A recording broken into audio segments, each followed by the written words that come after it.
Hello, everybody. Hello, everybody. Man, great to see everybody here. So much nicer to have people here ready to go instead of talking to nothing, waiting for people to filter in. Love it. Thank you, guys. MPN, Matt. Wow. Well, let me go through and say who is here. We have MPN number one, Mad Hatter, Zach Thong, Cheryl for freedom. Sorry, Cheryl, I'm wearing the Fretworks hat. I finally got one. Mr. Mick, hey, Mr. Mick, and let's see, Peggy, Zach, Cheryl. Are we good? Did I get everybody? Matt's multi. All right, there we go. Hello, everybody. So far, thank you guys for hanging out, man. Seriously. I don't know if he wanted me to show this or not, but I'm going to. Earlier today, I got a text from Bay Area Rich, and he sent me a photo, and I think it's pretty cool. He got his Fretworks hat and hoodie.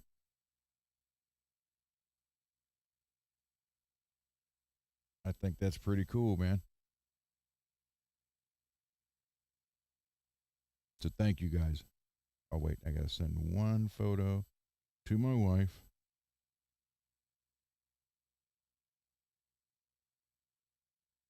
All right.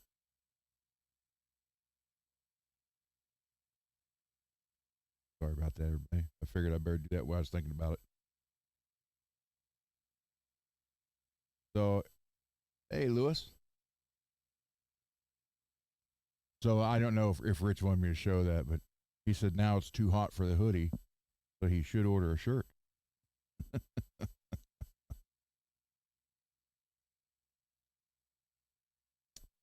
So, man, this is just freaking great. I love it.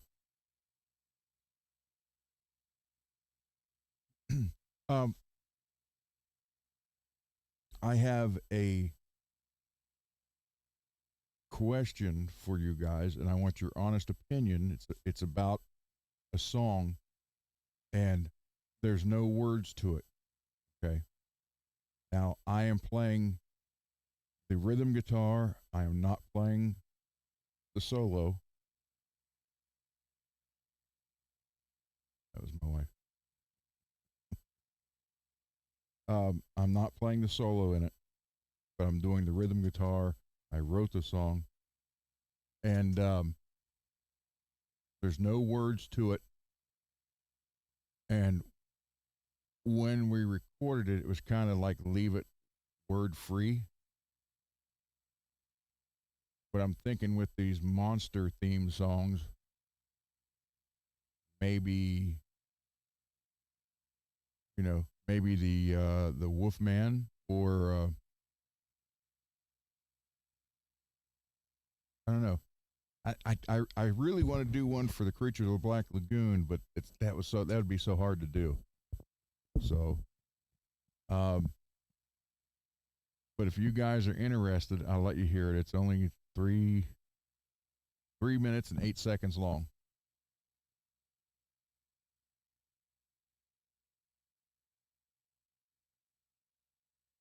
Cool. Way to go, man. Done good work on that. So yeah, this song is only 3 minutes 8 seconds, and it wasn't really meant to be a song with lyrics. But I'm thinking we could back some of the solo stuff out that he basically does through the whole song. So it's basically an instrumental, and then put words to it, or leave it alone. I'm actually going to let you guys decide. because I'm torn. I don't know if yeah, it's okay, leave it alone, or use the music and put words to it. So if you guys are okay with that and you want to make a choice, let me know. Thumbs up or thumbs down. Well, no, you can't do, well, no, not thumbs down. Yes or no? You want to hear it or not? Let's do it that way. Yes or no? But I trust your guys' opinion on this. Yeah, I'm looking at it as well. It could be a filler and just leave it alone, or take out some of the, because I mean he's pretty much soloing through the whole thing, uh, and take that out and just put an actual solo in part of it and put lyrics to it about one of the monster. Apparently, I don't know. I'm trying to think. All right. So right now, the name of it is called Pissed. I am pissed. Just that. So, all right. Here we go. You guys let me know, honestly, what you think.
Okay. So what's your opinion? Leave it alone or eliminate a lot of the soloist soloing and put words to it?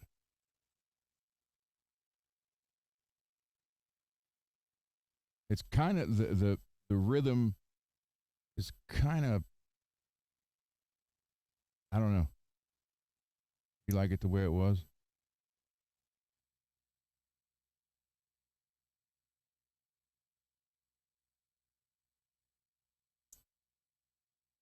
Thank you guys.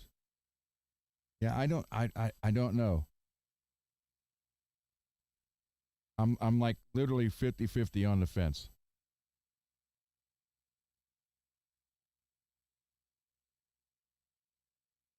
We'll see if I put words to it, then we got to drop out a lot of his soloing, obviously for the verses.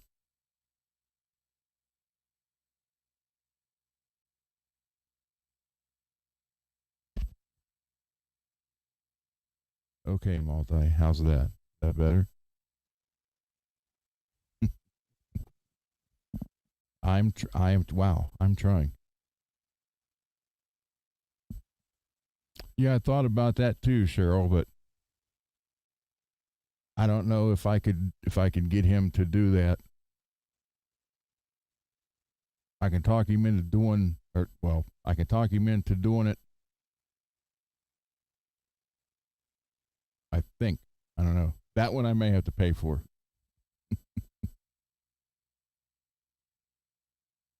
Yeah, but it's just I was literally pissed when I wrote that.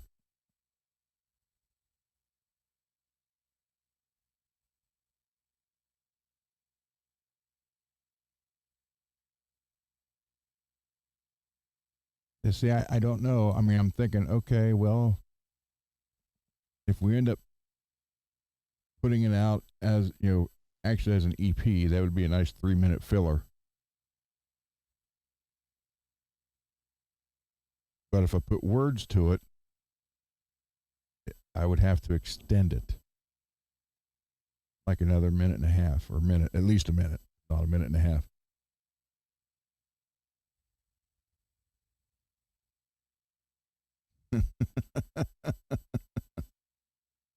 Thank you, Gracie. So I'm trying to.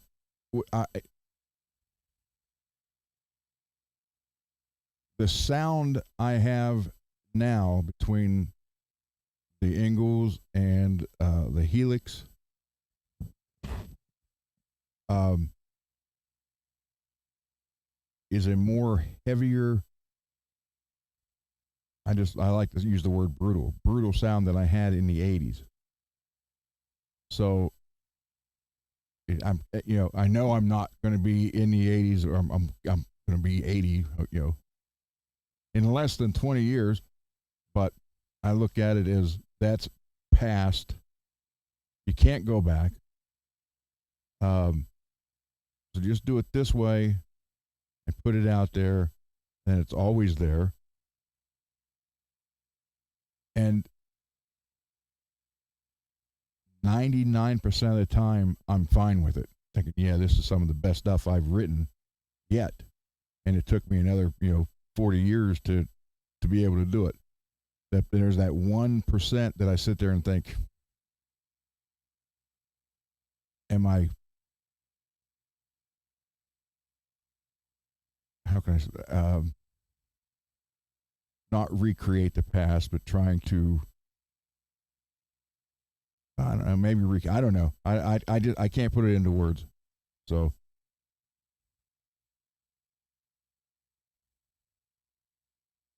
yeah, Drew Carey's band, that would have been fun. It was when Dave Mustaine.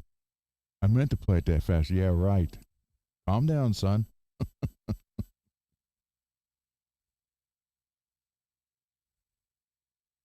I can't do it, Zach. Zach Zombie. There's two Zachs in here right now. I can't do it.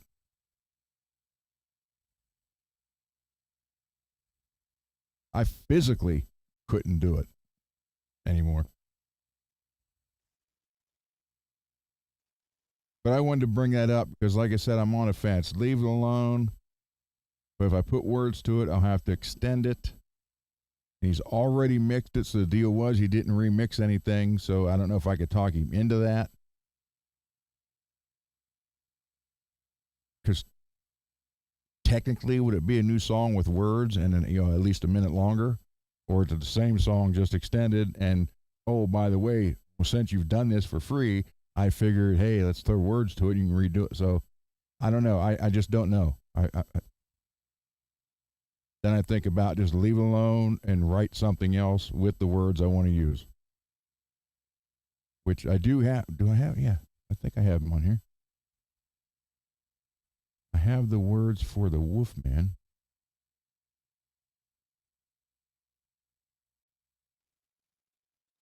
Or do I? Yeah, let's see. Yeah, Curse of the Wolfman.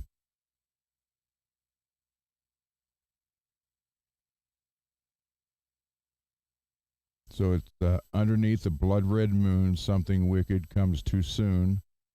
Chains are breaking, bones begin to crack. Once it starts, there's no going back. He walks alone in the dead of night, hiding from all morning light. Tortured soul, cursed by fate, beast inside begins to wake. Silver fears and crimson stains, madness flowing through his veins. The full moon takes control, another victim, another soul. That is the first verse of that song. Actually, I got the whole song. It's one verse. So you got verse, chorus, verse, chorus. There's a bridge. So I have to write it all out like this for Dave. Then I have to double space it or triple space it so he can write his notes in between each line of what he's going to do. Thank you. Hear the howling in the trees, feel sickness in the breeze. Man or monster, no one knows when a full moon starts its glow. Wolfman running through the night, eyes of fire shining bright. Wolfman beast with no chain, hunting in the pouring rain. Wolfman lives with a curse inside, no place to run and hide, or no place to run and hide. Full moon lights the sky, either kill or die. Fingers twist to claws of death, steam rising from his breath. Hair and blood upon his skin, the transformation now begins. Hunters gather with silver and fright, praying that they survive the night. But deep within the forest black, the beast, he's coming back. He never asked for this disease, begging heaven on his knees. When the moon begins to rise, his human soul inside him dies. Wolfman hear the savage cry, echoes underneath the sky. Wolfman teeth of death. Now, hard to read. Wolfman teeth of death revealed, no mercy left, wounds never heal. Wolfman look upon the ground. Fear is all that's ever found. When the full moon shines, this beast of man becomes alive. In the forest far away, you can still hear the Wolfman pray. So that's it. That's the entire song, the lyrics, anyhow.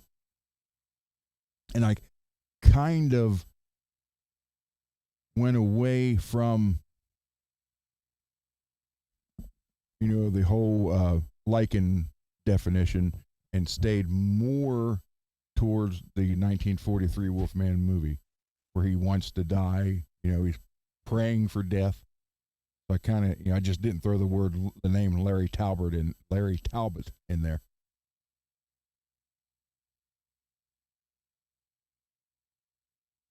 So it's a work in progress.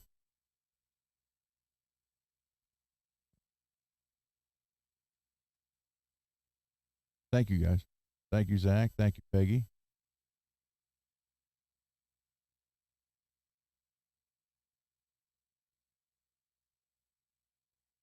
Thank you, Lewis. So, MPN. Yeah, it's like I said, I got the words done, and I'm what I'm getting into, and I'm trying not to, and I see the pattern coming. I'm going into the rhyming thing. He walks alone, the dead of night, hiding from all morning light. Tortured souls, cursed by fate, beast inside begins to wake. I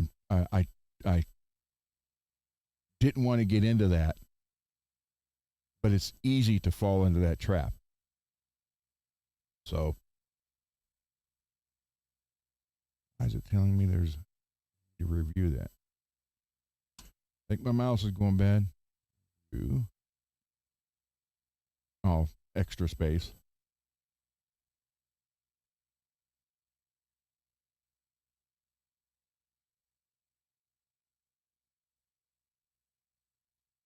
Okay.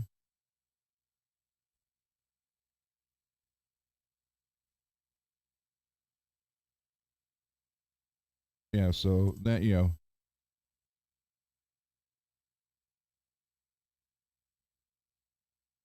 extra space.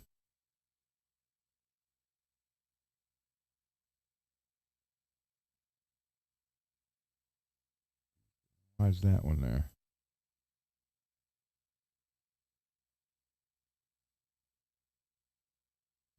There we go. Save. All right.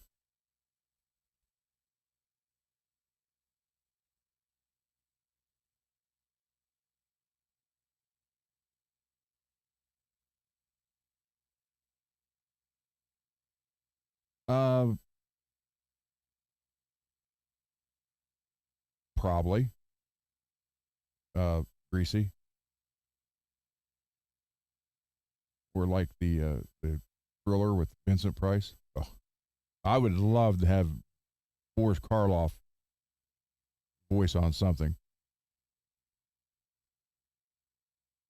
even as the monster. Drink, smoke, friend.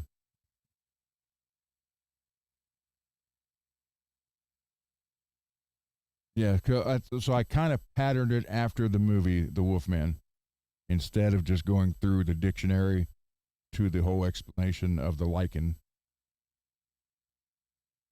Yeah, Vincent Price. Well, see, Michael Jackson did Vincent Price,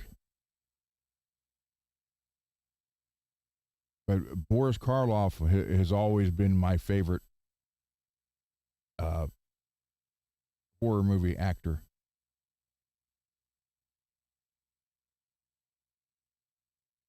So, God dang it. Come on, mouse. So it's called Curse of the Wolfman. Hold on.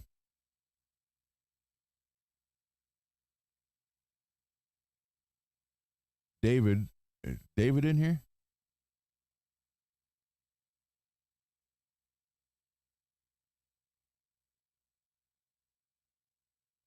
Well, let me tell him we are live. Come on in.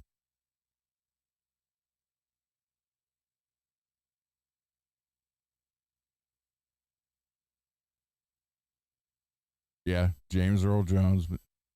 But to see what the problem would be then is people say, "Oh, Darth Vader is doing your."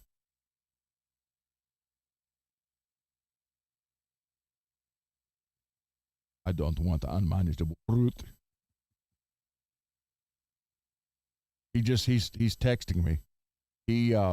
He's working on a guitar body. He's sending me. So yeah, that was the Abbott and Costello when the girl wants uh, Lou's brain, and Bela Lugosi's like, what I don't know the exact line, something like, "I don't want to repeat Frankenstein's mistake. I don't want an unmanageable brute," something like that. Write a song about slaughtering Jedi.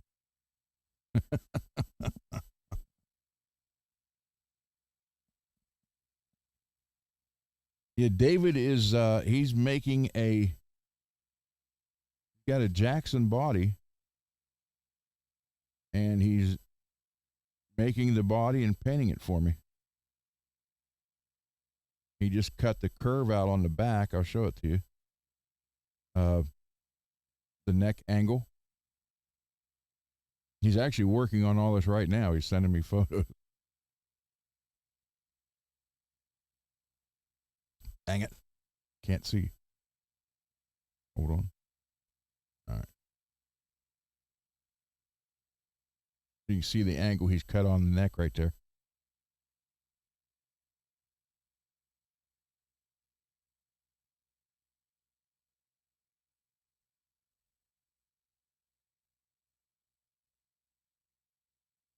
Yeah,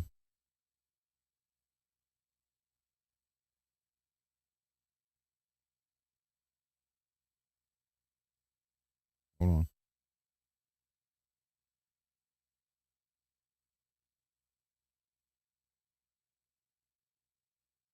Yeah. Yeah, that would be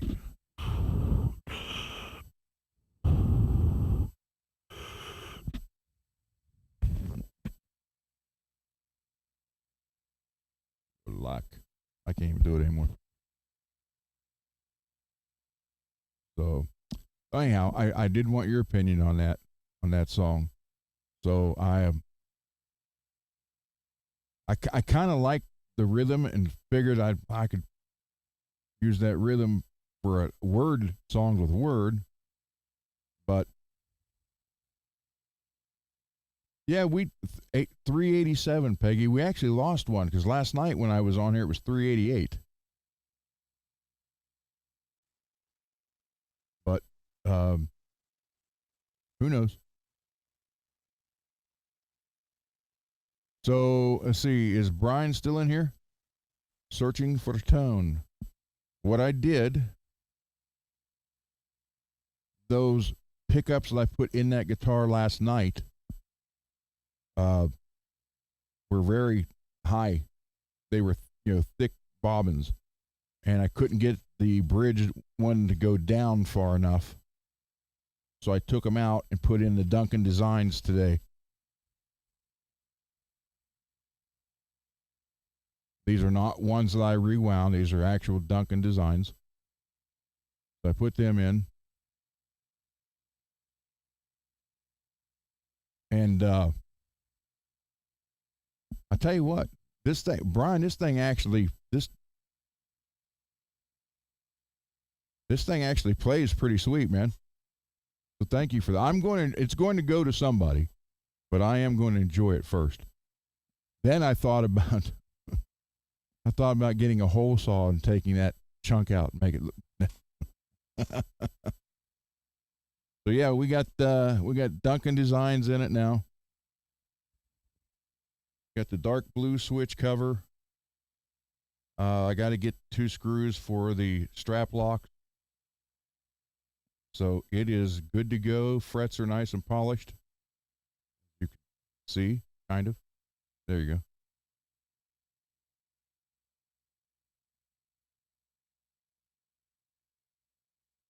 Thank you, Brian. But yeah, it's what get what the 37 millimeter high block they got on this. It clears the back, obviously, but it won't let you dive down real far. It hits the back of the guitar. So I might put a 32 millimeter on it. Drop it down a little bit so you can go even farther down. But other than that, man, it's a sweet playing guitar. I love the feel of the neck. I'm really liking the roasted style necks.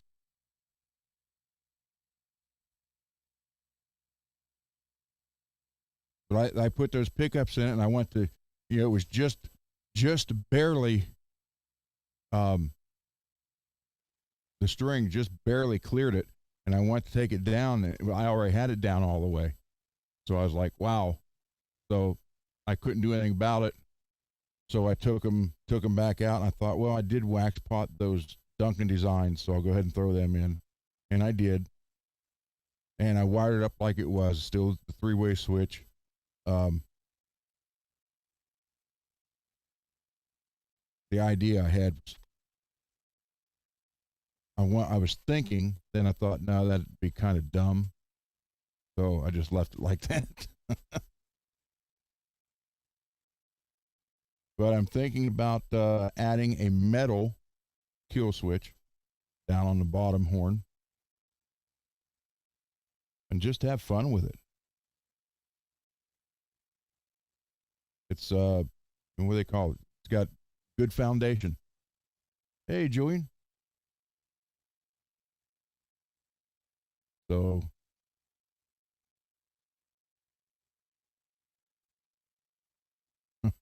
hi, Russell.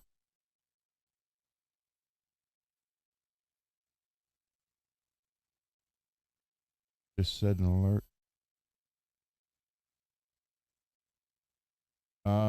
I don't know how to do that.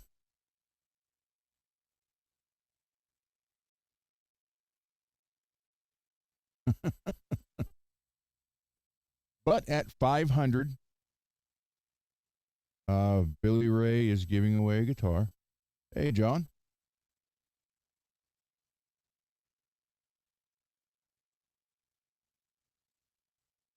So you learned ages ago that watching a sub count on a single digit column.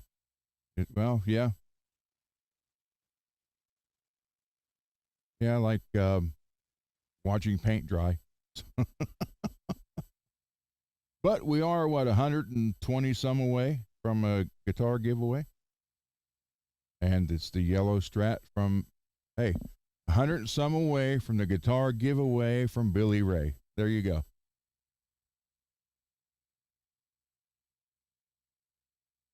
And then he wants to actually do something even more special for the 1,000 guitar or 1,000 guitars, 1,000 sub getaway.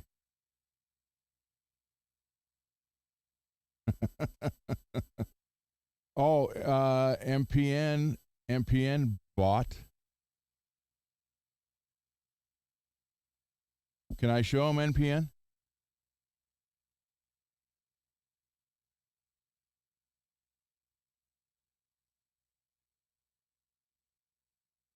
Yeah, okay. MPN bought this, and it's a project guitar, kind of.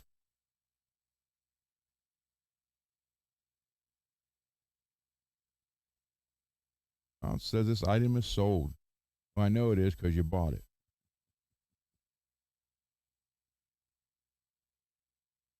But look what MPN picked. No, wait, let me do this.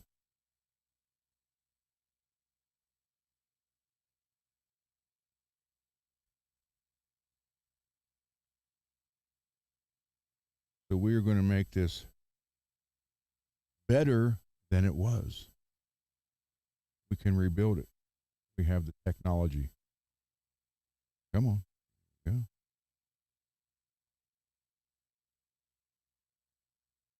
All right. This is what MPN just bought a couple hours ago.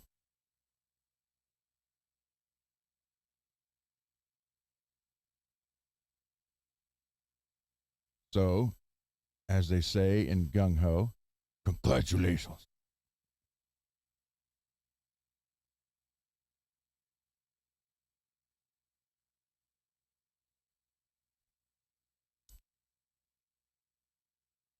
And I'm going to route it out for Floyd.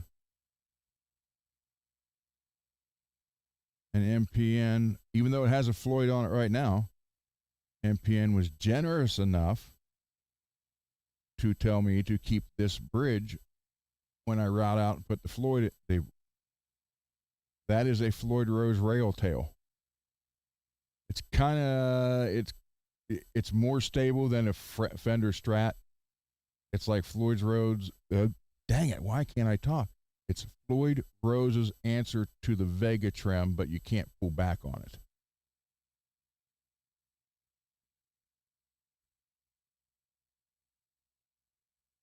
So I will have that on the shelf for something for somebody at some point in time. Like I said, it all gets used, everybody. But there you go. It is on its way.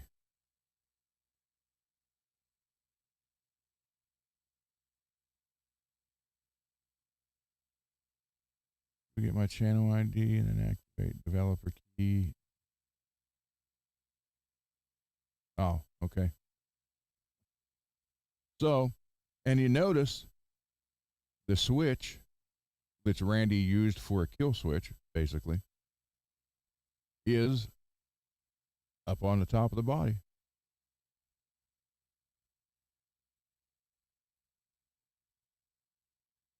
Because how many times did you see him do the playing and just grab that top switch and go back and forth with it?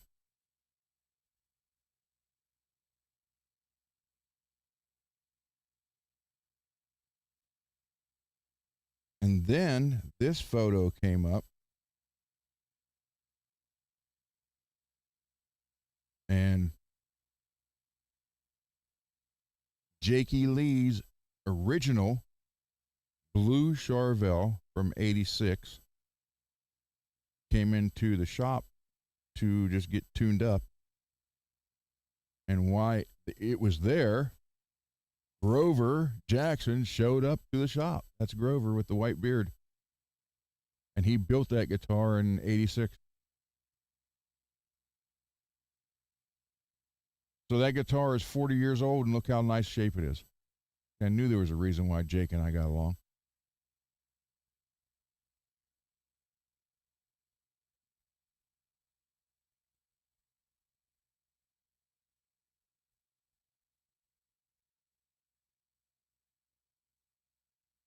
So that was pretty cool.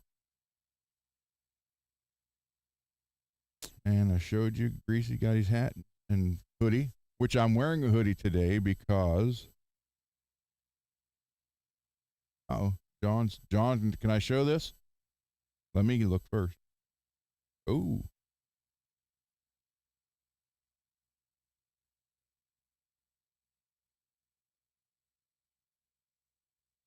Why won't it let me?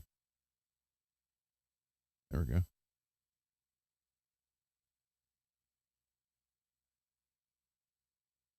Download it. Save. Okay, John just got this guitar this week. What year is that? Or is that a new one that they're doing in the old style one?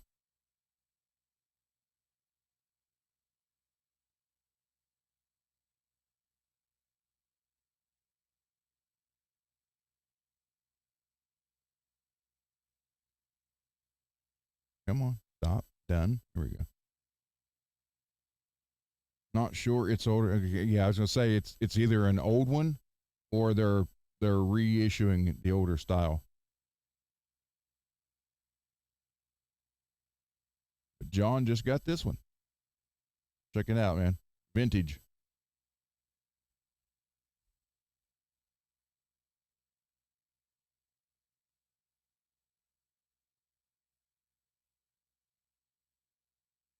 Vintage style, man. Love it.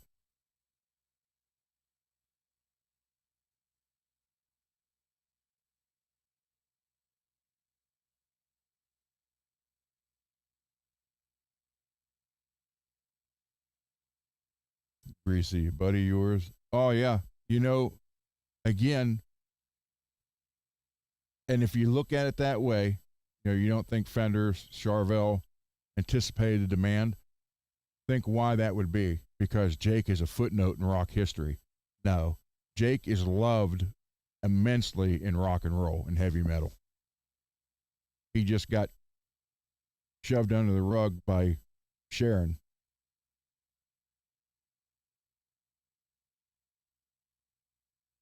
So,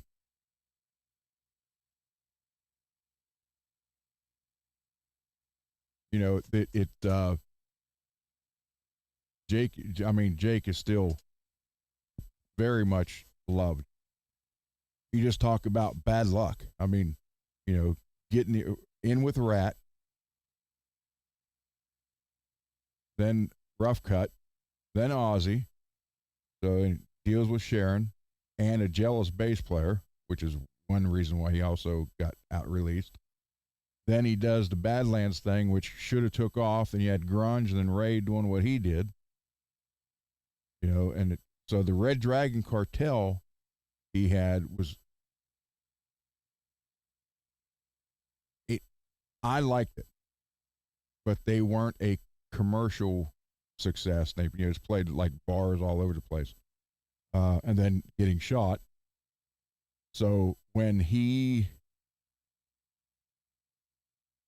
like I said, watching that Chris Jericho show with him, to have him say that week of back to the beginning last July was the highlight of his career that spans 50 years or almost 50 years. Wow.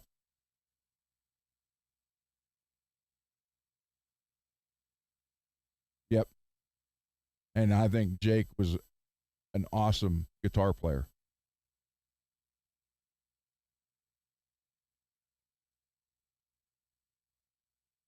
So yeah, it's yeah, but that just goes to show you of what they think of him. You know, they didn't build enough of him because all these, you know, he's still an artist of ours, but you know that whole what's he done lately thing. Well, there you go.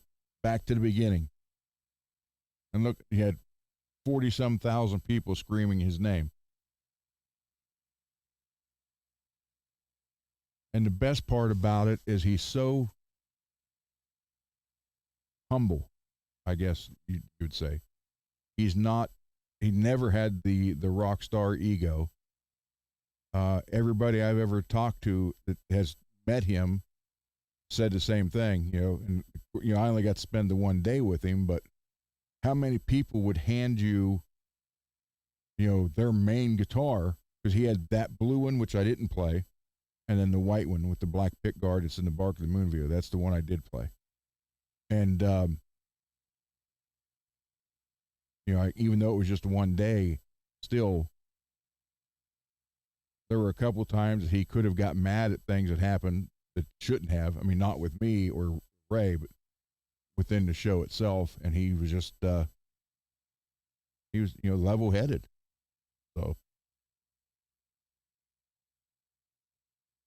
and it was so, it was mesmerizing to see actually what he could play because, you know, I sat there for 4.5, 4 hours, 45, whatever, in between 4.5, 5 hours.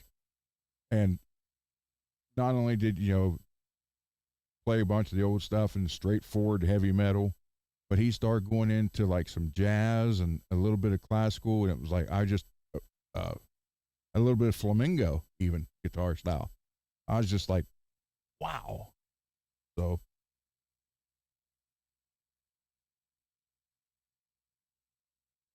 he deserves it. He really does. And the best part is about, you know, he, even though he was mad, no pun intended, Mad Hatter,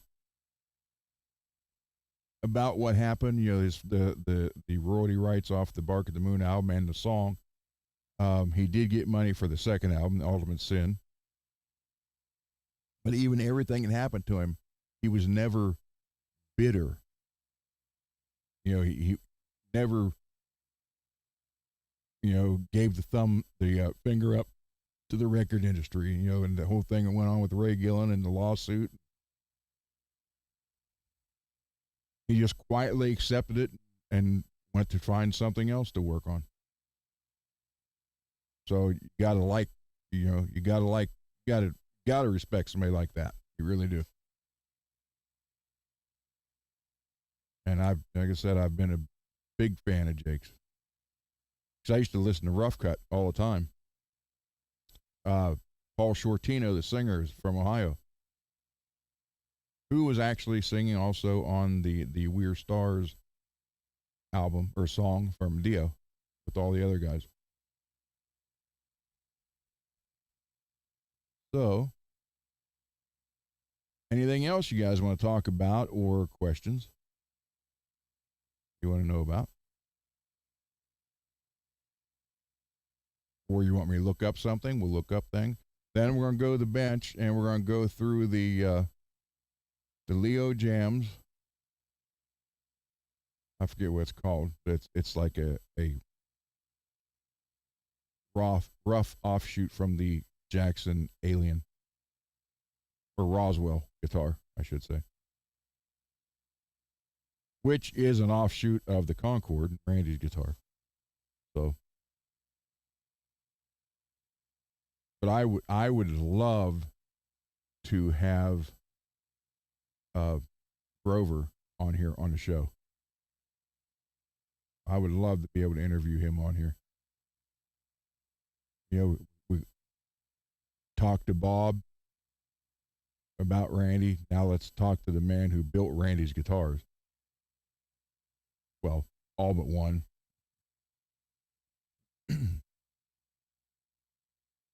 Oh, did you, Peggy? Cool.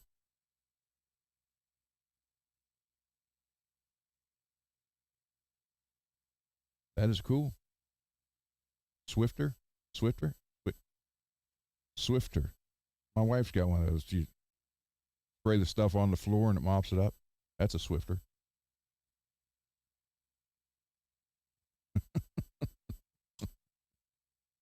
So you're saying he's a fast packer? We'll leave that right there, Peggy.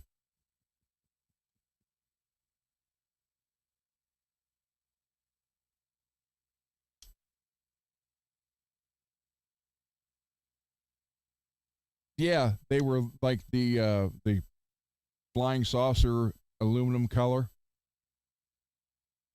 But didn't they do a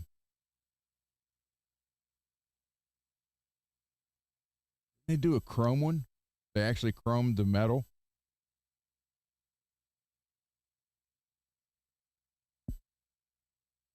Yeah, that's what I thought.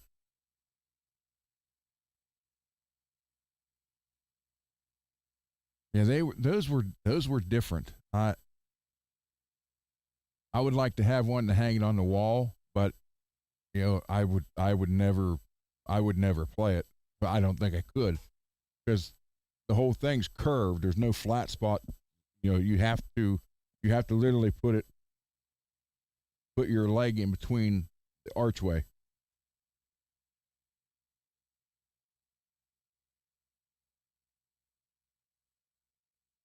Yeah, I think they did one. Well, special matter of fact, I think they did two. I think they did one in chrome. They just chromed the metal, and then they did one in an anodized.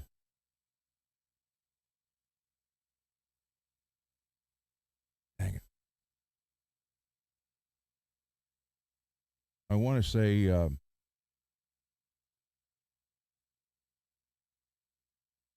some reason I'm thinking blue, but it might not have been. That was the only two I knew that just weren't the regular aluminum color.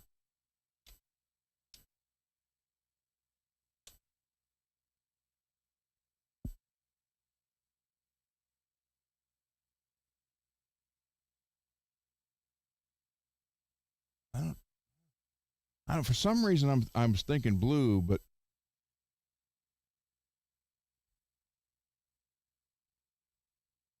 those didn't sell very well. At least not that I ever heard of. Now, now I know if you have an actual one that's kind of a collector's item. Cool. Thank you, Greasy.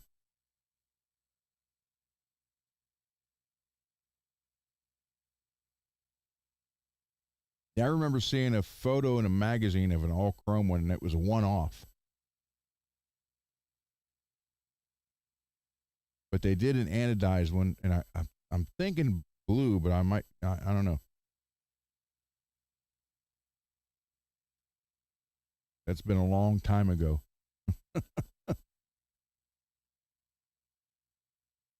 yeah, I don't think they sold very many of them, and if you can find a real one now, uh, from that time period, they're they're usually pretty expensive.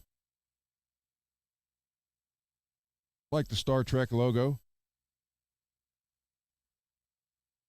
Well, there's basically here's one here, something like it, close to it. This dang mouse. We'll go to the bench here in a minute, but I'll give you right there. Except they didn't have the cutout. I don't believe they have the cutout right there at the fretboard on the lower part. The actual Roswell ones.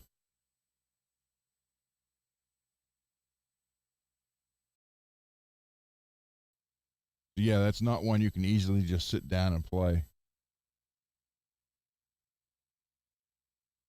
The aluminum one is 15K. Yeah, I know they're not cheap.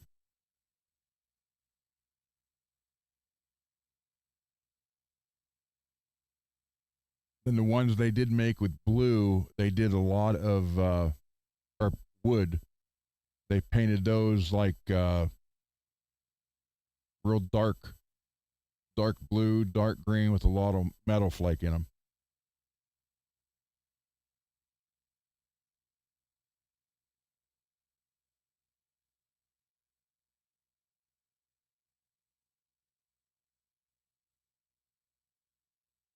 Yeah, I'm going to wax pot those pickups, even though I know they're new and they came from the factory. Yeah, blue sparkle. Yep. Uh, hey Billy. Billy, said a couple prayers today for you, brother. Stay strong, man.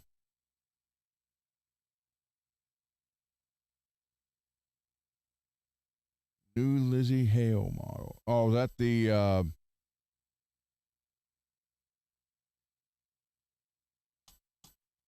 kind of like an Explorer type deal?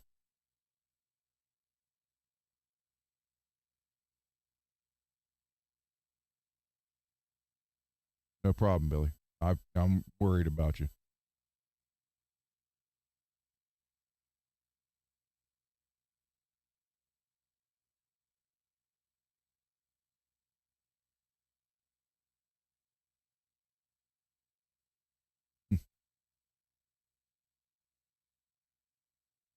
Well, the CNC wood carving machine is the great equalizer of all the guitar companies now.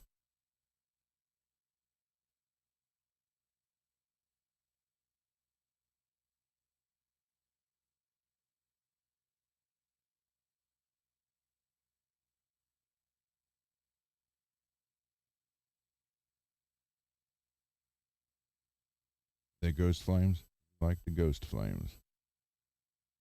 Cool. Very cool. Very cool.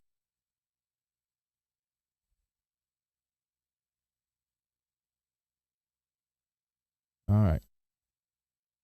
So we talked. What? Okay. What was the final count about pissed? Keep it or redo it? I forgot to count. Keep track.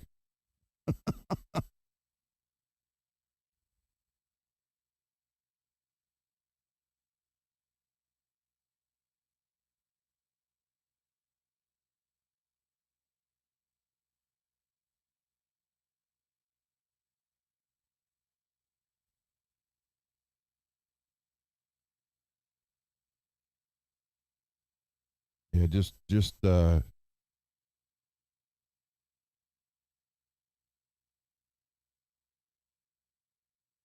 well, yes and no. Obviously the Ingles, and again, there's a 120 Savage that I have. It's not here. So as far as the three Ingle amps I wanted, those are my three dream. But an amp that I don't have and I would love to have, let me find it here and I'll show it to you. Hold on.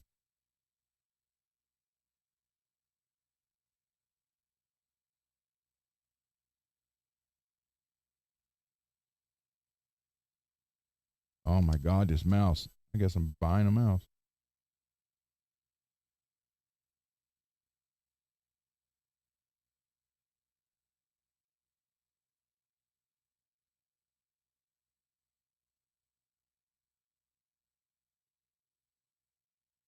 Right here. I would love to have this. Oh, where'd it go?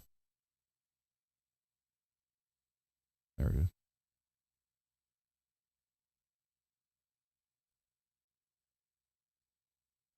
Care about saving $5.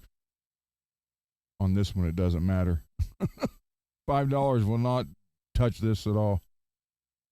Okay. Share this. This is this is a dream amp I would love to have.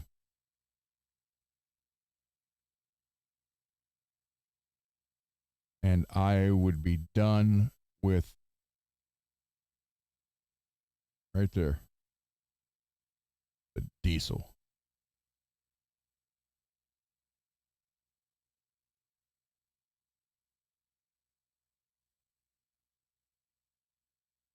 VH4. $4,500. Oh.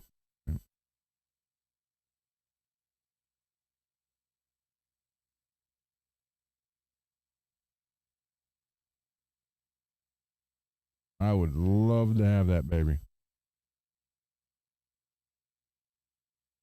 Oh, there we go. Make it 4 channels. You guys see that way? Yeah. All right.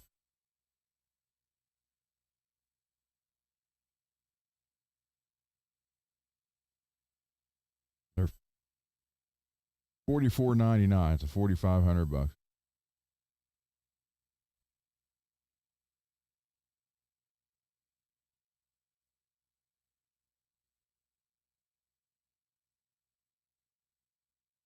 That is the only amp that I believe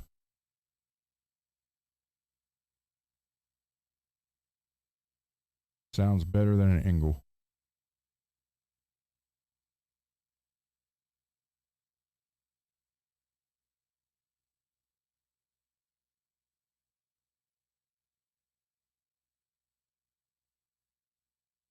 I don't know what the VH stands for. I call it Valhalla.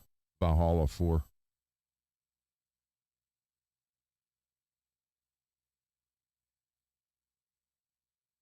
Your channel 1, channel 2, channel 3, channel 4.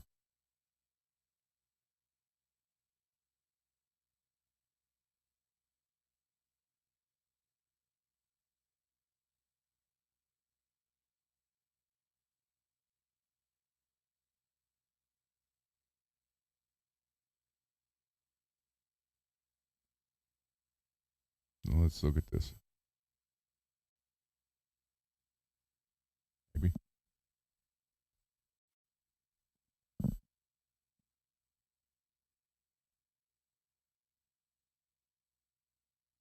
Here's the Herbert. I thought about a Herbert, but where? Oh, description. Well, let's look at features.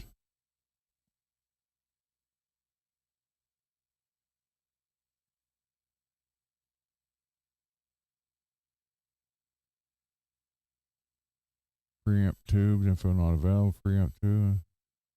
Power tubes 4.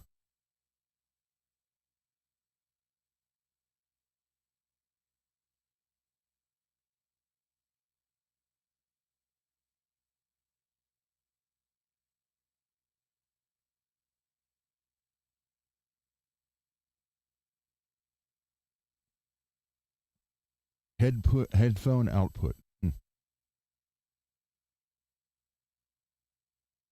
So let's look at the Herbert. Hold on.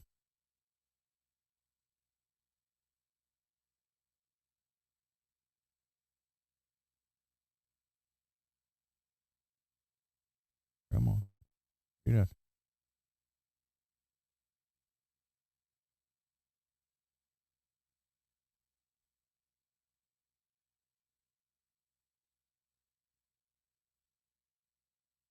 A lot of people prefer this one. And I guess actually I'd take either one. All right, good night, John. Congratulations on the guitar, man. Looks good.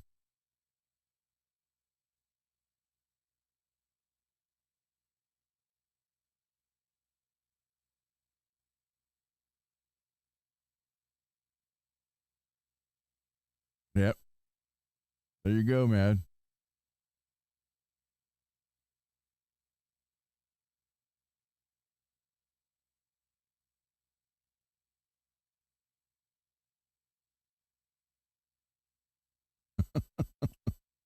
The old guy.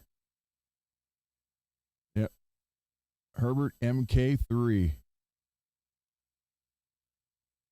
Or MX, MK or MX? MX. So, actually, I wouldn't be picky. I'd take either one. But I looked at this one for the longest time before I discovered the Valhalla 4. This one show the back. Look at that. Tuner.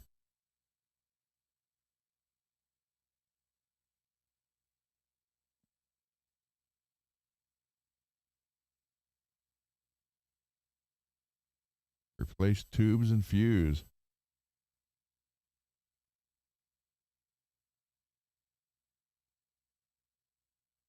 Hmm.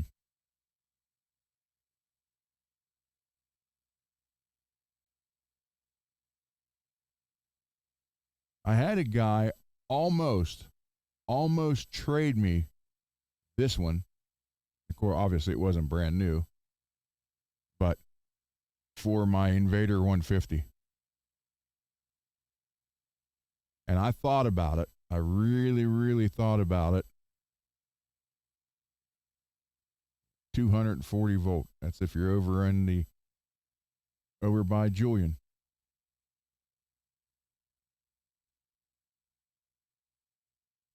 Yeah, I really, really thought about trading him for this, for that, for the 150, and then he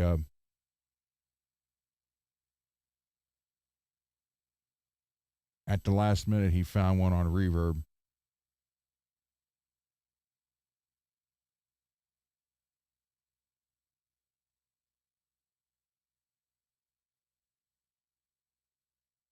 But yeah, basically either one of these two diesels would be a dream amp.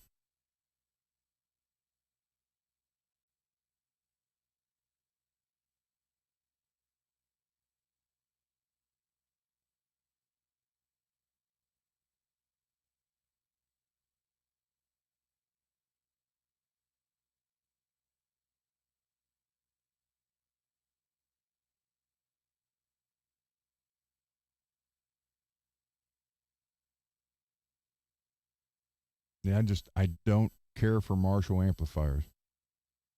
I've already have these. Never had a Soldano.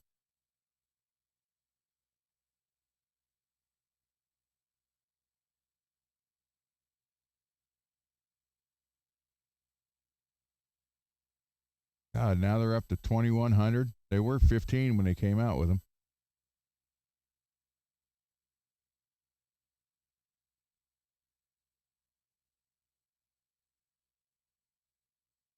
There it is.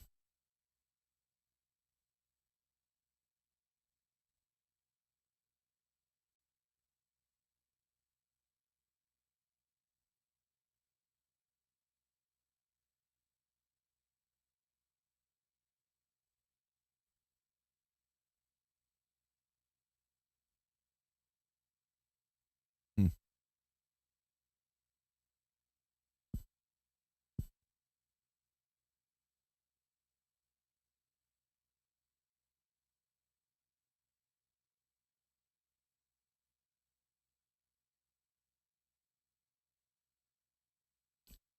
Uh, yeah, Mad Driftwood. I've never got to try one, but I like the looks of them.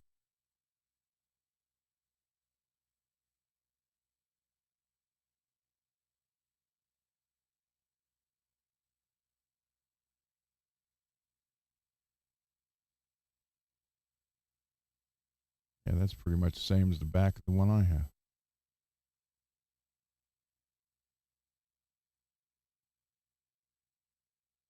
I don't have the, it doesn't have that.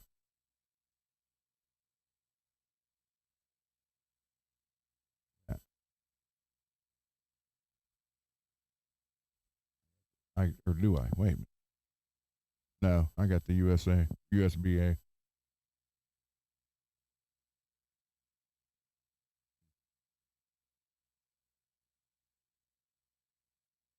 So yeah. All right, let's stop sharing that. Out of there. Back here.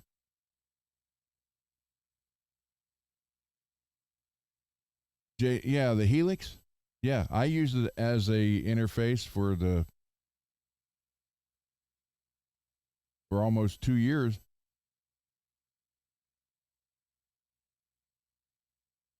Be good, Russell.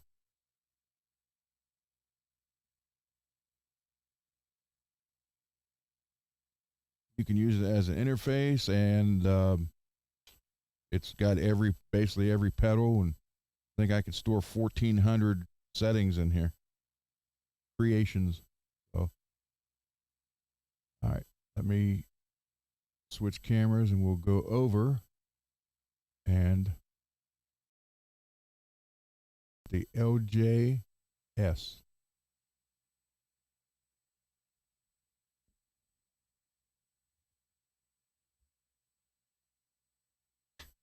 That is a good tune, Greasy. Believe it or not, you hear what I'm writing.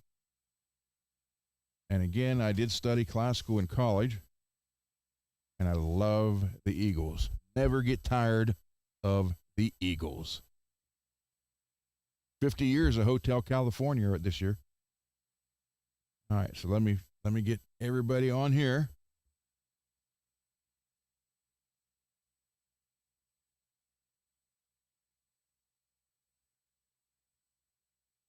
Hold on.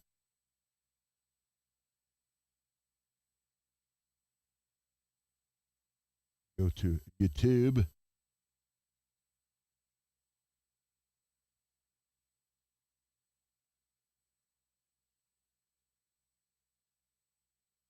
see.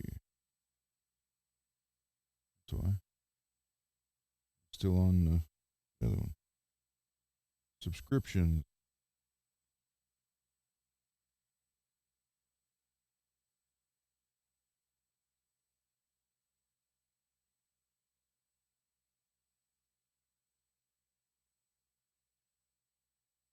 All right, here we go. The Guitar Mafioso. All right. I think I can do that. Can I read that better? Oh. Yeah. Hold on. Let me check my phone for 1 second.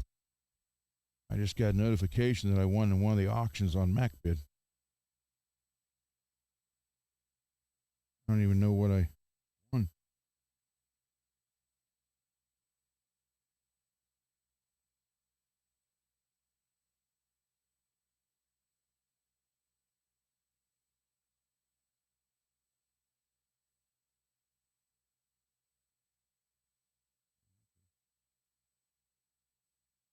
Cool. On a 4K 3-channel.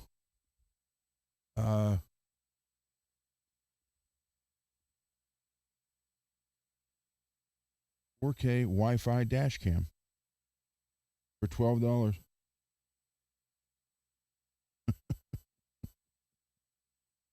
All right. Okay. So this. Why is that doing that?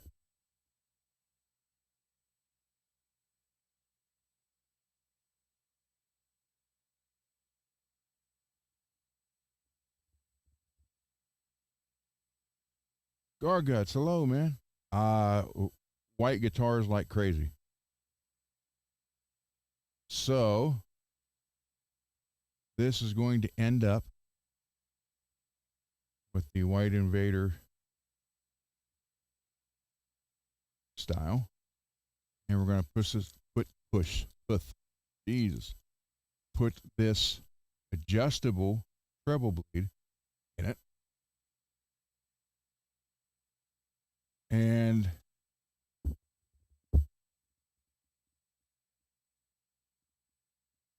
well, I was going to put a kill switch in it, but somebody ruined all that stuff. I'm not only for me, but also for Mad. So let's look at this thing. Leo Jams Swifter. What we're going to do. I got to take it apart anyhow, so let's do that.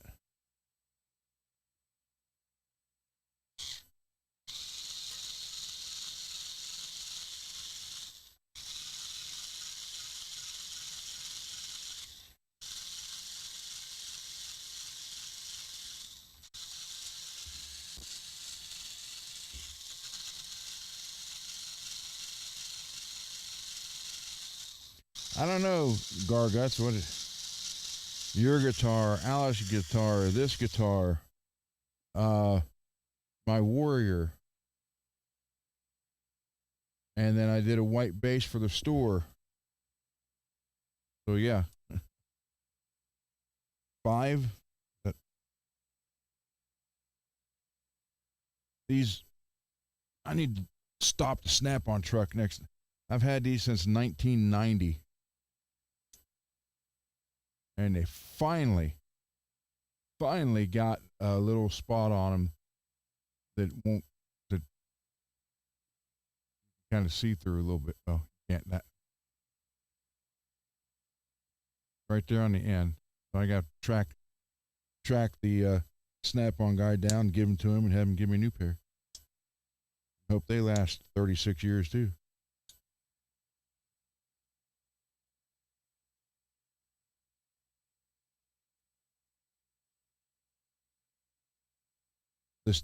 When we had the garage there, this one Snap-on guy here he just joined the Snap-on family, and there hadn't been one around for I don't know how long. Of course, that was before the internet. So when you bought the tools, they would show up every week and get their payment. Well, the guy hadn't been around for about 8 months. He'd quit. And it took him that long to get a new guy. The new guy's Dave something, I can't remember. And his first day, he came in to the shop. Instead of saying, "Hey, my name is Dave," and Dave Wise, that was it, Wise. Instead of coming in and saying, "Hey, my name is Dave Wise, I'll be your new Snap-on rep," he come in the shop, and first thing he asked for is, "Is there a guy in here named Herb?" And that was our transmission guy. We're like, "Yeah." He's like, "Okay, where is he?" And I pointed to him. He goes, "There." He goes, "Okay, you owe X amount of money for no payment for all these months." And Herb looked at him and said, "Who are you?" He goes, "I'm the new Snap-on guy." He goes, "Well, you could have said that instead of coming here like that, like you did." And he was with the regional manager, and he's like, "You don't just do that stuff." So he ended up being taken advantage of. And he wasn't just us he did that with. He did it to every shop on the route. Or route, depending how you say it or where you're from. But I bought a set of used wrenches off of him one time. They were Snap-on wrenches, and you could trade in if you wanted to. And there was nothing wrong with them except the chrome. I don't know whoever had them before bought them new and used them, but the chrome was all scratched up, and actually some of it started flaking off, so they just traded them in on a new set. And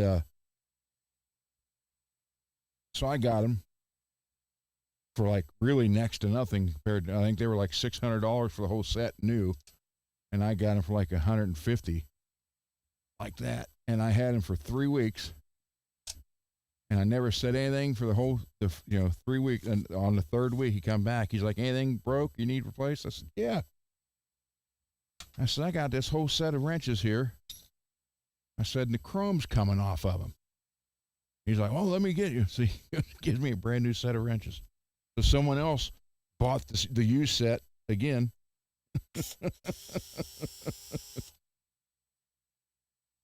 Everybody did that to him. This is set on 13, which is like the perfect. Come on. It's the perfect setting for these. Because you run it on, because I can go clear up to 15 with the clutch, or just max work. And you can run it up to 13 and then grab a regular Phillips afterwards, and you can't turn it anymore. And when you do that, it doesn't go in and chip that out. The Come on. Wow, that's freaking tight.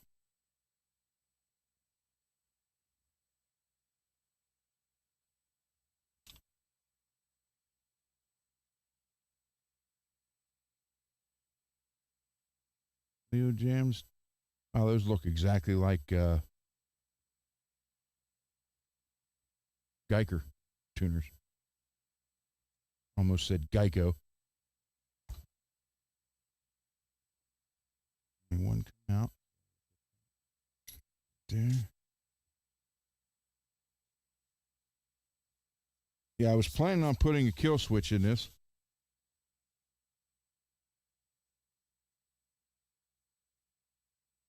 But thanks to Livermore, that's not happening.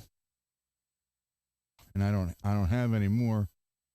The last one I had here that was mine, I put in the Schecter that Billy Ray bought off of me.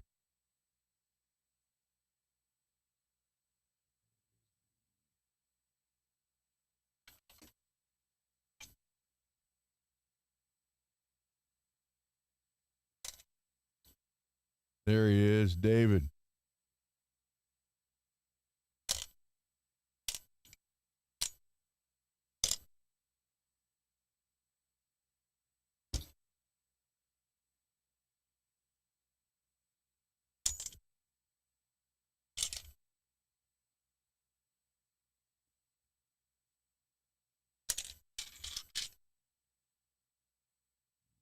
Yes. So I have to figure what I want to do with this because RJ just said have at it. But I want to try something that I've never done on a white guitar before, which is hollow flash. I'm going to hollow flash this.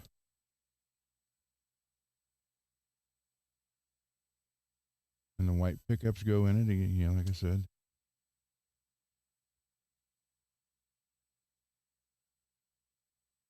I don't have white pickup rings anymore. Had to send those back.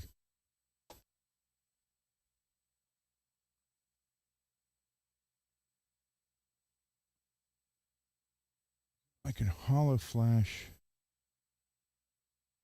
do the headstock. Frets just polished up a little bit.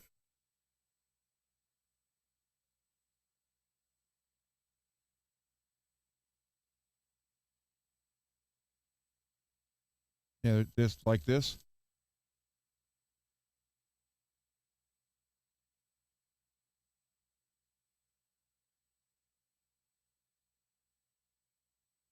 Kind of neat, actually, the idea he's got going there.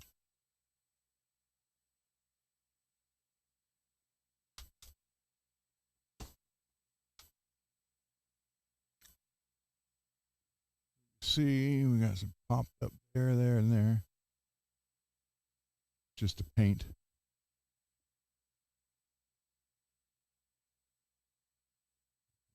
Doing that, smash those down.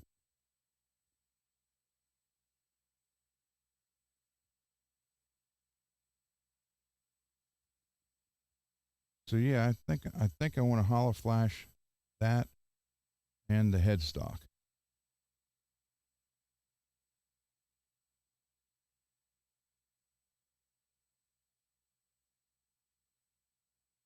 These in it after I wax pot them.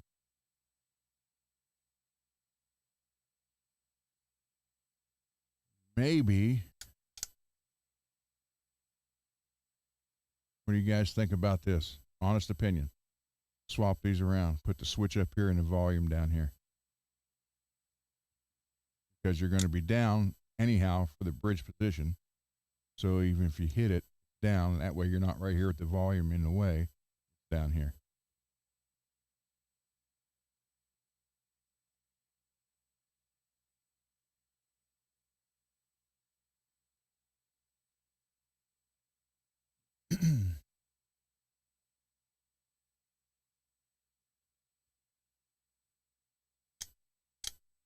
But I did plan on putting a kill switch in here.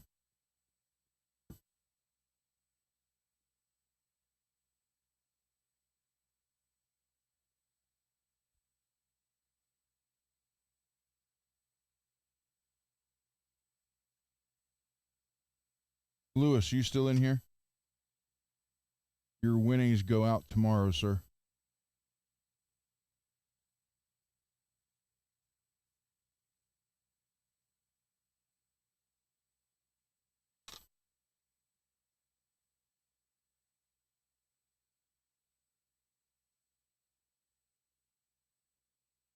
Yeah, let's see.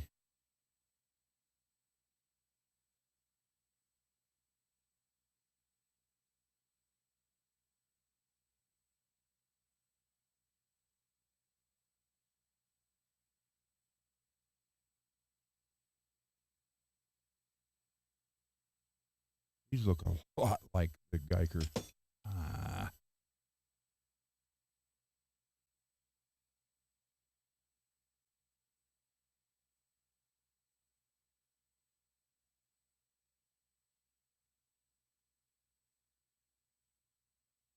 I need to make a. As soon as I get the printer and computer to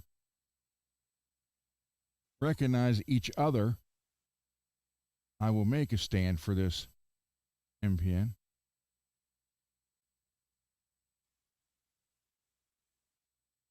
But as for right now, I can only print the things the machine saved, which is like 7 pages. I think 4 items per page. I got styrofoam all over me again. So, yeah, we'll probably go with this out of the way.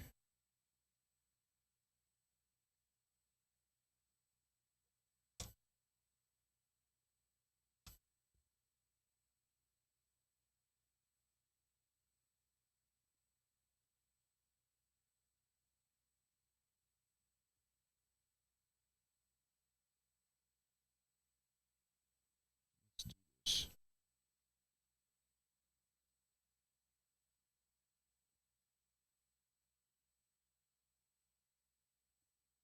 Yeah, it's the bigger one. I got those should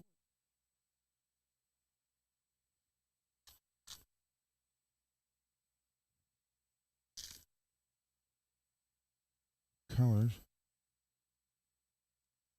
Oh, white one.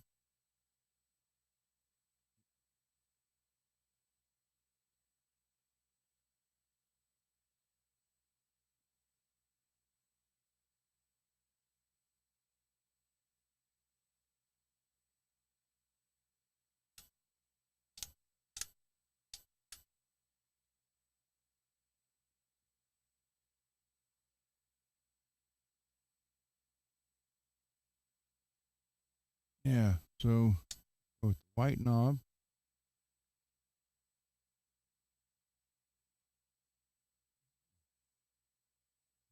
Lighter.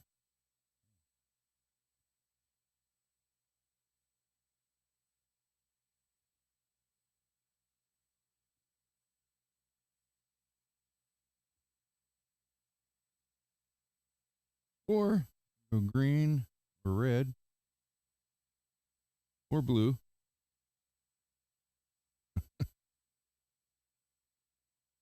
or orange or light orange.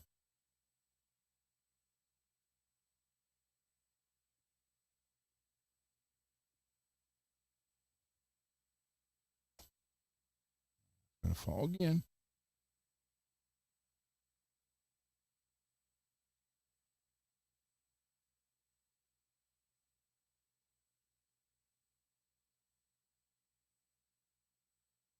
Yeah, I definitely got to make a stand for that iPad.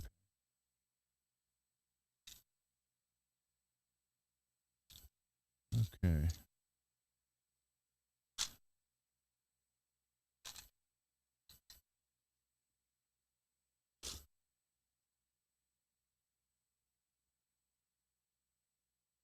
if I have any.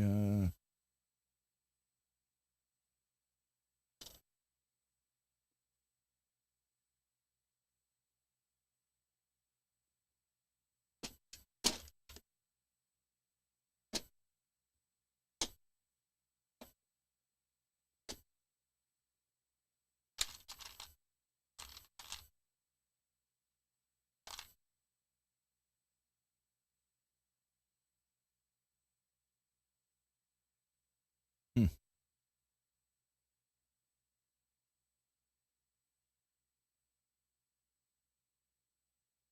I have that in white.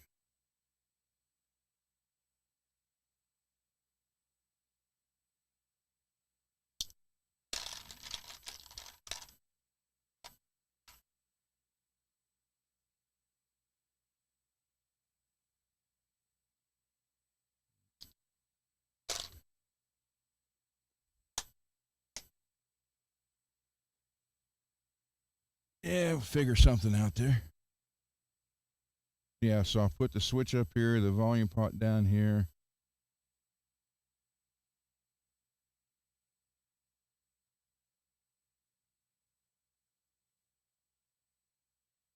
Look there.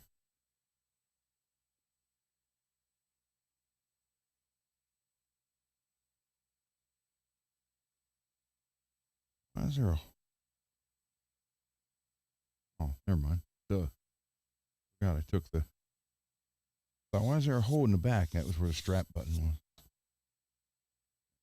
was. That should go in there. Let's take this off.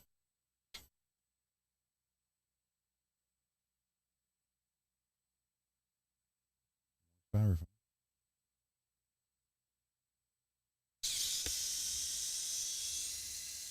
Guys, I hate styrofoam just as much as I hate the color pink.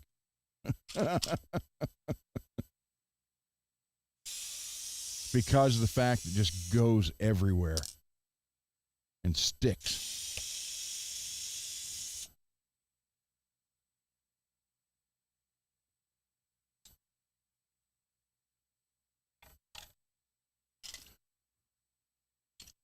Alpha pot in there. Shielding's terrible. I don't think that's shielding. Well, that might be. Not much. But I do have pure tone. I got 4 new pure tone jacks coming. Will be here Monday.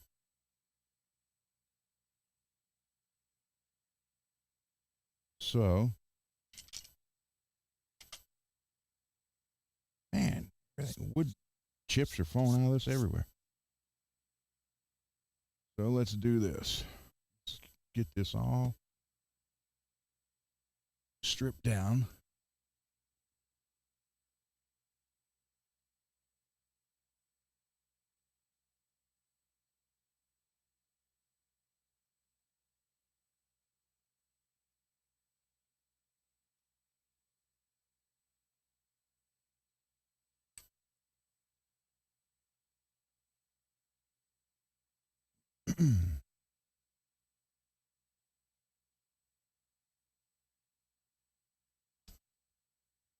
Well, that's what I thought too, but it does have, when you scratch it, it does go to the gloss, like gloss film almost. See that?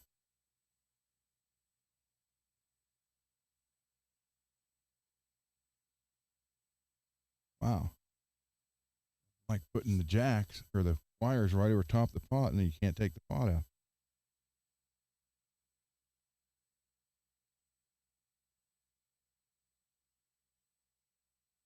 Seriously, look.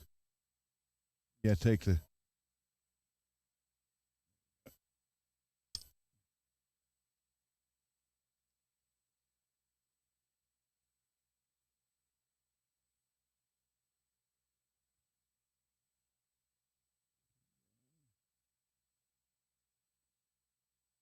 Best tool right there.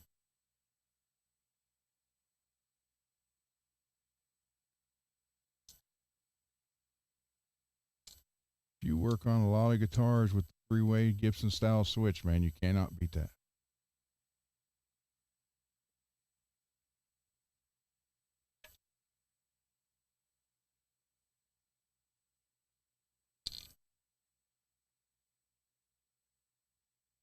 Holy crap.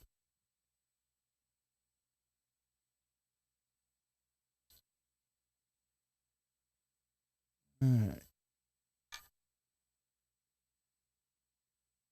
I am going to put new jack in that.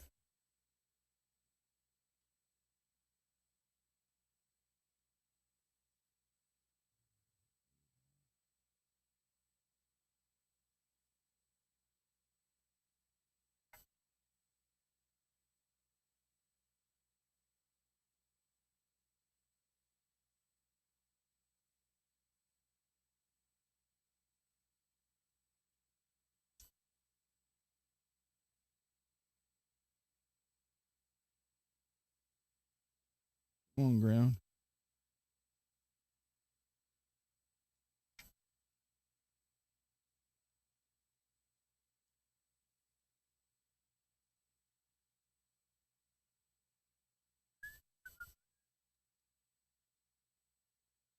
And how much more wood's going to fall out of this thing?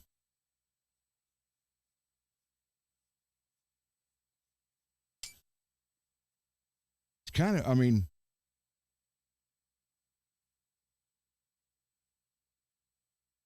kind of a neat shape.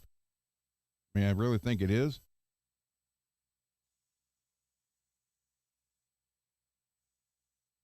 But you'd have to sit with your leg back here because that's, everything's on a curve.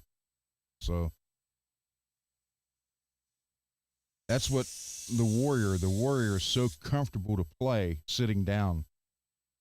It surprises you.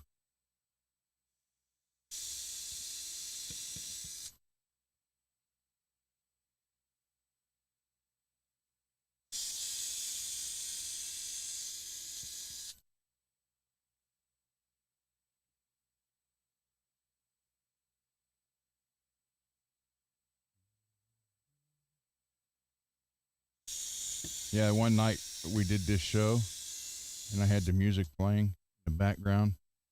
I got like 3 copyright strikes or claims on that one show. Then I got copyright claims for playing my son's music.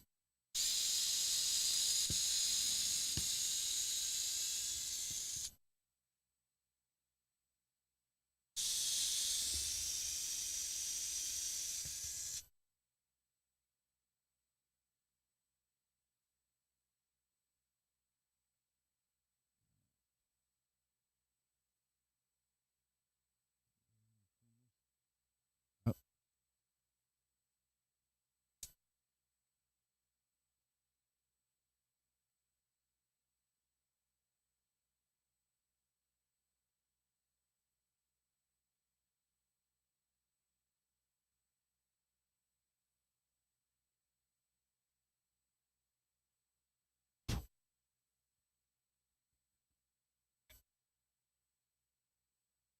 Stuff.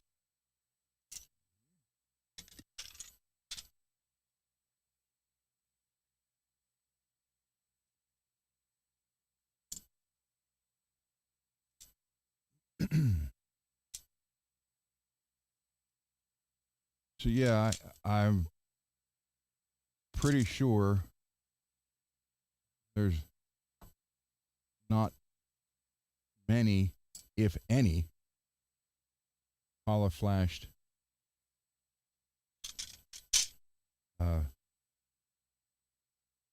Roswell guitars out there. And it's a neat thing to do just because the way it looks, out in the light or outside, or if they play it on stage or whatever, got a cool look to it.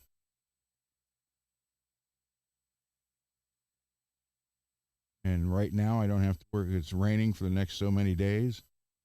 So painting is out.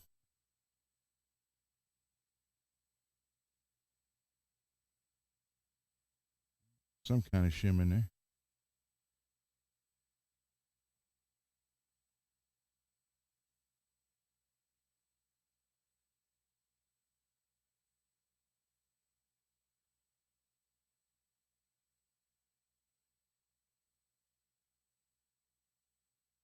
And Hollow Flash is a cool throwback look to the 80s metal.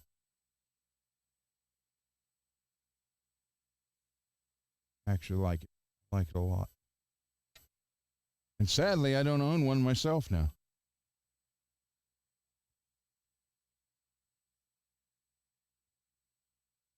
And I don't know if Billy's still here or not, but Billy's got a uh, Jackson Soloist Pro $1,400 guitar, new Rainbow Crackle, that is in excellent shape. And he unfortunately has to let it go. And he's selling it for only $600. Oh, Billy's still here. Okay, there you go.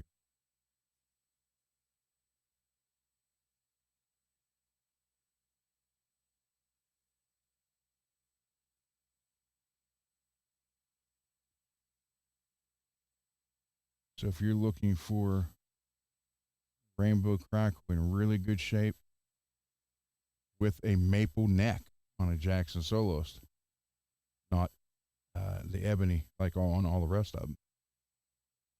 Billy has one. I know last night he said $600.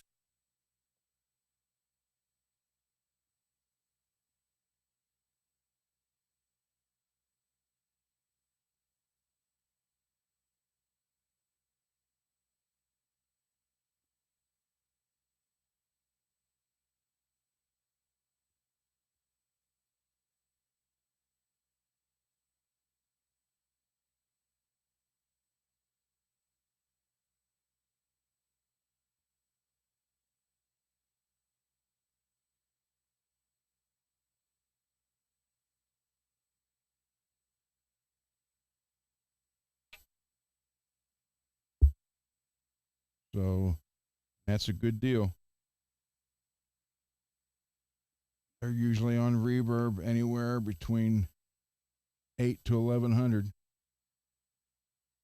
And the ones that are 8, around the 8 mark, are got a few beat up spots on them. This one I think is pretty much almost perfect for $600.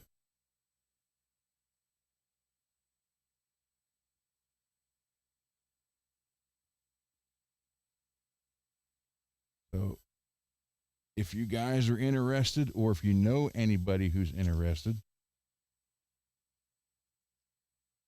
hit Billy Ray up.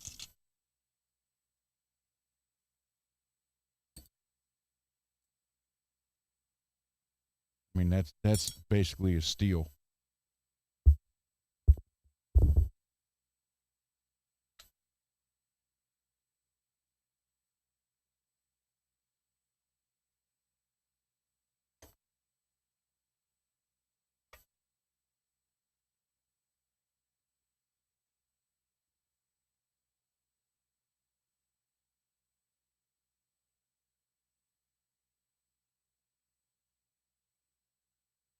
What? Backstage, what? Lewis won the last guitar.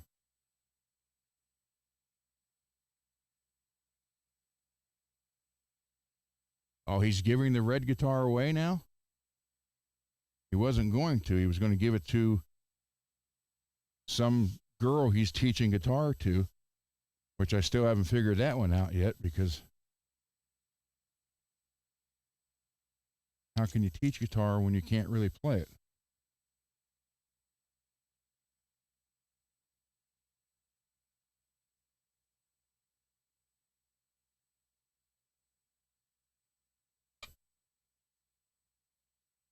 There it is. Oh, okay. Yeah.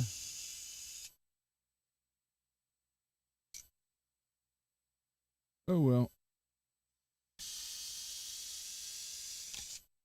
Let them do what they want to do.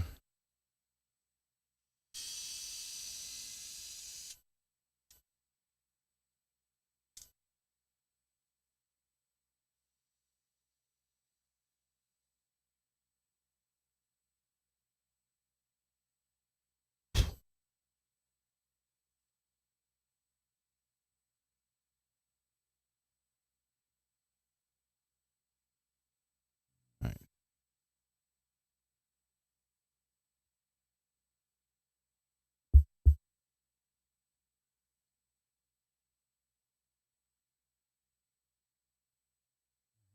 Order some more hollow flash. I have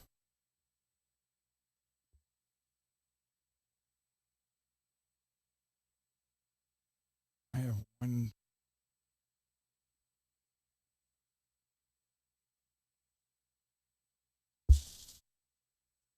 Got one section of gold.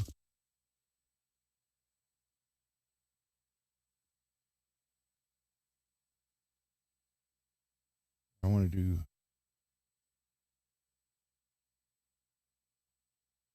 gold and gold and red.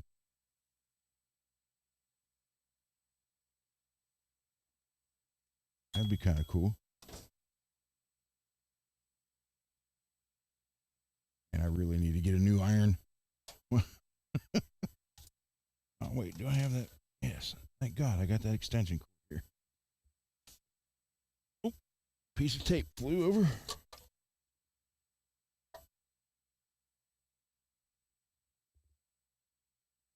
I need to get just a little piece of red for this now.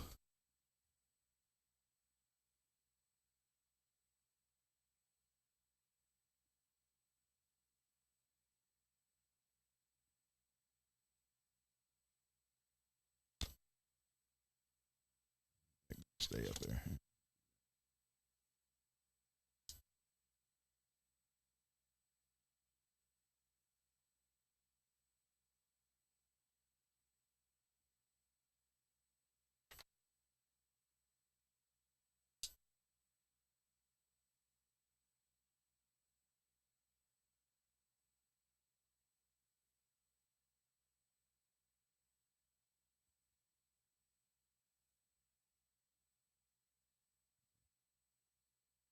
Right on that side.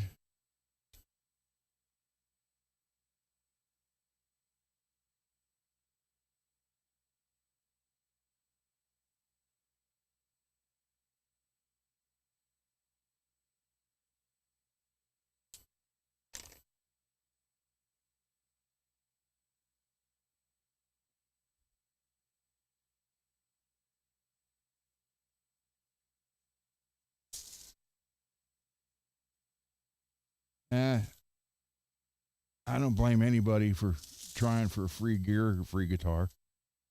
That's not an issue.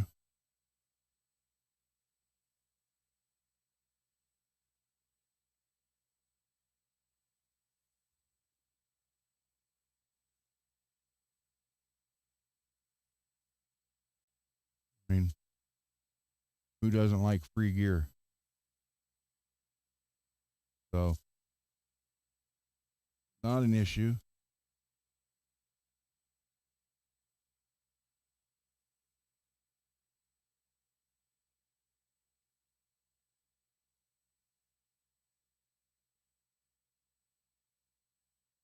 Now, if I was Lewis, I'd get the guitar and then hello, ain't that heating up? Never go back to the channel.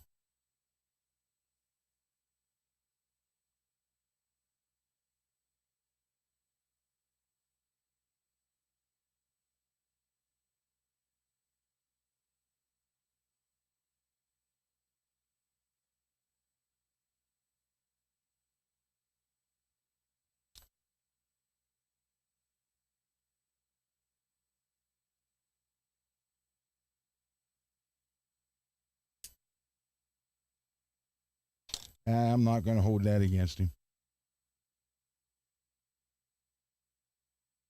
But I would take the guitar, then just say, "See ya."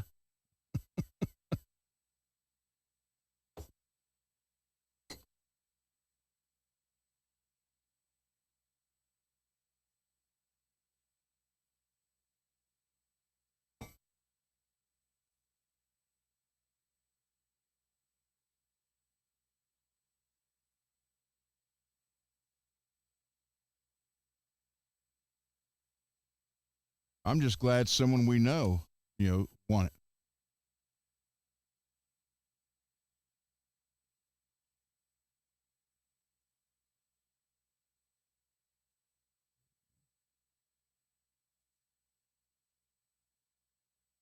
And Lewis is a good guy, so I don't have an issue with that.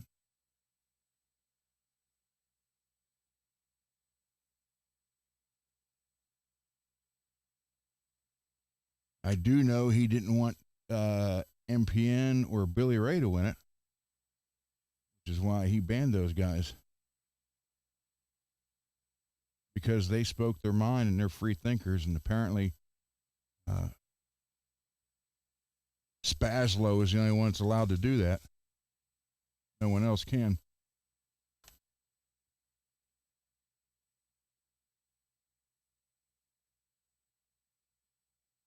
So, yeah, that's good. I hope Lewis takes it, and then if it was me, I'd take it and never go back.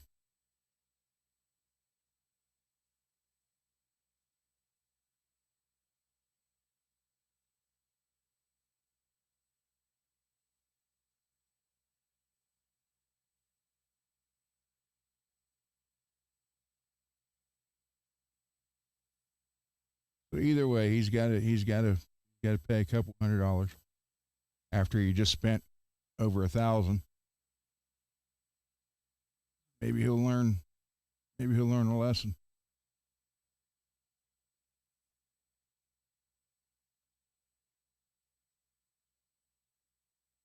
But yeah, you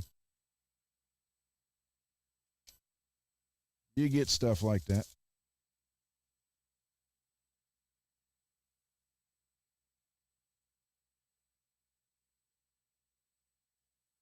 Old Jelly did what he wanted to do.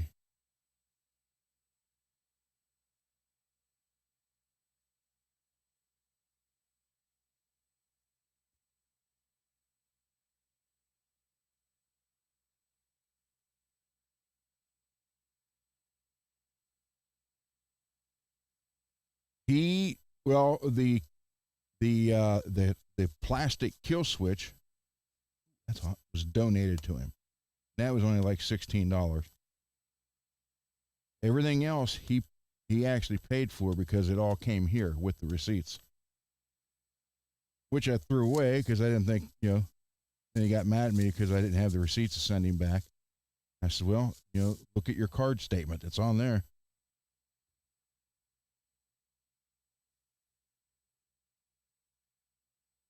So yeah, he did have um,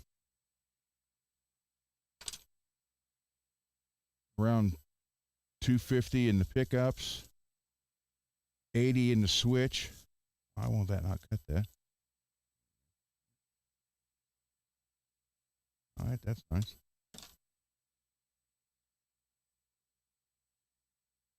And that was a wasted $80 for that switch. Okay, well, none of that. There we go. And then he had, I think, 100 in the tuners, 150 in the guitar. Um, what else did he buy? Yeah, there was right around $1,000 between the guitar and all the parts. And that was free labor, not just for me, but I also called in a favor for one of my friends to help me with that switch. You know,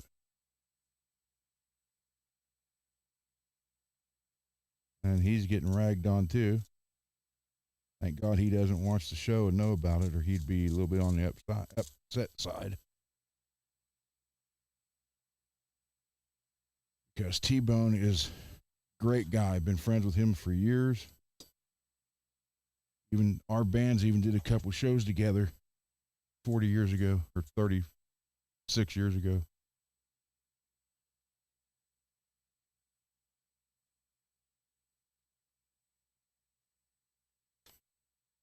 Spazlo had no idea who he is, yet he wants to get on there and knock him a little bit. So, okay.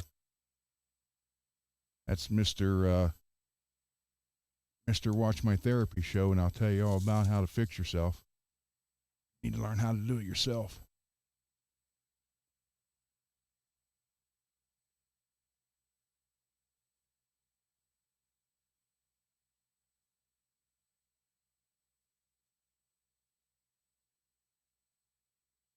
But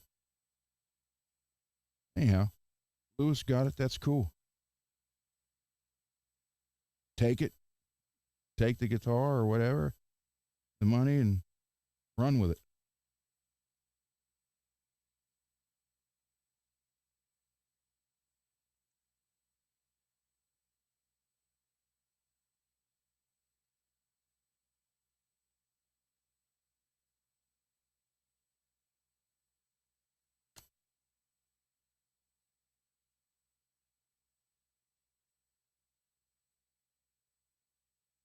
Found out that he likes to dominate the conversation. And if you throw it back at him at any kind of intelligent level, he can't take it.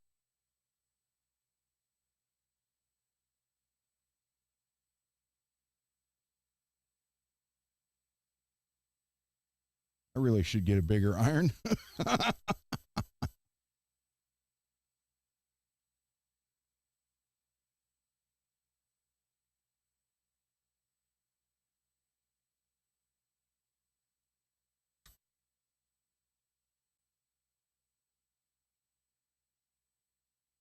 So I'm going to order some blue, and I'll go over this with blue too. So straight lines right.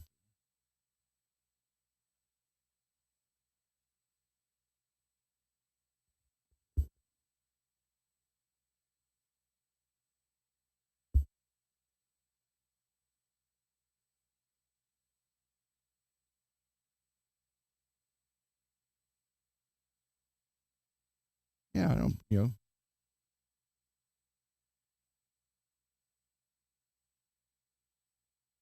I don't blame anybody for trying for a free guitar, free stuff like that.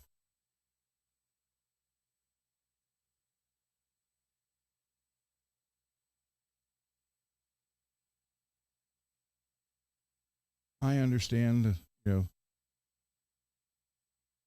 where a lot of us have an issue with those two, but I look at it this way. He spent $1,000 already on something he's not even going to use. Now you got to make him spend a couple $100 more. So I'm okay with that. I think it's funny.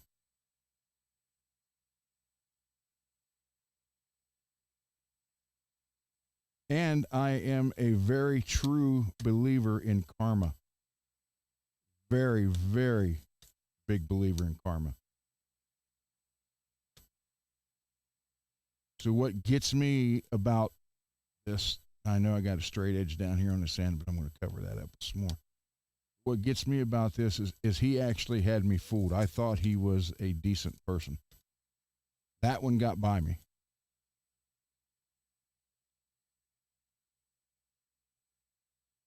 He is definitely not what he tells you he is.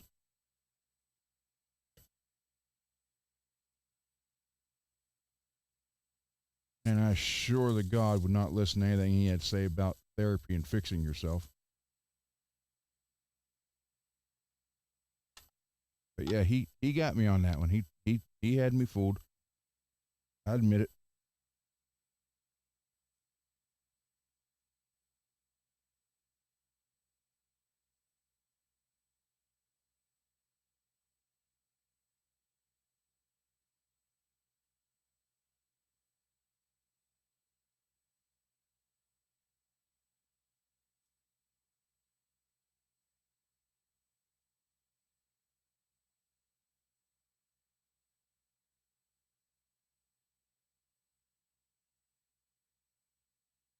like I said, he ruined the Tessie switch stuff for me and for Mad Hatter. And apparently, Mad, you want to explain this better than I can, I think, because I don't know the whole story. But apparently, they think that I pay Mad Hatter to troll them for me.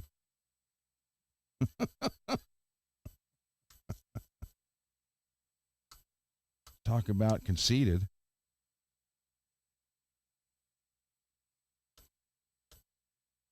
And I can see why he likes to be friends with the little one, because he can dominate the conversation.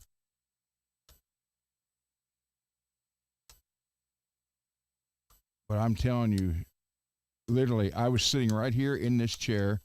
My phone was right there on the green and black stand on speaker. And he was just literally screaming at the top of his lungs. And I admit, I screamed back too for a little while. Then I thought, hold on, this isn't freaking grade school.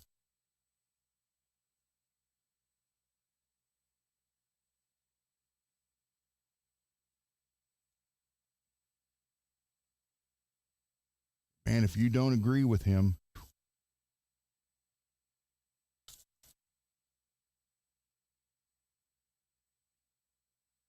so I said he definitely proved to me that right there and then he is not what he portrayed himself to be, not just to me, but to all you guys. Because I heard a story about those two meeting a guy somewhere, I don't know where, some coffee shop somewhere, and then Spazlo got into an argument with that guy in the coffee shop and was screaming at him to where the other one had to apologize, which I can't believe he did that, but to the guy they were talking to. And Laz, I guess, got so mad he left and then came back and started screaming again. And I found that hard to believe, but now, yep. Now I can see that probably really did happen.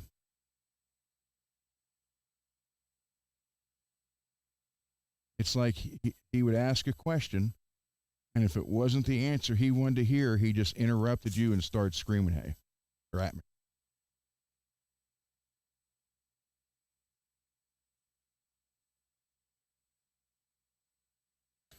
And when he used that analogy of the whole thing about under the bus guys and what they did to those two, and they told me all I needed to know, and because I went on the under the bus show, that was it. That was the worst thing I ever could have done. And I joined the under the bus guys. That was the comment. Like, really? I didn't join anybody. I went on the show. I don't have an issue with them. I wasn't there when it happened. So I have no issue with anybody. And then he used the analogy, if my daughter got raped and I wasn't there to see it, and she told me later that she got raped, that mean it didn't happen. And that's when I said that was it right there. That crossed the line.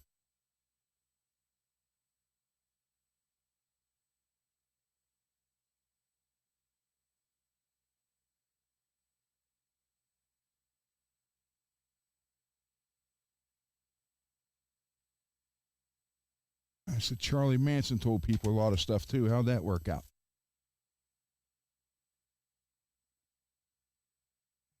He just wants to be right on everything. And he studied just enough to be dangerous.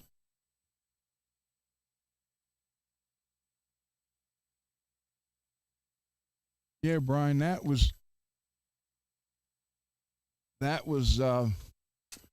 my comment. I said, over 20 people that you two have a problem with, and the only common factor between most of these people who never knew anybody never knew each other prior to that was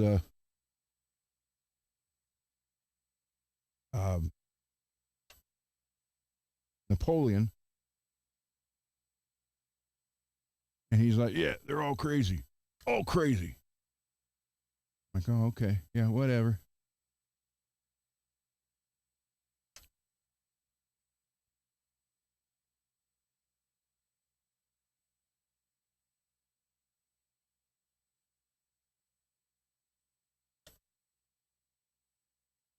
So you might want to look at the common denominator there between all of them and think that might be the problem.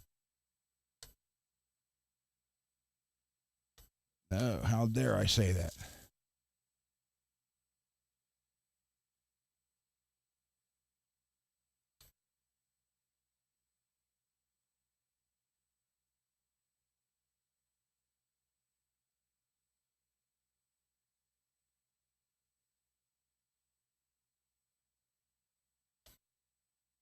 You know, and it's funny because all these other 20 some people apparently get along with each other fine. Just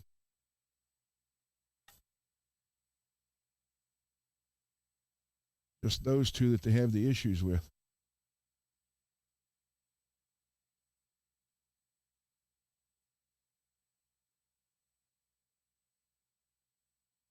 Nope.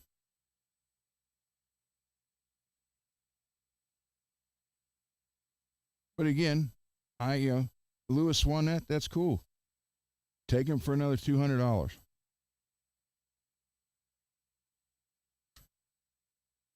And not only that, had he had done my list that I told him to do when he got the guitar, which he never did, he wouldn't have to be taking it to another shop and even paying more money to have it. I mean, they could have did all that in 20 minutes and it'd have been fine.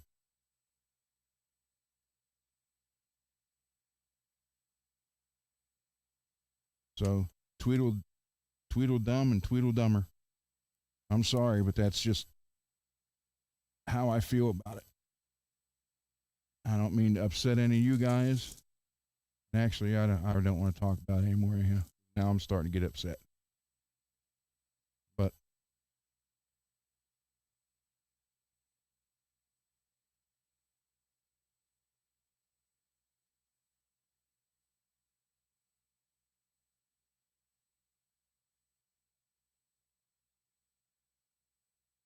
so I'll get some blue paper for this too, or red. I mean, some red paper on it. Different spots all over it.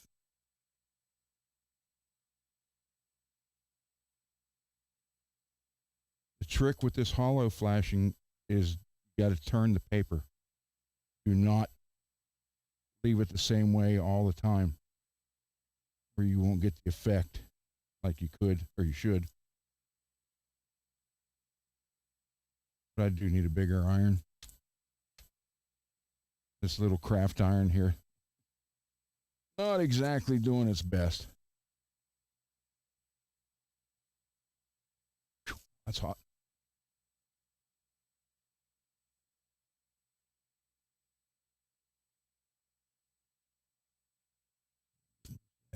Shot. Go over.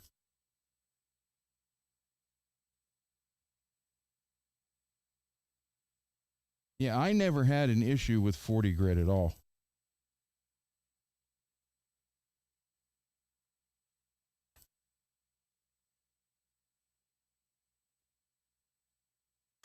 Never had an issue with him. Now, whether or not he had one with me, I don't know.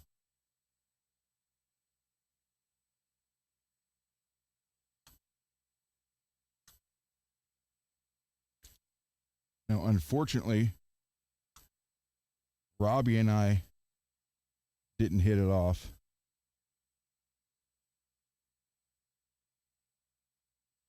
But part of that, and like I said before, after my first night as a guest, I heard from Robbie, and it's like, oh, Johnny wants to replace me with you. So I could, and I was like, what? But apparently that was true. So I could see why Robbie would have an issue with me.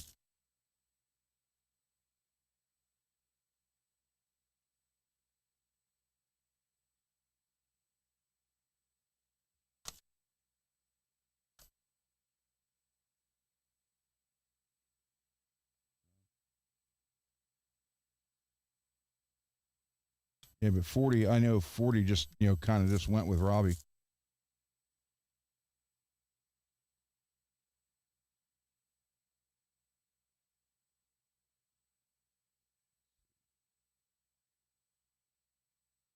And nothing wrong with that.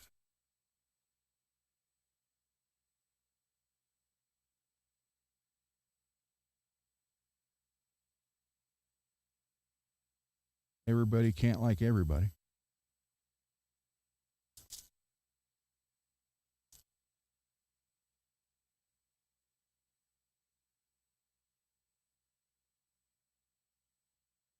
Always told if you don't have some people not liking you, you're not doing something right.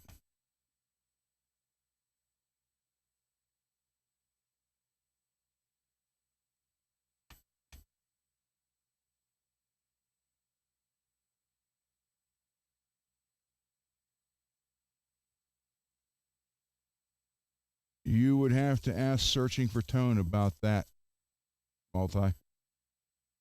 I have never, uh, the OU812 crew, I have never talked to, what's his name, Ryan. I've never spoken with him ever. And R2, R3 Locking Nut was in the chat when I first joined the other show. And all he ever said to me was, "Aren't you ever going to play the guitar?" And then he just quit coming around.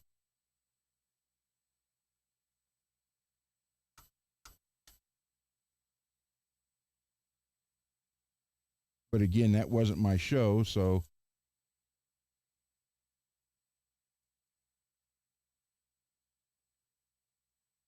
and for the longest time, right after that all happened, for those first 2 weeks, I was really upset because of all the money I spent on the show stuff in order to prove to him that I was serious. I'm thinking, man, all over $3,000 worth of stuff, and then it hit me. Duh, you're doing your own show now, and you would have needed it anyhow. That was hot. Didn't take me long to test that. So I guess in a way, it was a blessing in disguise because I couldn't afford to get that stuff right now if I had to. So, but the main reason I did it for the other show was because he complained. I heard it all the time before the shows went live, how the other guys, it's the under the bus guys, would never upgrade their equipment until they left. So I thought, well, I'll show him I'm serious and I'll go ahead and upgrade it now. And I think he took that wrong. I think he took it as like I was planning on getting my name known out there than stealing his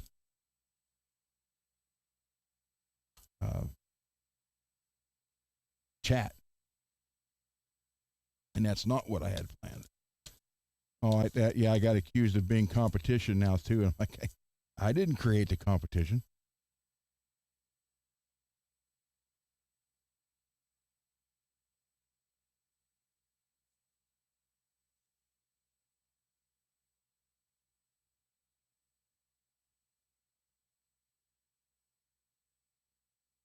So, yeah, I'll get some red put on this. That'll go good with the gold.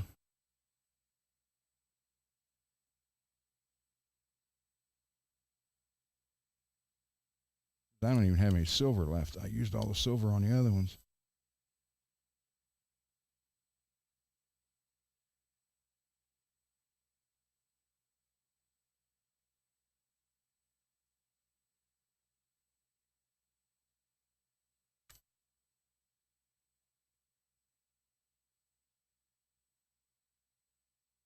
So it's not going to be completed tonight, guys. It's going to look a little on the odd side until I get the other hollow flash on it, but get an idea what it's going to look like. So my question is now, should I go with gold knob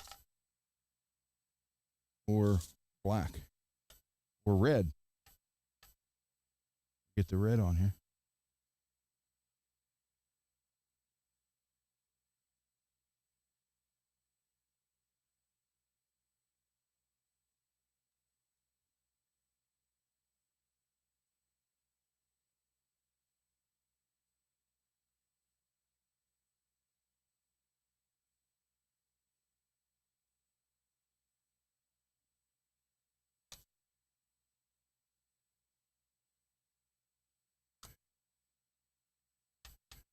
But I look at it this way.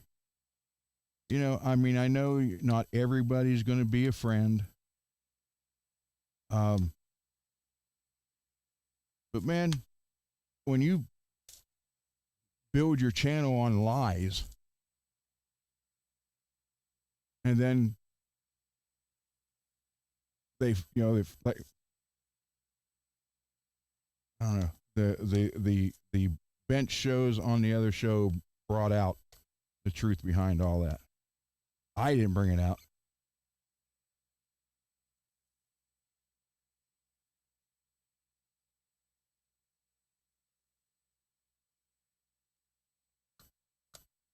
And I at no time tried to take over that show, which, by the way, I also got accused of.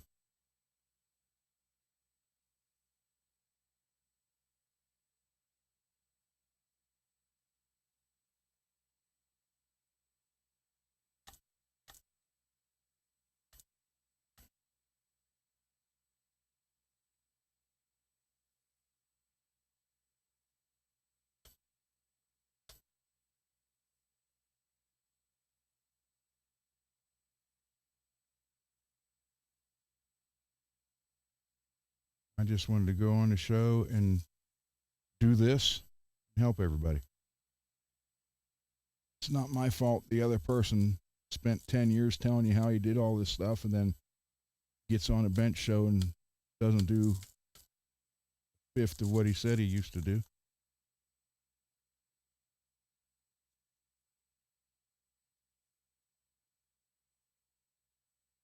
And how is that my fault?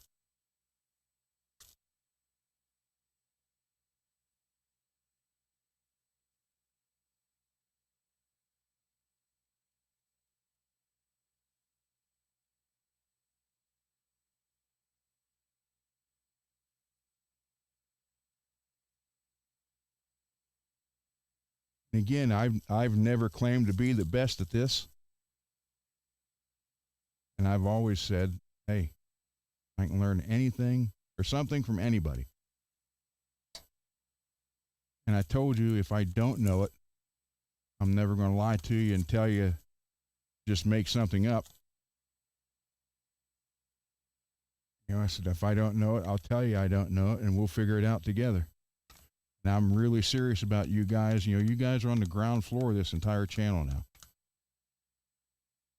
especially with the live stuff. So I truly, God dang it, I truly thank you guys for that, and I hope you stick around to help this channel grow.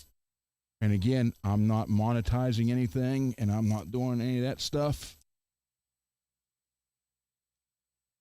I just want to help people. That's it. Help you save money with your guitar, help you be able to fix your guitar. That's what I want to do. No more, no less.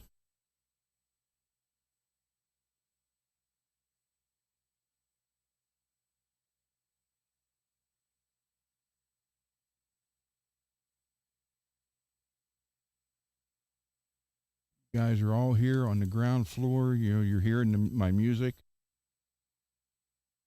before anybody else does. None of it's released yet. It will be.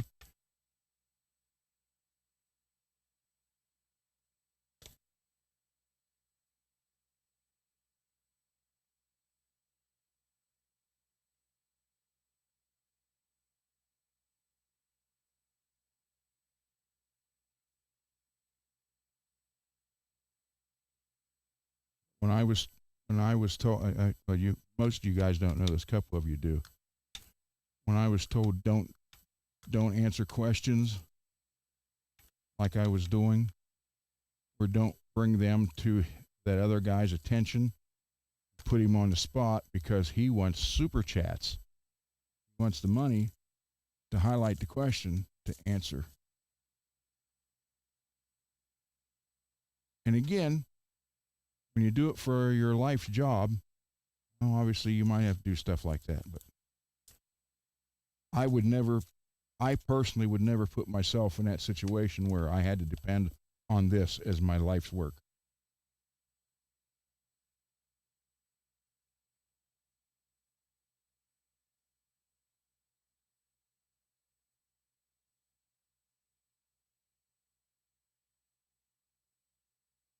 You guys don't know what went on prior to the shows. The list of do's and don'ts and all kind of crap.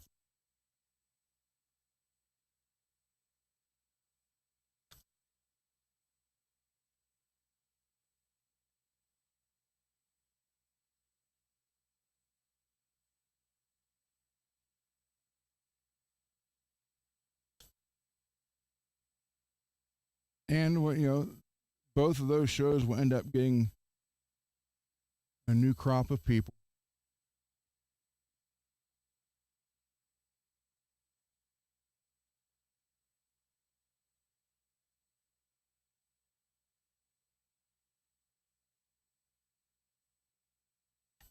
And then eventually they'll see through it. I mean, I was fooled. I admit it.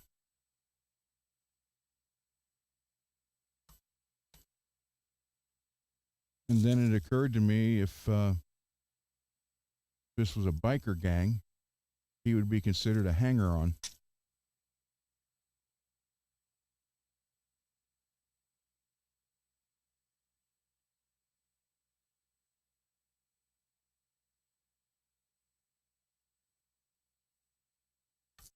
But, you know, if they can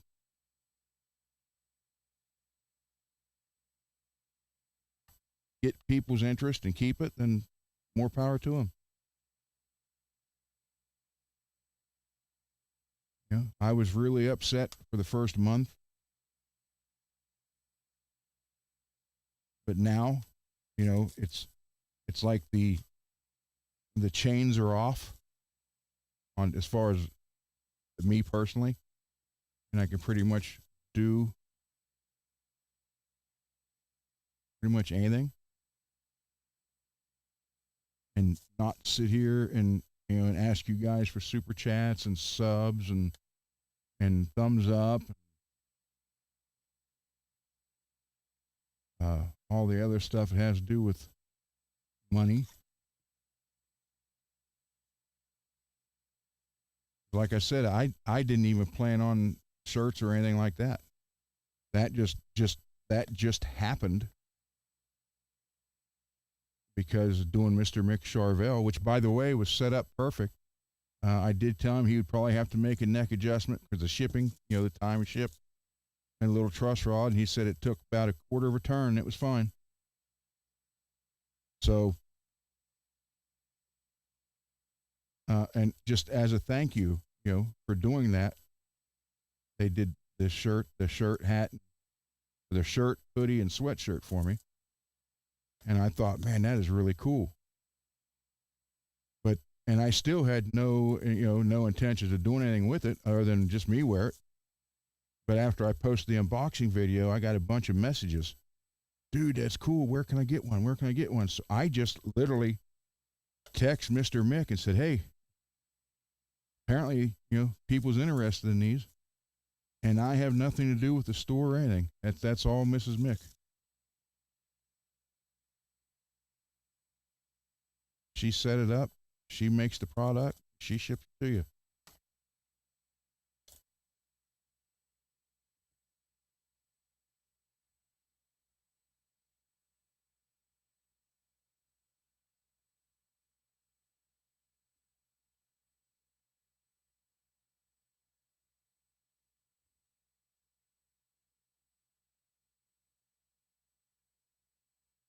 And since she does it made to order, You know, it's not like she's got a bunch of shirts sitting around waiting for orders. So,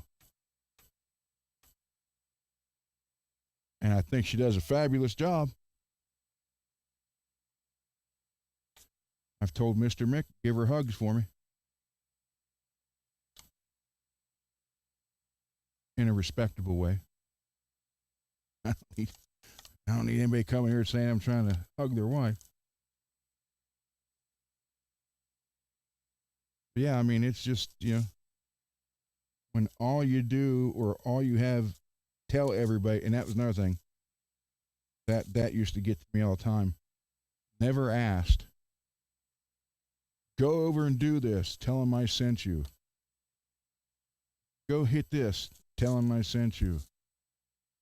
Go. So, like I said, if you guys knew what went on behind the scenes,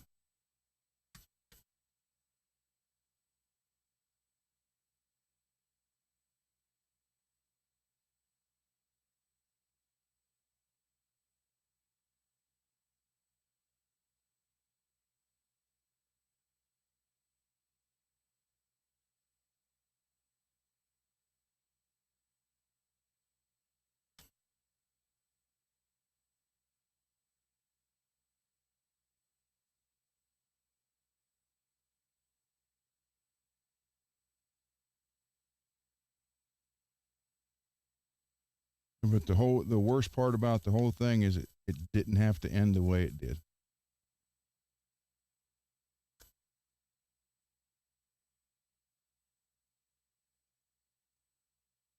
Not have to go down that way.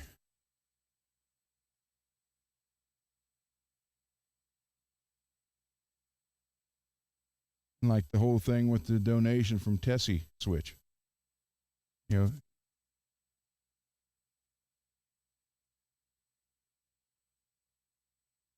they may think that's hurting me, and it upsets me.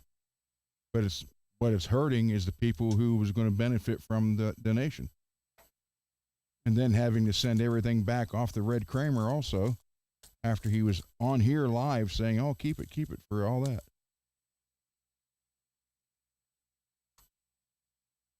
You know, it doesn't hurt me, but the people who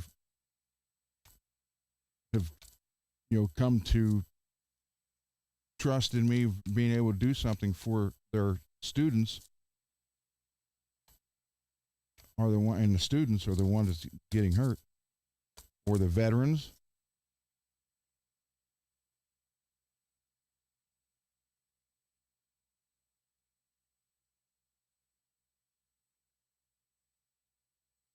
And believe me, it did. It took a long time for me to ask you guys for donations.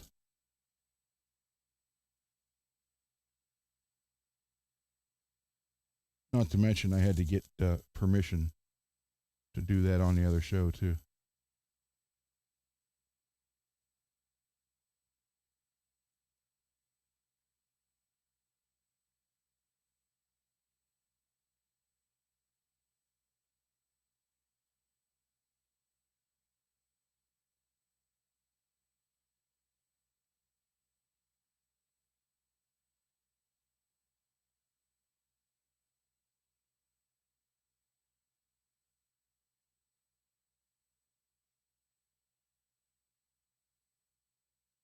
All right,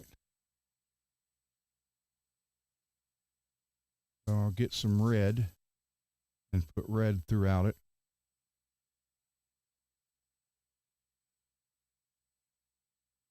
So, what color volume knob should I have now? Gold, red, black, or chrome?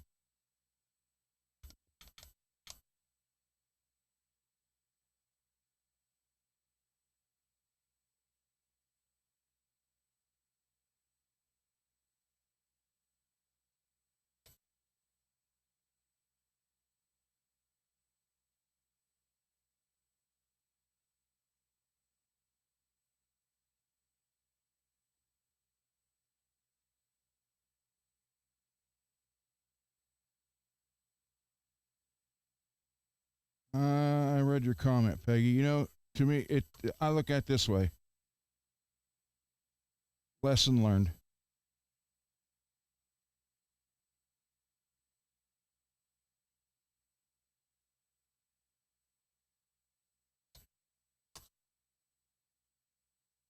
You know, I rebuilt his brother, blue BC Rich, never charged a penny.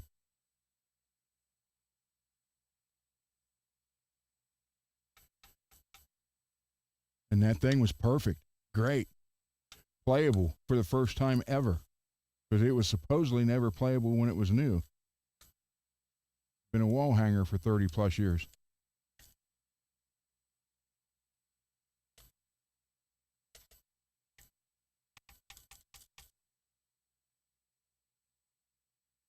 If I had all the hollow flash that I put on that uh, Beretta special for Napoleon, I'd have enough to do all this.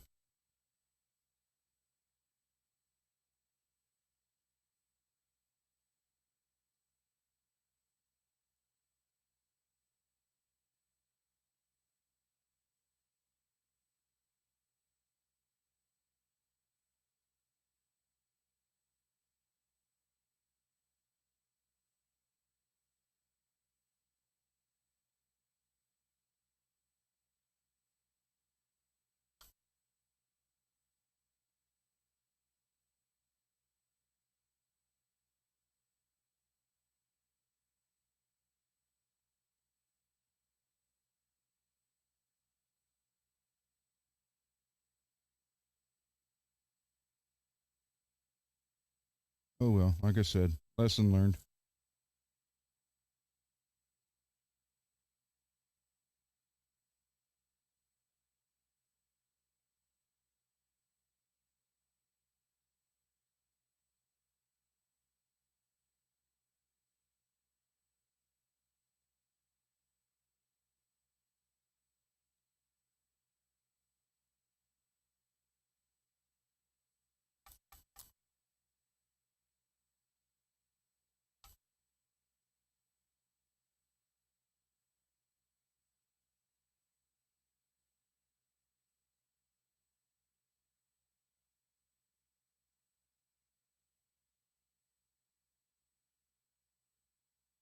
And I no, I have not. Obviously, I have not joined the Under the Bus show, as I keep being accused of. And I think that's because when they show people who is their channel members, there's someone on there, and it's just under the name Ron. So I think they think that's me,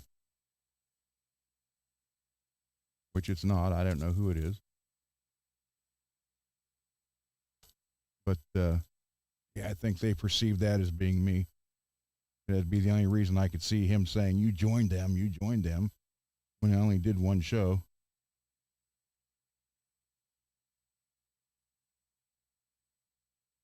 You know, and that apparently is unforgivable. I did that one show with them, whatever reason.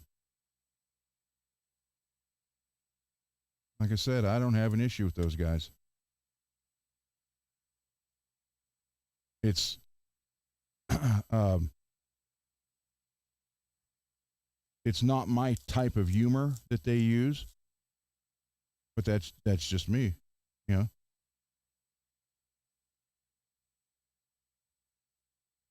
But I don't have an issue with them at all.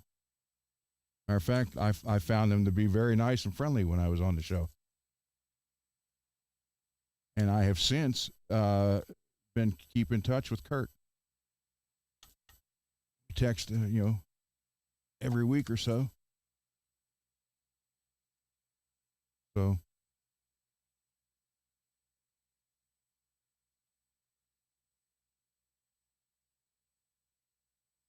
I try not to have a problem with anybody. Actually,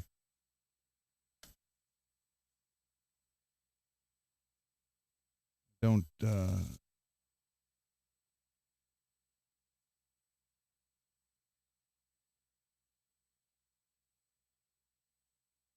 It's just this stage in life, it's not worth it. You know, I understand not everybody's going to get along. Okay, that's fine. But because you have an issue with somebody, don't tell me that I can't talk to that person or be friends with them, which is what was going on there with the under the bus.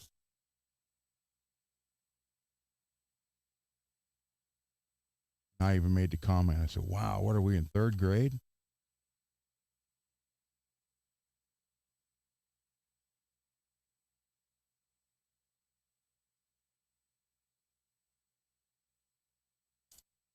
And then I hear, if you ever wanted to get back on that other show by going on under the bus, that'll never happen. I said, why would I ever want to go back on there?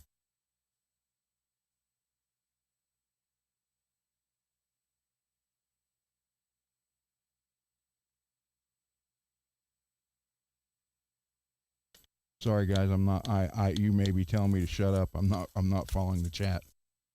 I'm trying to get this last bit because I got to get more of this now. To finish it up, I'll do the red over top of all the white. But you get the idea where I'm going to go with this.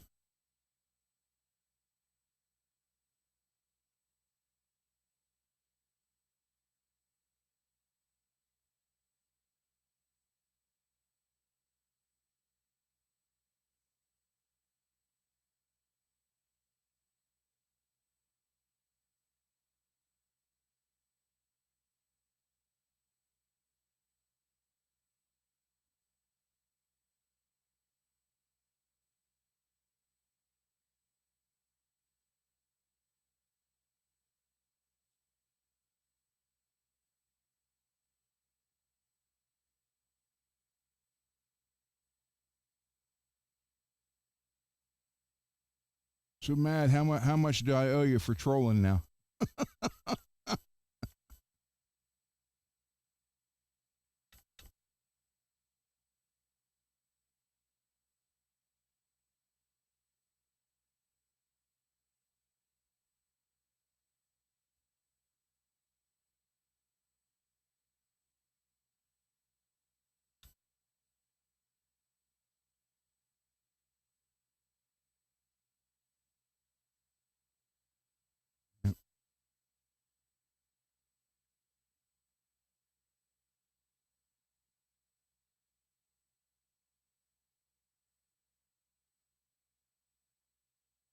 Yeah, Brian, he got accused of being a paid troll for me. So, and again, that shows you what little minds, I guess. I mean, I never would have thought to said that. So apparently, that thought has come across like they've done that before, or they've did that to somebody, or I don't know. It's just a weird thing to come out with all of a sudden.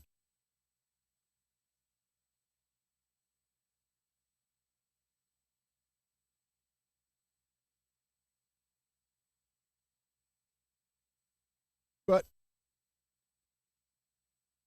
bigger and better things.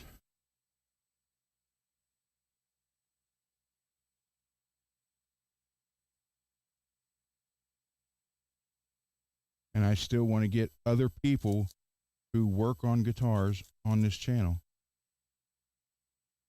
and do interview. Be great for them to have work on their bench during the show. And I wouldn't come over here. We'd all just sit and ask questions.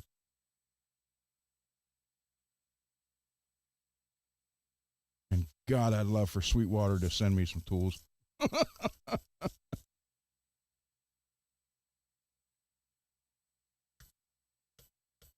Be great if a parts company would hook up with me too.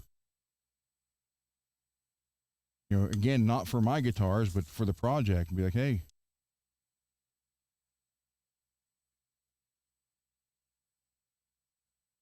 my guitars are taken care of.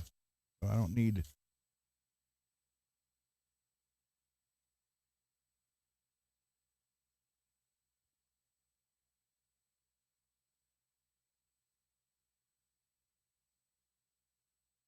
Well, I'd say that's pretty much it till I get some more. I don't think I have that one. Oh, a little bit. Much.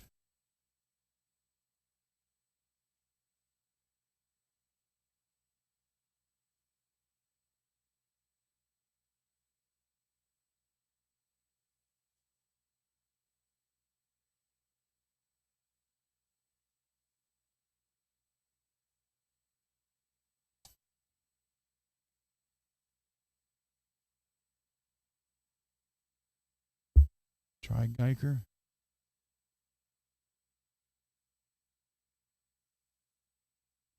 Uh, Brian, send me a name or a contact email, please, and I will. Thank you.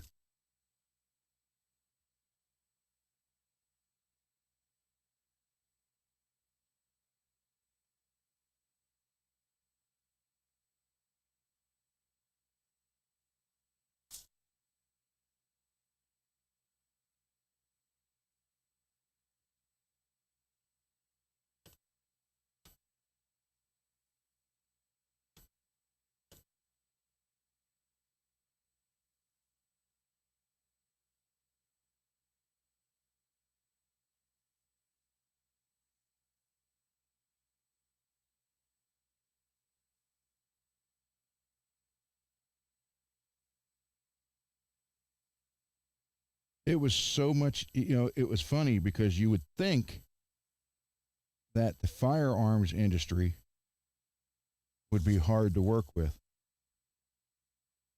And that was, I mean, they basically beating down my door sending me stuff when I was doing the shooting thing. The one nice thing though about it, if I get my knees work out, I might be able to do that back, at least in limited capacity. Be nice to shoot block matches again.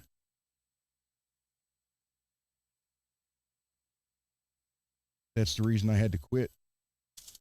I couldn't do the running, any of that stuff.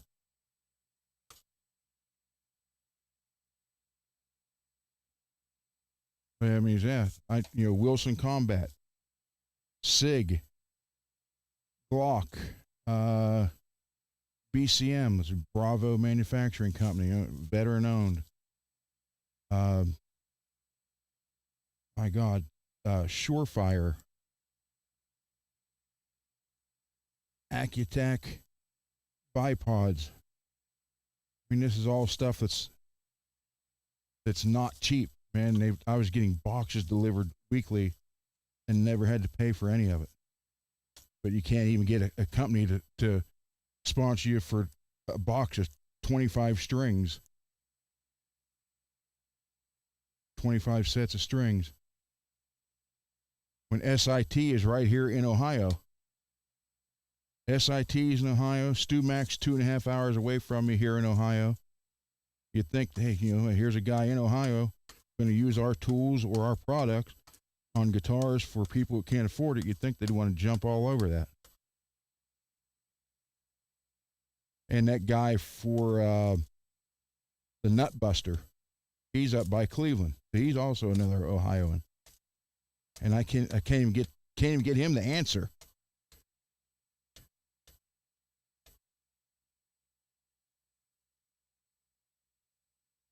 All right. This iron is really, really hot. Shut that off.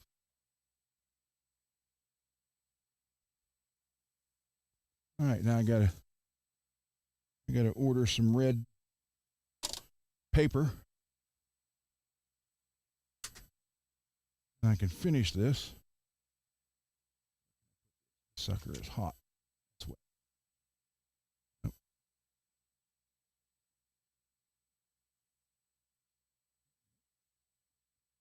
So I can get some red paper put on here.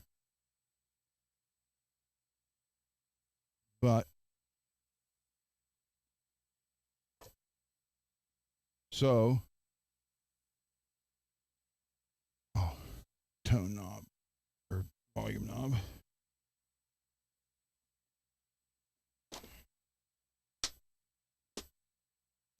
Okay.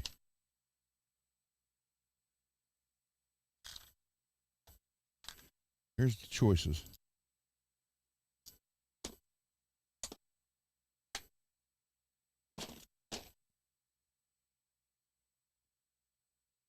Now, remember, this is black, the bridge.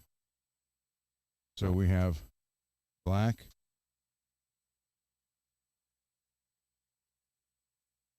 gold, chrome. Oh, wait, got the red one.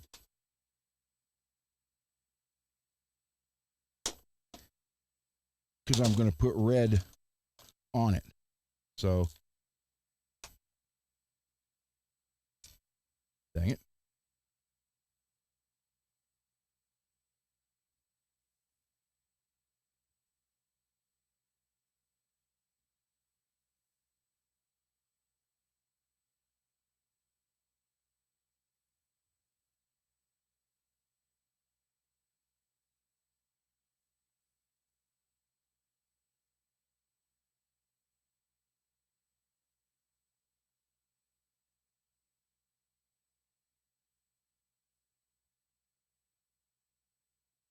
The red stands out. Well, I'm going to put red in here too.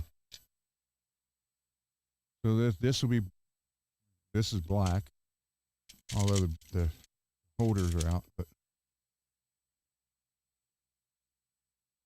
and then the pickups.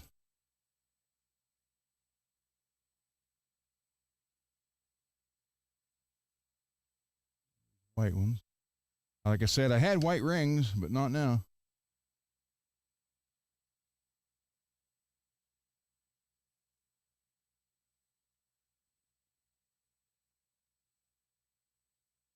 Because when he said he was going to send me this, I thought, oh, cool. Use the white rings with it.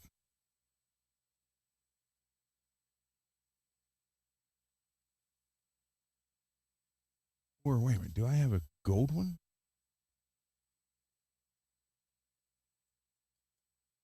Ah, it's arch top. Dang it. I only have one anyhow. It's arch top.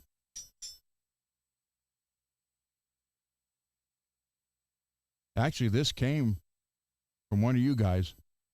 This came in a parts donation box. It's a gold one.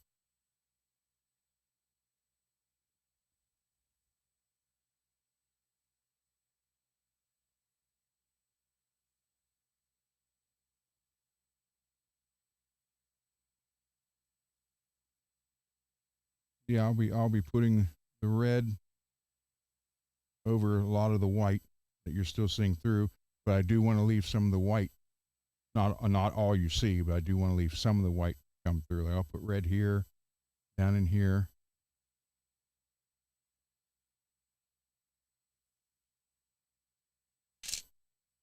These in there. Figure it out.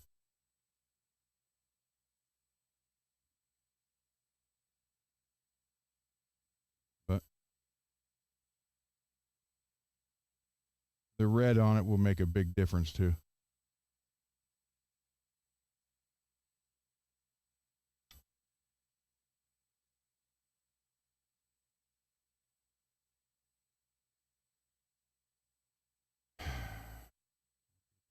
Kill switch right there.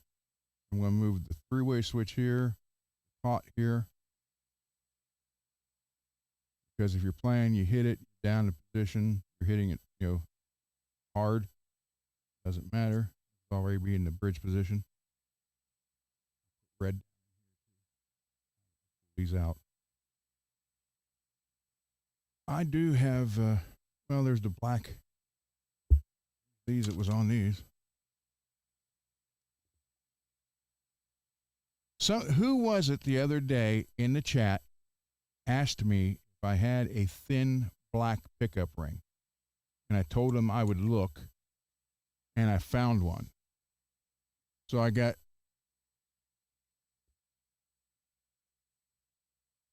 now before I say anything, where'd it go?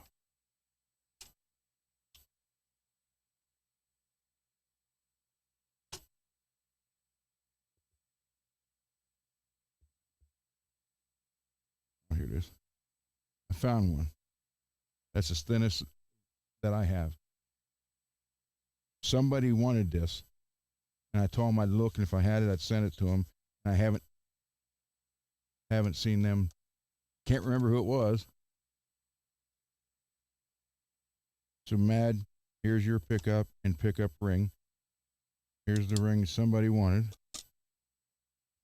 So,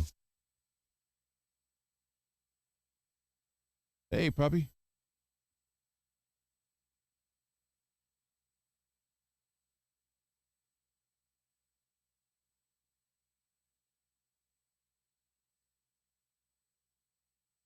This is actually, that's, that one's really thick for back there, too. What came on it. This one's thinner.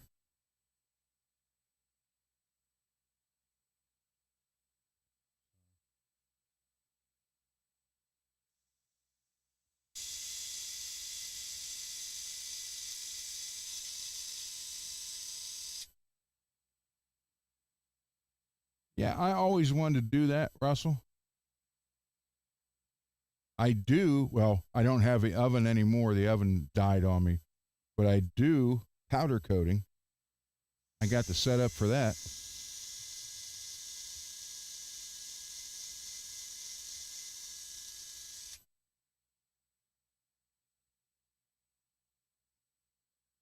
I want to wax pot these, though, before I put them in there, but just get an idea. Someone said black rings on here still.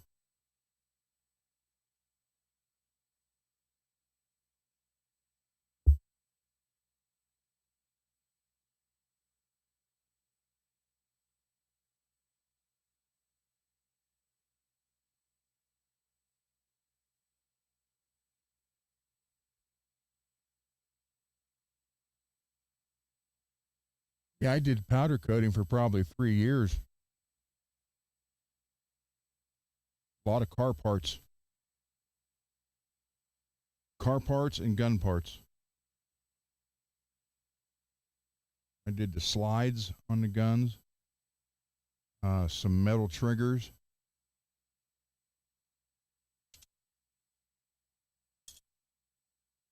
barrels.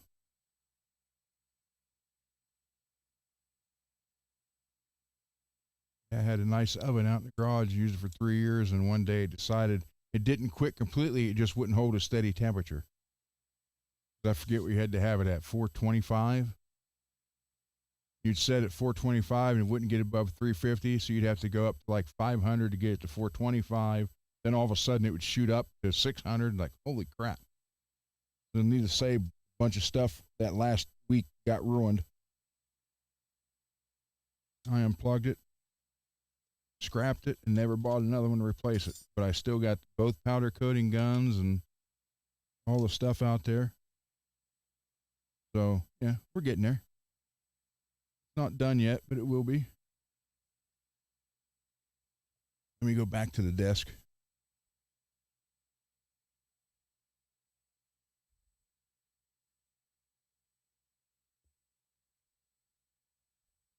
We are at what? Ooh, timing that just about right for the headset to quit on me.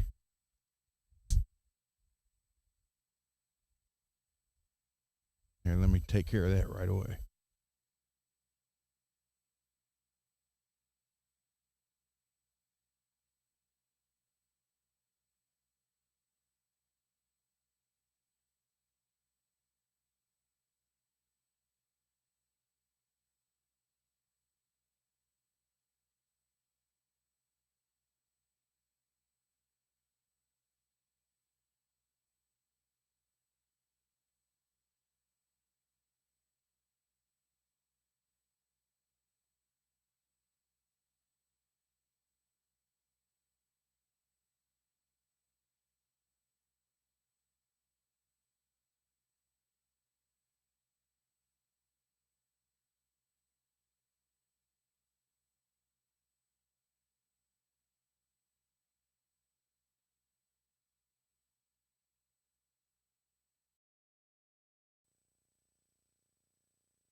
Hit the wrong camera. Uh, yeah, man, you just couldn't keep it. You couldn't keep it the temperature regulated.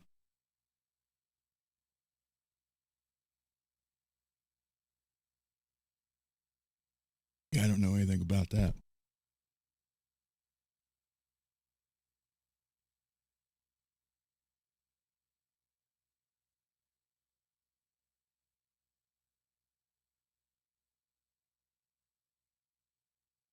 Hmm.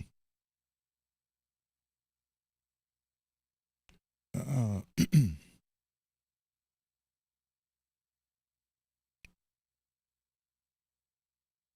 oh, chain of hooks and yeah, I did. Well, and naturally, I forgot the phone. Hold on.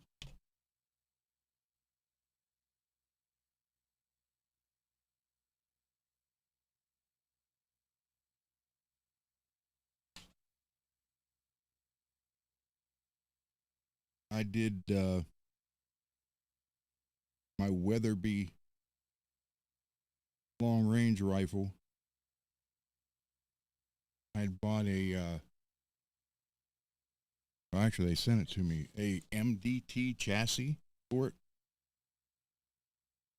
and it was black, and I didn't want it in black. I wanted it purple.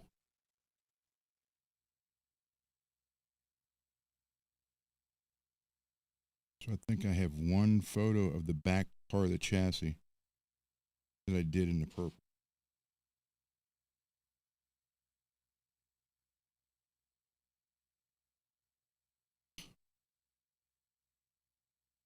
Let go. Dang it.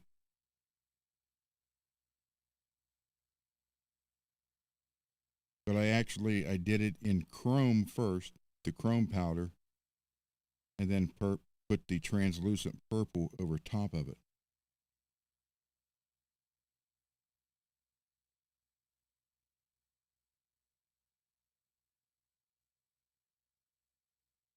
Not in that one.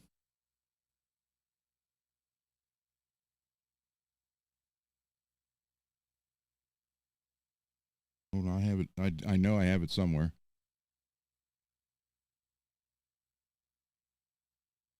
But yeah, it turned out really cool because then I had guys uh,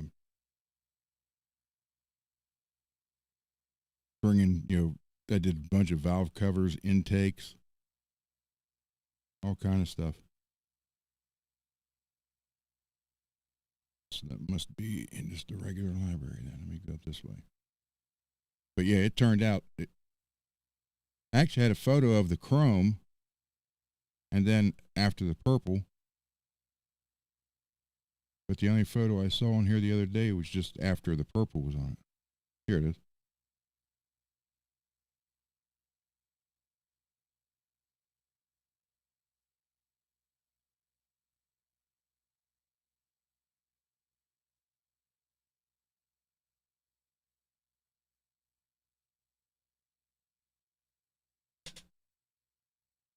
Yeah, I don't have the photo of the chrome.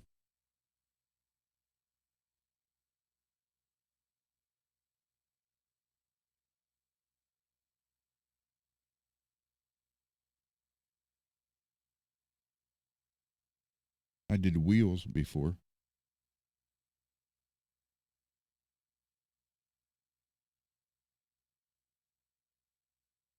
So I never did anodizing.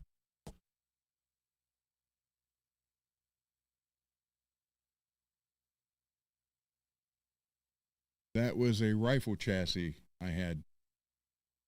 MDT or MTD. They're out of California. And they sent it to me for my long range rifle. And it was black, and I didn't want it in black. So I sandblasted it, then did it in a chrome powder, then put translucent purple over top chrome. Then baked it. Well, you put the chrome on and bake it. Then when that was done, put the translucent purple on, and then bake it back in the oven again. So the rifle barrel itself was chrome, and everything else was that purple. That's without the, it didn't have the cheek rest on it and all that. That was just the chassis, but that's powder coating.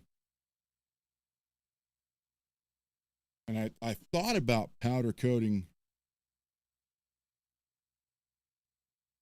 Floyd Rose, but then I thought, nah, I don't see how that would be. To me, I don't think that would work. I know they're doing it now in the wild colors and red, white, and blue and all that stuff, but I don't see how that would still work in there properly. Just trying to see if I had anything else in here that I powder coated, but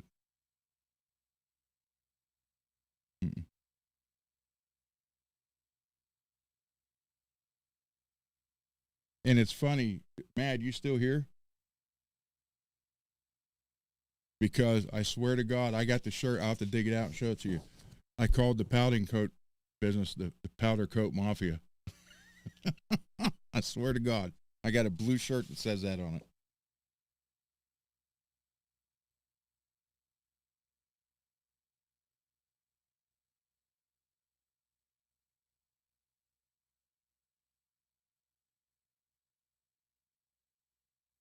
Okay. Yeah, just you may have. I may have missed it in the chat, but if you didn't, yeah, just send me an email or a contact or whatever, and I'll get a hold of them. So thank you. Thank you very much.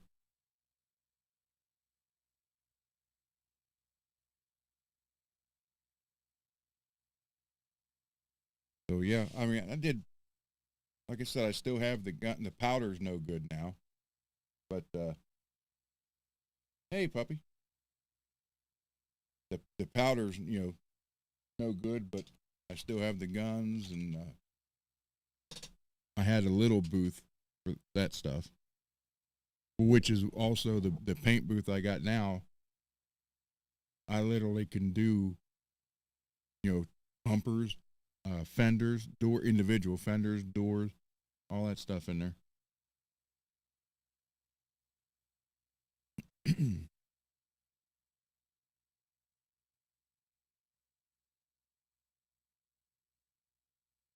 So it's actually 4 foot wide this way, and then he actually ordered the 5 foot walls.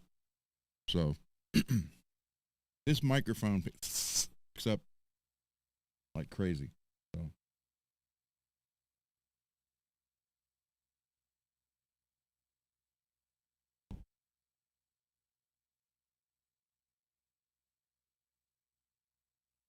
there you go, Russell. I would love to get, and I think they're around $1,000, maybe 1,300. Hi, Avis. It's a bench top CNC for wood. Excuse me. And I would love to get one to do bodies. Just build my own guitar bodies, already routed out for the Floyd in one pickup or whatever the person wanted, and do my own bodies that way, then paint them. I'd love to do that.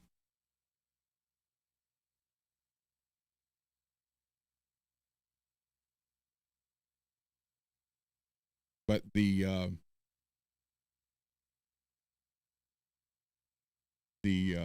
3D printer, that thing is just, well, if the new hardware would start working, or the new firmware.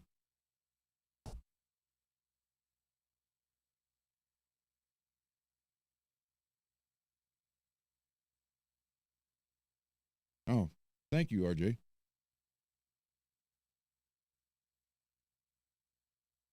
Thank you, Peggy. See, that flashed. I saw that. That's why I tell Peggy if something happens and I don't know, just message me that way. Oh yeah, I love it. But they did they did a update, and now you can't get the computer and the printer. It recognizes it, says it's there, but it won't send it anything.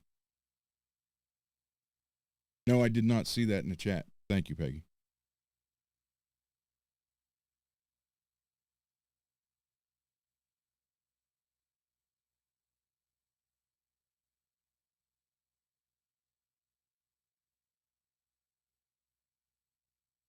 So, yeah, it works out because I've made so much stuff I never planned on making. You know, for the guitar, well, the fret polishers. I'm making then the neck rest with the tool tray, all that stuff. I made all kind of. I know you're here. I know. I see you. I got you fresh water. Drink. Go get a drink, sweetheart. So,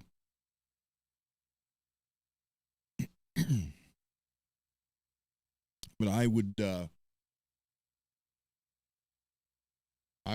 to get I would love to get the CNC benchtop machine that's that's big enough just for a guitar body.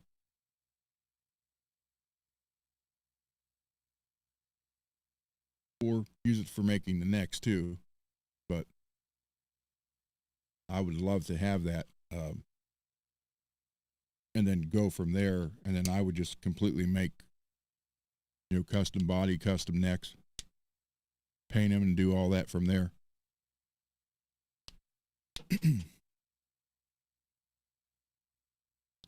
But the problem with this, the channel is new and small, so nobody wants to, like no company like that wants to work with me, which I think is wrong because they could get in here in the beginning and be here the whole time. But I get it. I understand.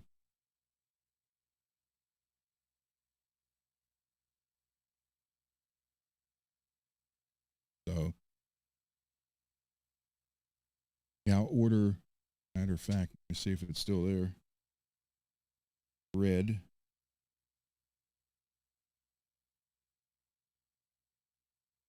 Have it saved in a reverb cart.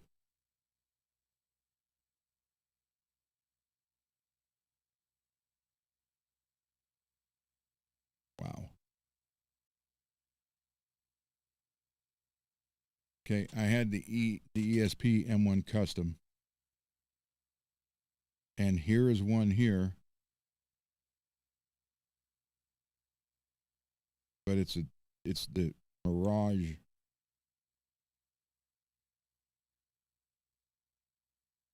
It's pretty beat up. So mine had one volume knob and then a toggle switch for a dB boost. This one has two knobs.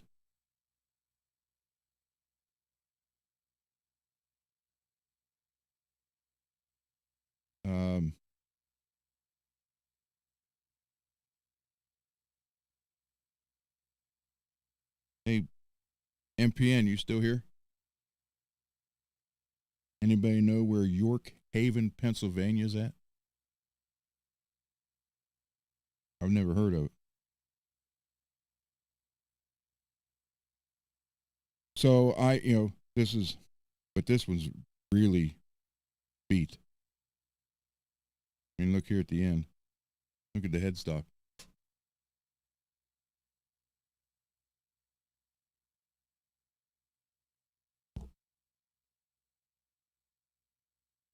There's that. Of course, they may have put that other knob because that's right where the switch was on mine. But this whole thing is beat up.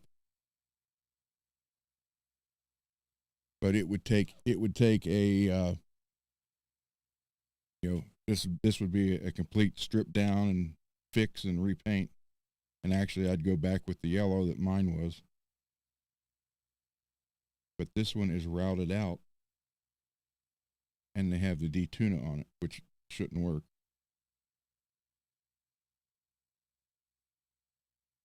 Not with a full floating.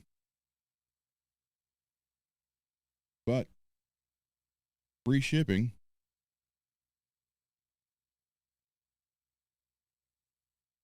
It's a vintage ESP custom shop M1. So it should just say ESP M1 custom, right?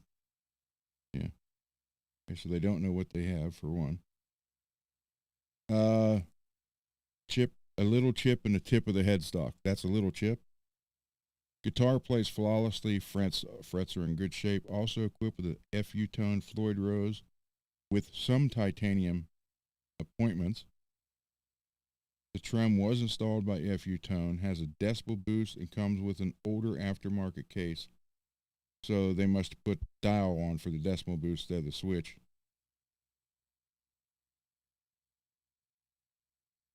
But I have not found one under $3,000. Man, $1,800. That'd be like a year long project to get it done. But I would have my, well, not mine, but I'd have my ESP back.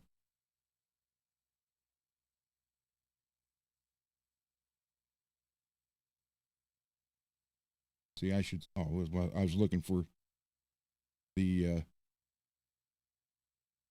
red paper.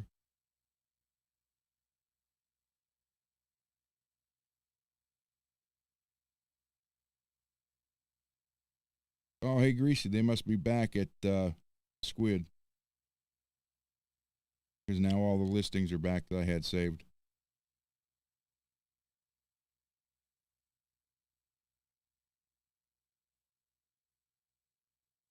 Come on, where's the red paper?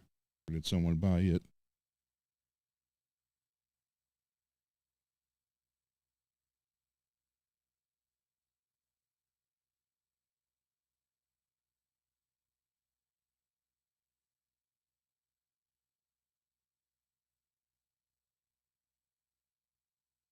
Come on, dang it. Oh.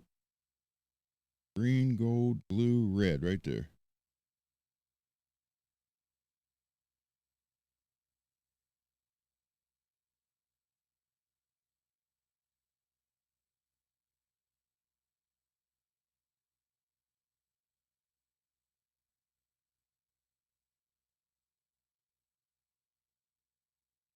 Hmm.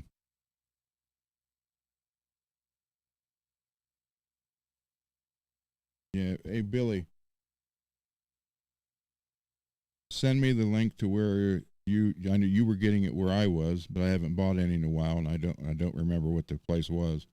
But please send me that link because this guy wants $11 for this piece of red, but $29 to ship it. Oh, okay. It's out of Australia. That's why. I know the ones we were getting them from was from Washington State.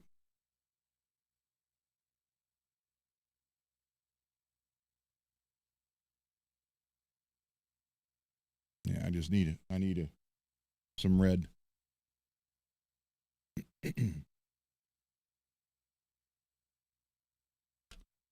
So, anything else going on?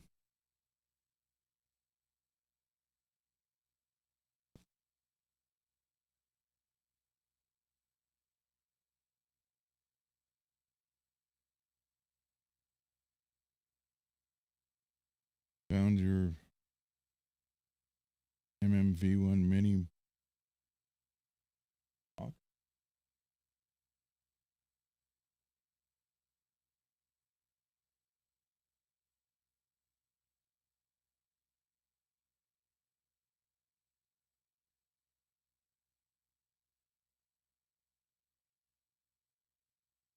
are you talking right now, puppy?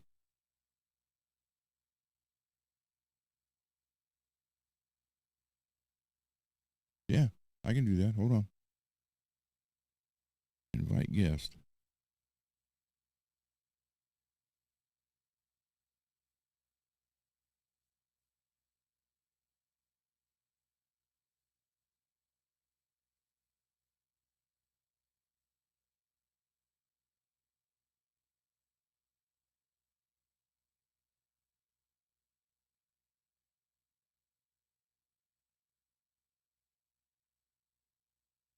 Sent.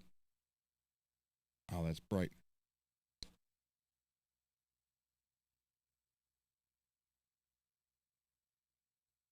Sent you the link, man.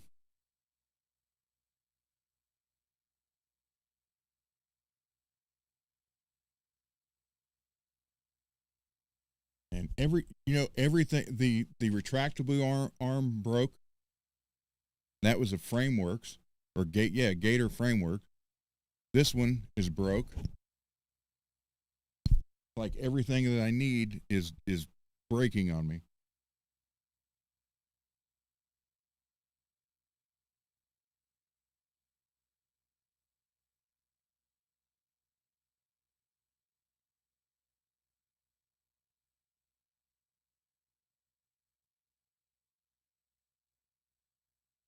So, Derek, you did buy two of them. Cool.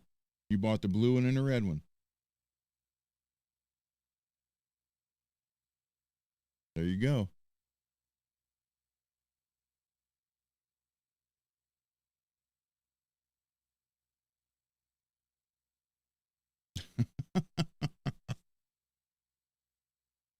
Now the red one is the Soloist Pro, and the blue one is just a Soloist.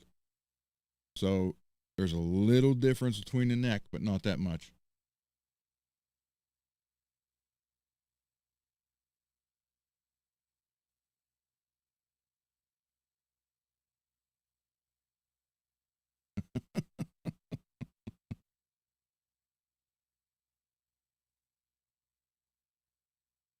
I sent puppy the link. He's not here yet.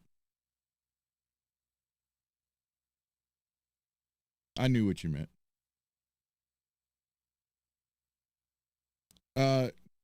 The blue one will be a special. The red one will be a 1,000, or should be. I don't. Who knows if they changed them.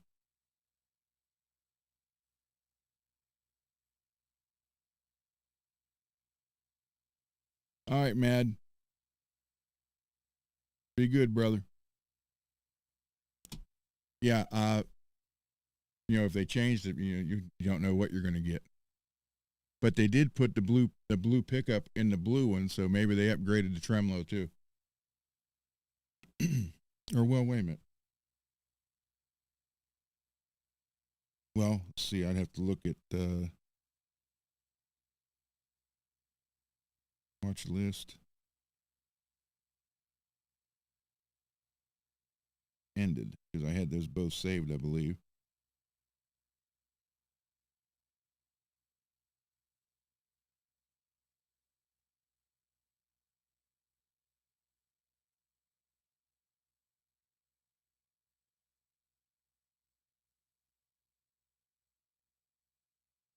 Someone bought that Berry Burst Epiphone that I like for $4.99.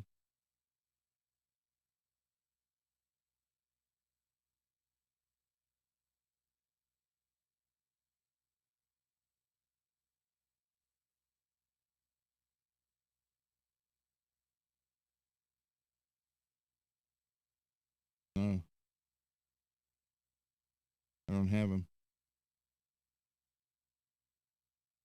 Hmm.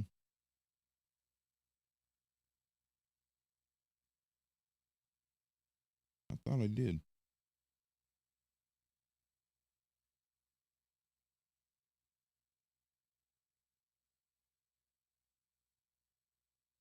Billy.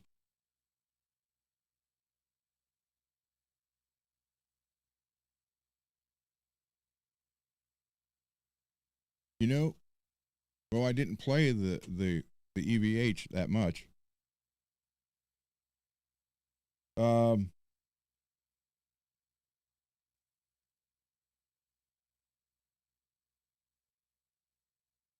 This one has more of a roasted maple neck on it, so I like the feeling of this neck better. But as far as playing, it's probably the same. Hey, there he is. Hey, puppy. Let's say I hear something.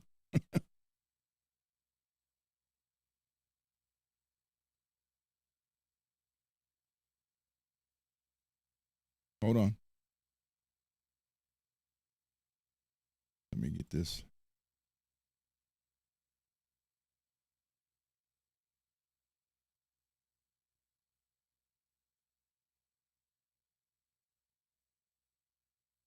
What we have here. Hold on. Let me get the. Oh my God, this mouse will drive me nuts.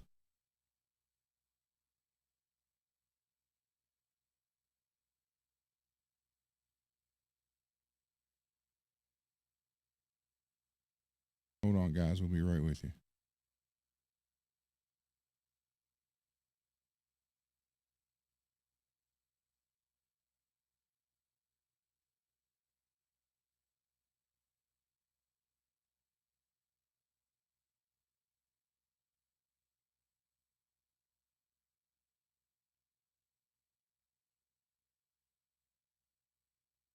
Okay, ready, puppy?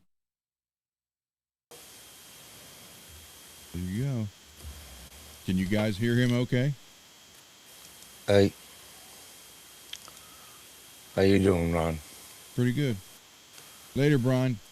Thank you. Yeah, I got the stuff packed up for you. Cool. I'm gonna be taping it up, making a label for you, and I'm gonna be mailing that out tomorrow. Cool. Thank you very much, sir. You got two of these, which have two pickups each Okay. in it.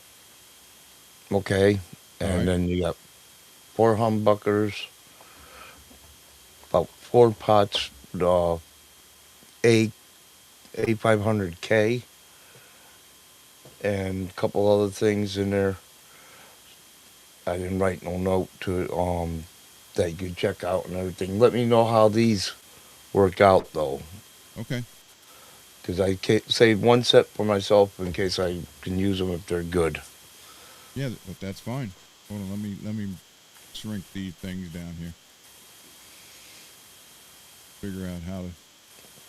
There we go.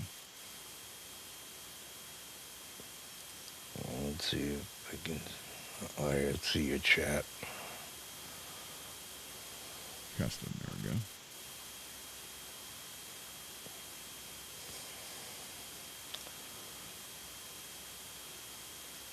Okay. Can you guys hear him? I hope they can, but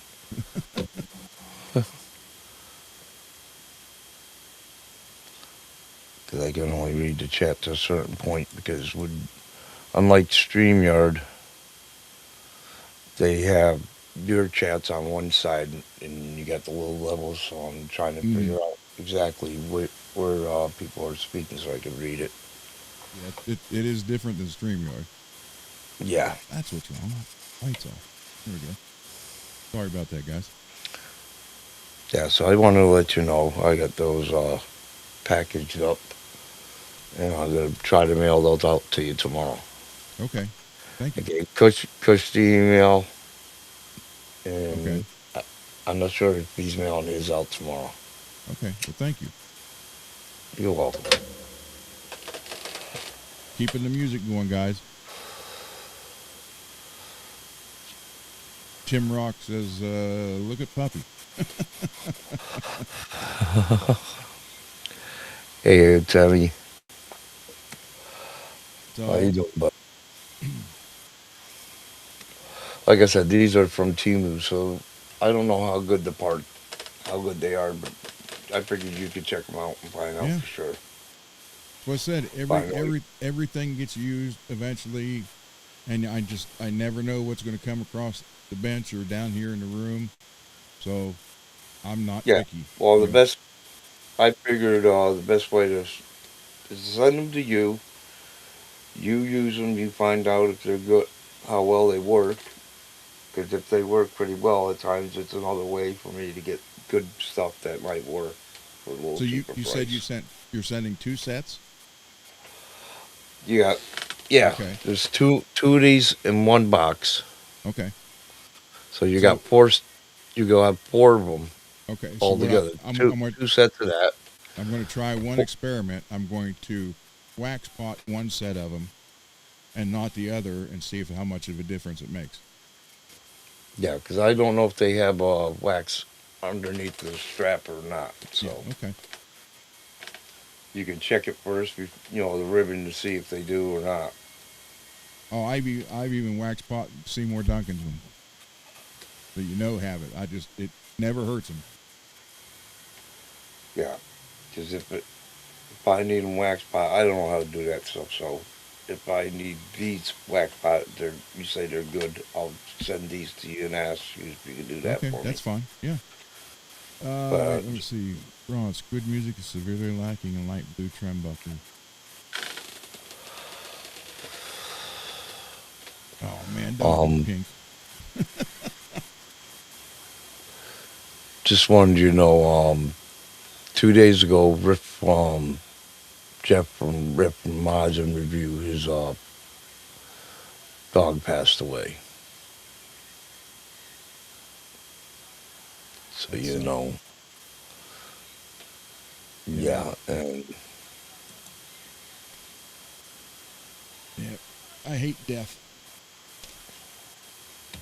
we I hate. dedicated the show that we had tonight to his dog. Yeah, I hate death all the way around. No matter what it is. Hold on, let's see. So, yeah, don't go with pink, Greasy. Don't go with pink.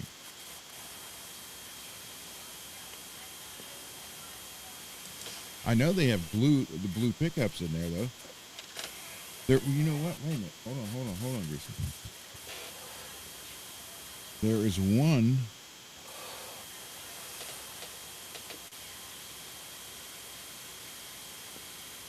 That hold on. There's one that I have saved here, but it's a dark blue.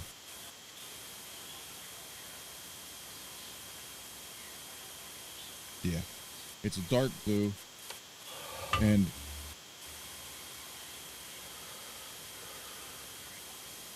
but it's a JB4.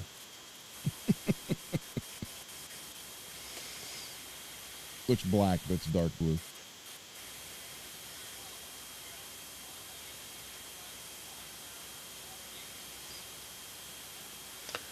Hey, Greasy.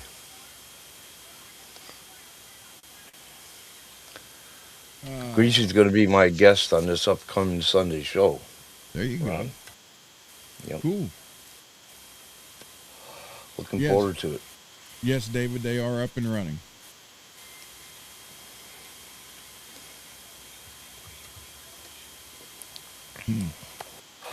Well, here, Greasy, Trembuck. I know Trembuckers are great, but for years we didn't have them, and we still use the Floyds.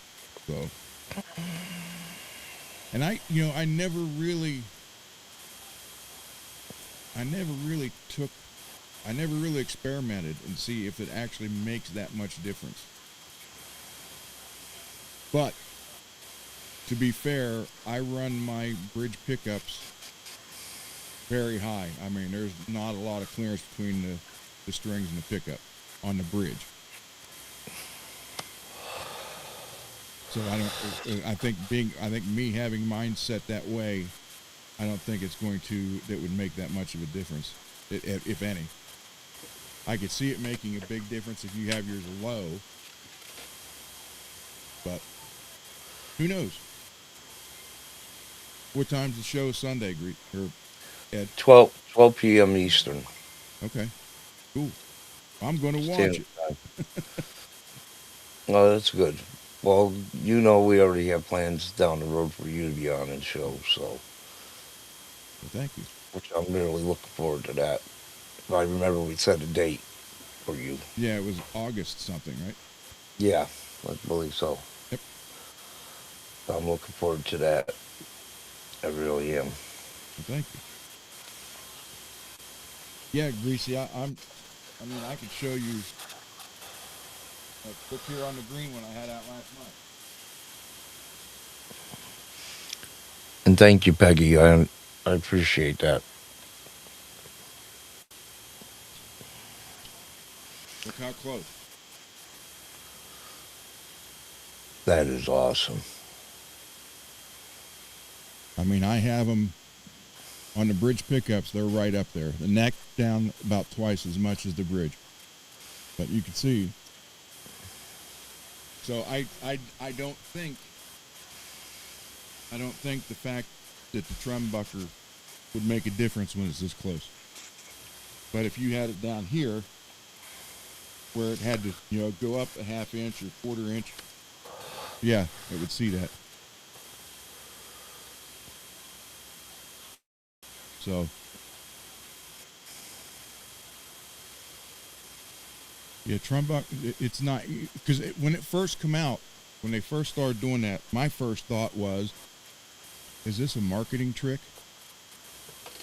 But then I never got into it. I never got into it to check it. There he is. So, yeah, that might be something to try. But yep, there's something to think about. There you go, Greasy. Well, Zach, thank you. Zach Thong in the chat, Ron. Yeah, yep. Yeah, he's here on most of the shows. Yeah, he's one of the people that hang out. He's one of my members of my crew. There you go. Awesome player.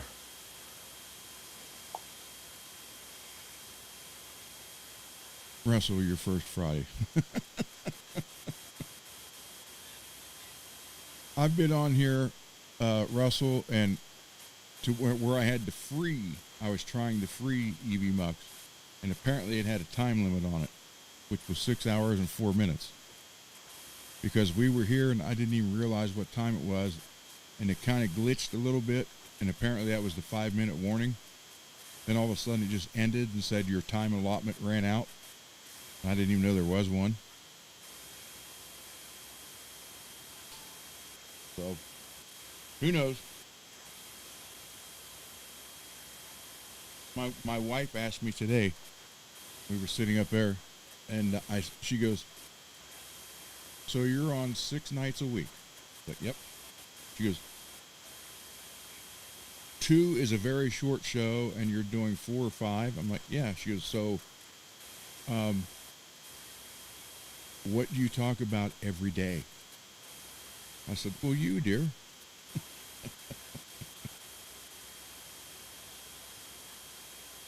See, Russell, that's what happened to me.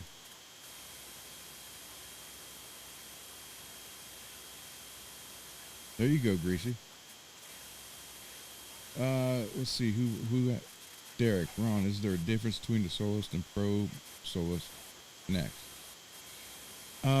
The pro is just a tad bit wider.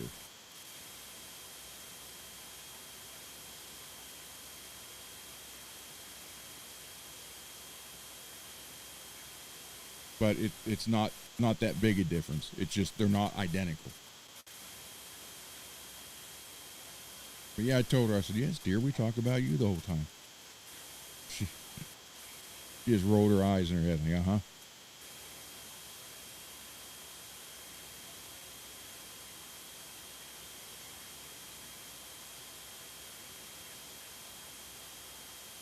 So, there.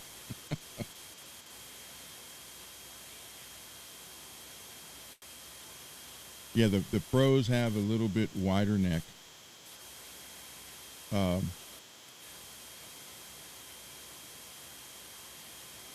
But it's nothing. It's not like, oh God, these are two completely. No, it's not like that. Like I play them both. I've recorded with both. The mirrored one's a pro. The red one's a pro. The rainbow one's a pro. Then the one blue one that I buffed out with like the aqua burst finish, that's a pro. Second orange one here is a pro. And the white Charvel is actually a Charvel Pro solo style. So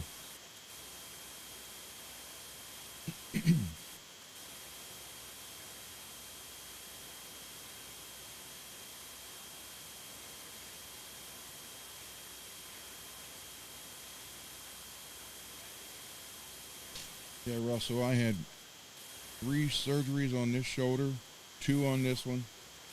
Had to have my back done. Now I gotta get my knees done. And I begged to go back to work, and the doctors would not allow it. So here I am.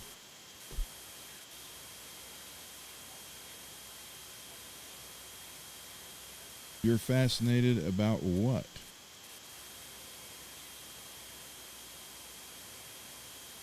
Now you have my curiosity up. What are you fascinated about?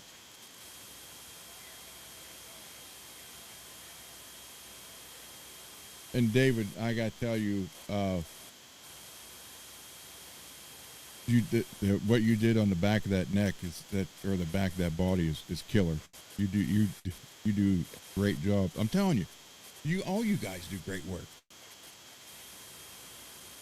Need to have everybody on here at some point in time, showing your stuff and why you do it and how you do it.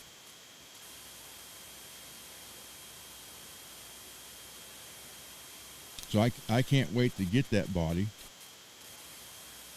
because I do have 2 or 3 Jackson necks.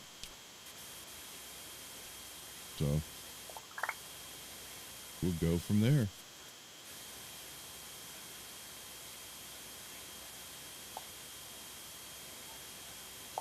Derek, so you should probably go with a normal floor replacement upgrade. Stainless, and yep, I would.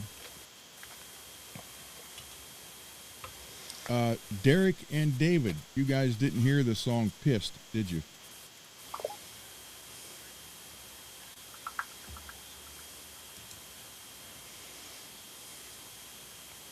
Hey, Kush. Oh, there's Kush. David and Derek, no. Okay.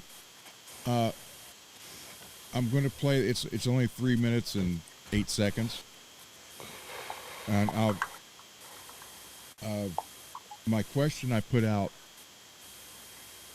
is that I was upset when I did the music for this. So the song is called Pissed. Now here's the thing. I put a question out. I'm not playing the solos in this. This is one of my friends come by. I did all the other guitars. He just did the solo through the whole thing. There's no words to it. So my question was, should I take out the solos, because it's an instrumental, and put words to it? But if I do that, I'd have to extend it by another minute or so, at least another minute. And then, excuse me, dang it. Because he already did this for me for free, I would probably have to pay to have it redone with the words. So my question to everybody, though, was, should I leave it alone and just use it for a 3-minute filler on like an EP release? Or extend it and add the words to it? So I'm doing all the rhythm guitars. The only thing he was playing was the soloing through the whole thing. It's an instrumental. Puppy, watch your ears on this one. I don't know how. Go ahead. I don't know That's fine, because I want to listen to it first and tell you what my thoughts are. All right. So.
right there at the end. Hit a double note. But That is good. thank There's you. 3 ways you can use that, I think, Ron. Number one, I would add the lyrics, make it sound, see how it goes with it in sounds. Um, Two, release it just as it is and use it also as a backing track, maybe for some people.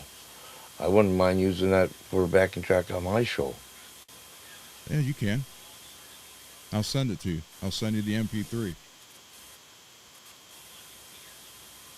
Cool. So 'Cause, I think that would be, what kind of, is that E minor or what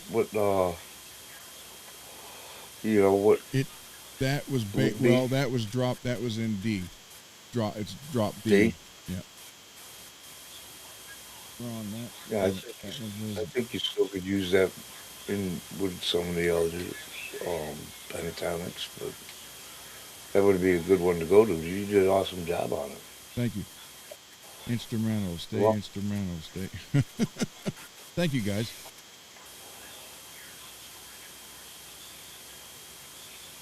Buddy Guide, that dude song.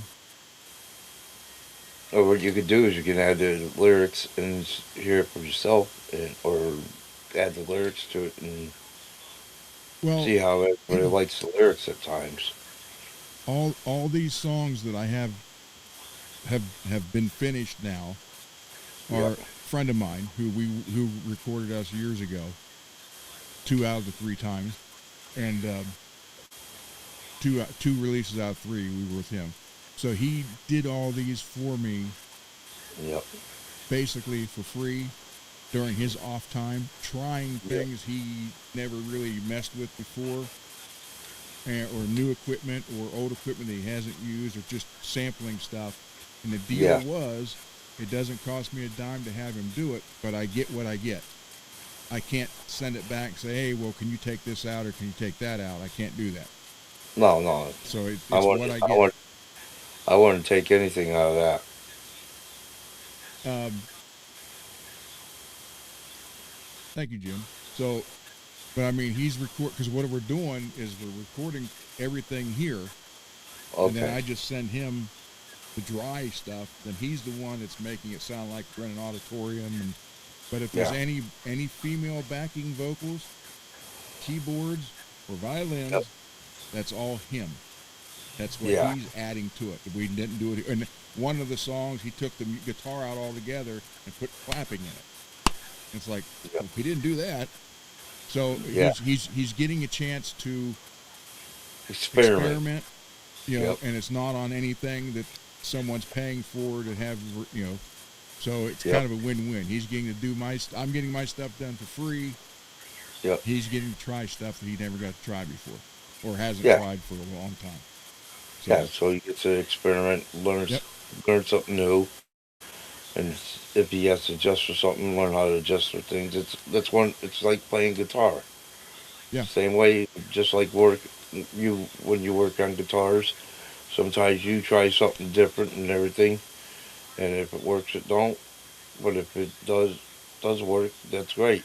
But you learned something, or you've learned something that might have to be um, done different. It's like that button on Laz's guitar that you said with the plastic nut.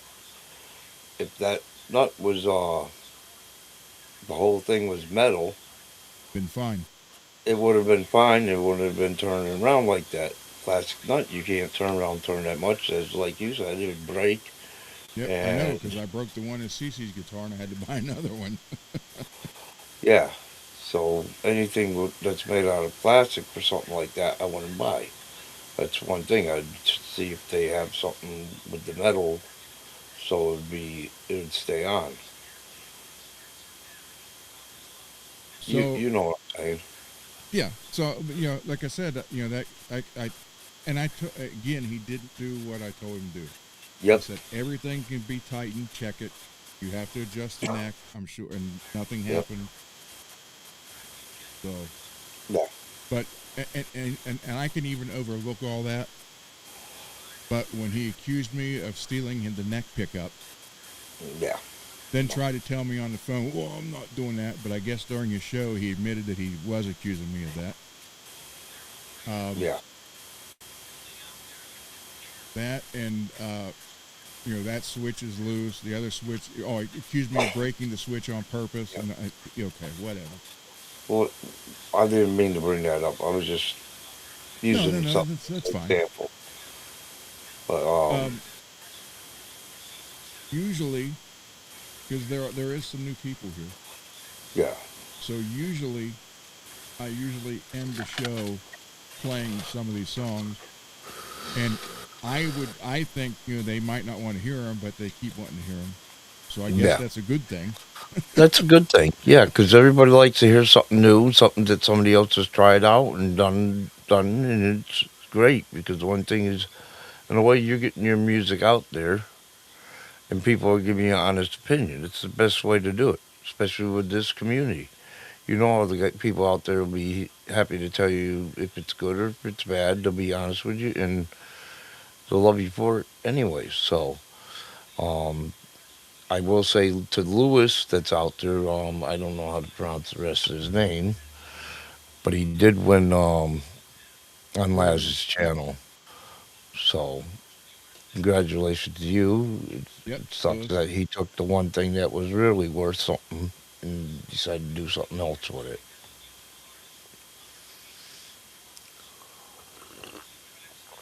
Great song has kind of become our thing. I don't know if you've even heard them all before, Puppy, but I did a 4 set, and we're still trying to come up with names for that. Yeah, congratulations, Lewis. Seriously. I did a 4-song set for serial killers. Yep. And then I got 2 done, completed. Got the 3rd one lyrics done, and then I'm writing the 4th one for monsters. Like it's Frankenstein, Dracula, the Wolfman, and the 4th one I'm trying to figure out what it's going to be. So they were trying to all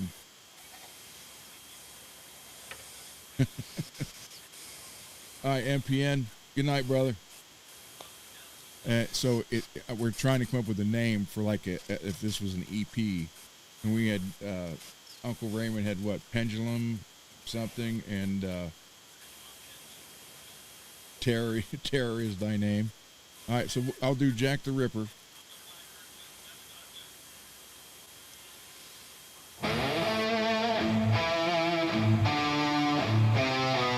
Now this one, Puppy, all the guitars and bass in this is me. Yeah, I heard it before, but I love it. One of the ones I heard on one of the replays I talked about.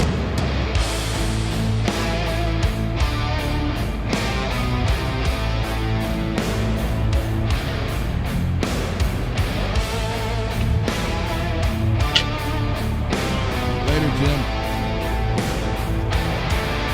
Take it easy, Jim.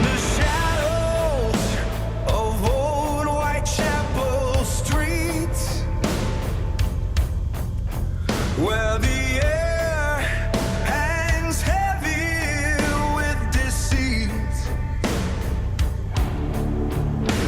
there walks a figure, a specter of the night,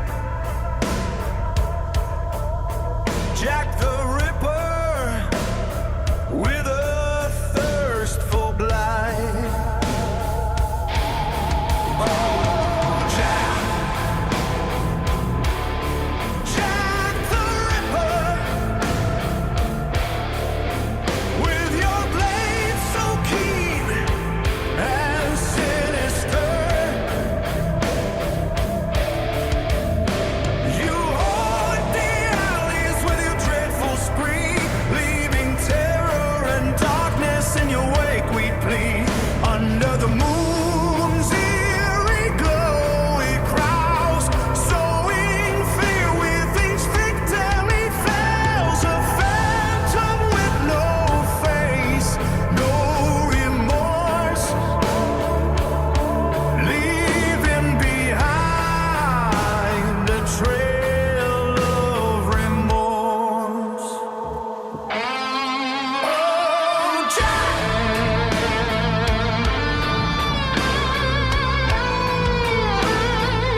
tales of horror and woe. As fear grips tight and the streets grow low. Who is this fiend, this devil in disguise? With each passing night, more innocence dies. The authorities chase shadows in vain,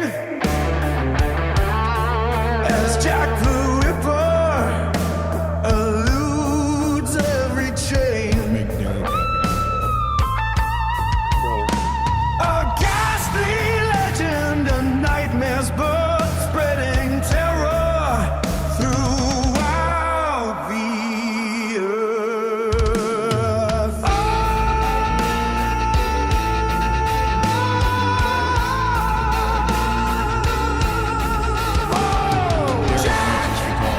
Jack the Ripper, Yeah, that's in the beautiful. annals of history, you're a grim reaper. That's an awesome looking jacket right there. Etched in blood and fear, a dark specter that will never Oh, yeah, disappear. cool. So lock your doors and close your eyesight, for Jack the Ripper Very cool, roams the night. In the shadows he waits, his hunger unbound. A nightmare haunting London's ground. Derek That likes was this. awesome. Derek likes this guitar, and I use this guitar to the One Night Eternal song, Yep. which is it's a true story about a one night stand I had 42 years ago. Yep. Didn't swap names, nothing, no idea. But I used this guitar on it, and Derek is like, I like that guitar, I like that guitar. So, kill switch, slug, dime bucker in the front, in the neck. So, it's sweet. Neck through. I love it. So those kill switches, they do make some of them with metals, right? Yeah, Ron? that's the ones I have in my guitars are the metal ones. Yeah. So Yeah. yeah, I that's- don't. I can't see. I don't see the purpose of putting a plastic one in there. But oh well. The plastic one's more made for plastic joysticks and stuff like that. Mm-hmm. And my thinking is lads went for the plastic because it was cheaper. I don't know. Well, what it was somebody who didn't know what everything was, asking a Yeah. bunch of people, and just randomly buying what so and so said, and Yeah. That's what I'd say. See, the one thing is, if I wanted to do something like that, I'd get information from you or somebody like BB or something like that. What exactly kind of get for a guitar that would work, so you have the proper one. Yeah, Ogre, I got a 1 meg pot on the volume for that, and 500 for the tone. So, Because So like I this is- told you, sorry. go ahead. Like I said, I told you I got a couple kits here. I'm going to be starting on working on myself to learn how to work on guitars a little, but also I got one that I'm going to be doing for my brother down in Texas. And if I need to get certain parts and I need to know what to get, you're the guy I'm going to be coming to. Or BBM. That's what I'm here for, man. That's the whole reason I'm doing this channel is for that right there. Yeah, You to guys help out. can email me, call me, text me, whatever. Choosh, thank you, man. That's why I want to help you out, because you help others. So The singer is our old singer. And actually the drums on Jack the Ripper is right here. I did them. Right here. Now, granted, he made them sound big. But, okay, so here is, this is the one about the one night stand with this guitar. And I did the solo in this in 3 parts. First part and the last part was no problem. The second part, after total of 8 operations on my hands, it took me over an hour to do this 1 second part. And that's what frustrates me, guys. I know what to do. I know how to do it. But most of the time, I can't do it with my hands. So that's why I'm regulating myself more to the rhythms now and that stuff. And I'm doing, when I do a solo, again, it took me forever to get this one down that you're about to hear. So I go with the David Gilmour less is more type, like in Jack the Ripper. Not a lot of solo in that. So I have done a couple of the fast ones on here, but it hurts so much to do them. So here is one. Again, the sweep picking part took me over an hour to do that little section you're about to hear. But this is tuned in D sharp for this song.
How you doing, Malachi?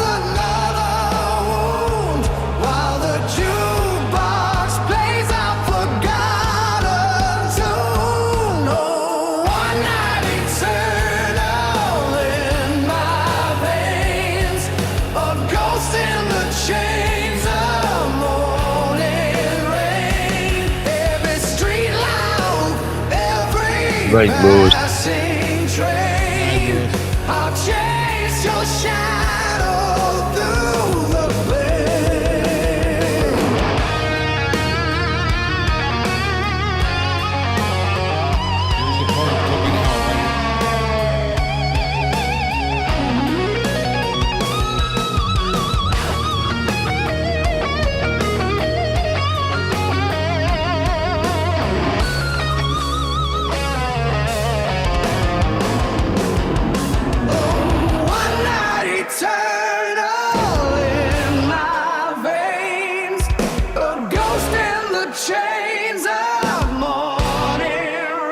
Yes, because I will. Every street line, every passing train, I'll chase your shadow through the pain.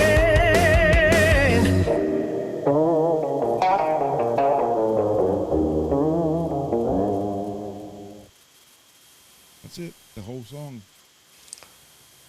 That's awesome, Ron. Just so you know, Ron, at the end of my show, I usually read a list of names and channels to check out, and yours is one of them. So Well, thank you. I appreciate that. anything to help promote your channel. I do have one question. I got something going on, and not this Saturday, but next Saturday. And if you don't mind, I'd like to share it with you guys. Yeah, go ahead. I told you earlier about the Tees giveaway guitar I'm doing next Yeah. Saturday. Um, just to let anybody know, there are some rules. One is you got till Wednesday to subscribe to the channel because you got to be a member for at least a week. But it's my way of giving back to the community and everybody that's been supporting us and helping us. So that's one. Only shipping in the lower 48 states. That's two. That's basically about it. So, but There I you just go. want to make sure it was okay with you to let people know about that. David, you're talking about Alone in the Echo.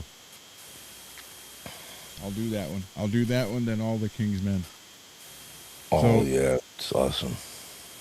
This Alone in the... Now, here's the thing. All the King's Men is the only song I ever wrote that I didn't study on or live through or one of my friends lived through. I was always into Ozzy, Black Sabbath, then Ozzy. And at first, I did not give Dio a chance with Sabbath. I was one of those guys, if it's not Ozzy, then it's not Black Sabbath. I admit that. Then later on down the road, I did. But I had gotten into Dio's solo music.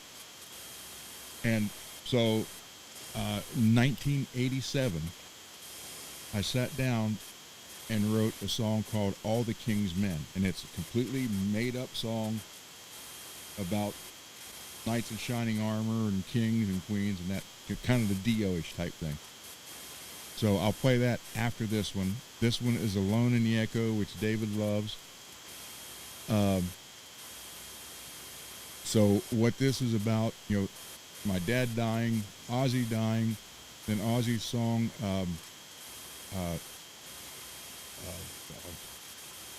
not Simple Man, Ordinary Man.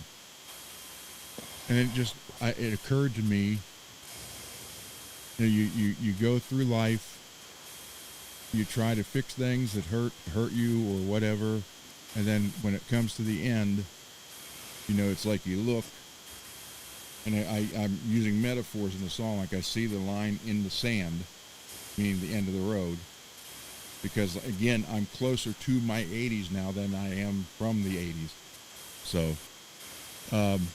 So that this song is kind of my don't want to die alone type deal.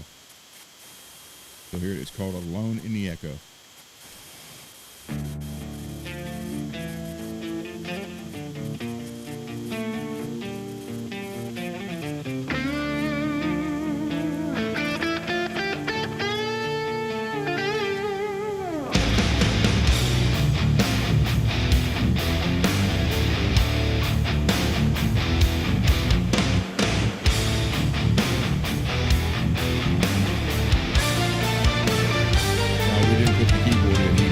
Settles on a worn out wooden floor, the shadow of a man behind a locked door.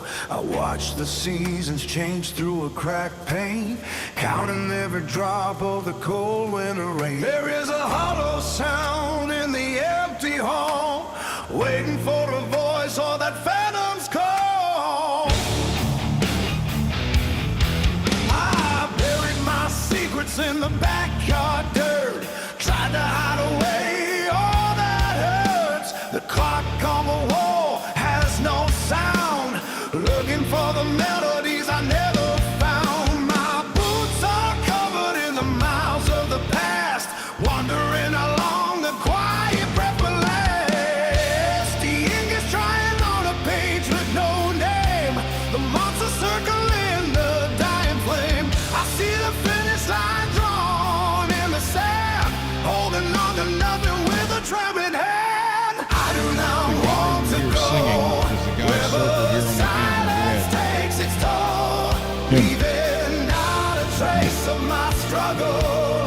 That's us in 1988 or 89. That's cool. We were all in our 20s here. He's 57 now, still singing like that.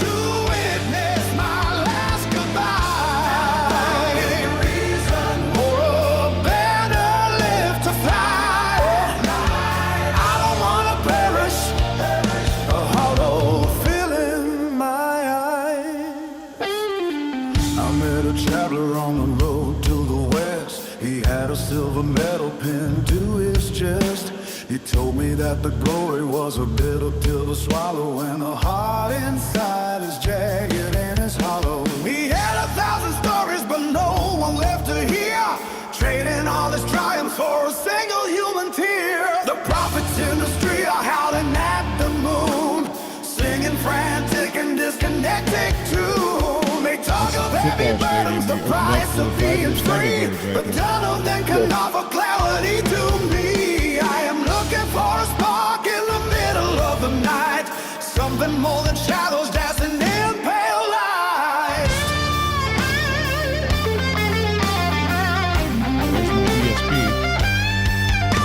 The ink is drying on the stage, look no dame. The monster circling the dying flame. I see the finish line drawn in the sand, holding on to nothing with a trembling hand. I do not want to go where the silence takes its toll, leaving not a trace of my struggle or my soul. I do not want to fade like a vapor in the sky, with no one there to witness my last goodbye.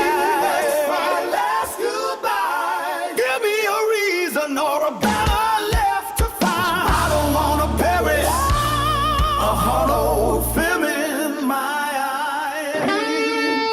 I do not want to go where the silence takes its toll, leaving not a trace of my struggle or my soul.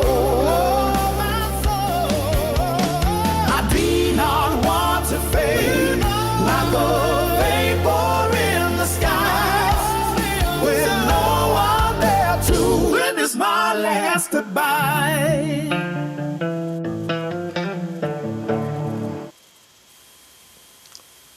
All cool pictures. Oh, by the way, Ron, there is one other rule I forgot to mention. Okay, go ahead. They have to be there in the chat day of the giveaway. Okay. They There have you to go, be guys. in the chat. Thank you, Peggy, for putting that out there. The link. I appreciate it.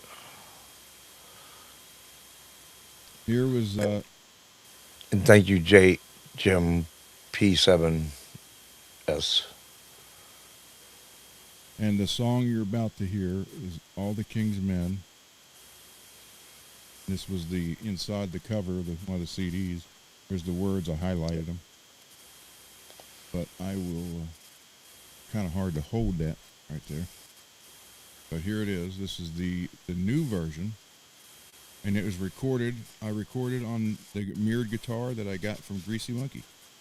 The mirrored Jackson soloist. So here you go.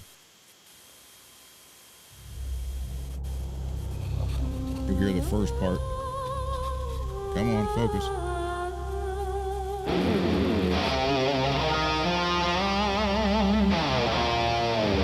Bring it back a little.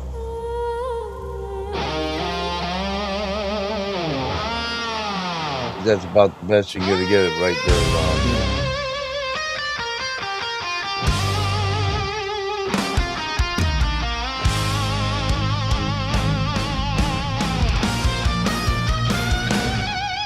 In the days of old, lived kings and queens. In a land of dragons, wizards and dreams. You're welcome, Jim. Men wore suits of steel, riding stallions of stone, fighting for their honor in a world to call their own. Across the fields of blood, you'll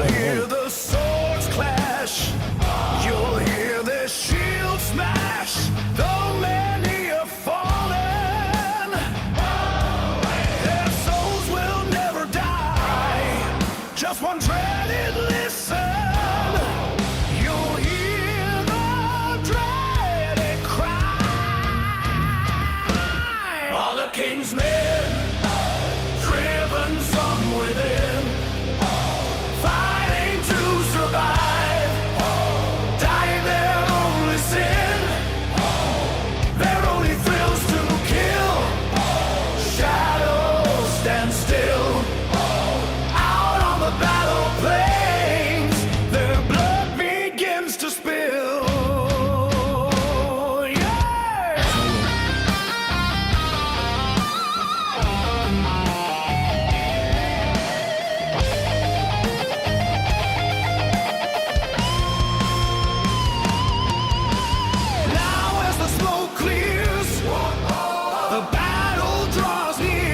That's the right there. The sound of the screams, they seem to disappear as the men ride away. The battlefield is cold. Alone in the corner, the king, he sits alone. All the king's men, driven from within, fighting to survive, dying their only sin, their only thrills to kill, shadows stand still, out on the battle plains, their blood begins to spill.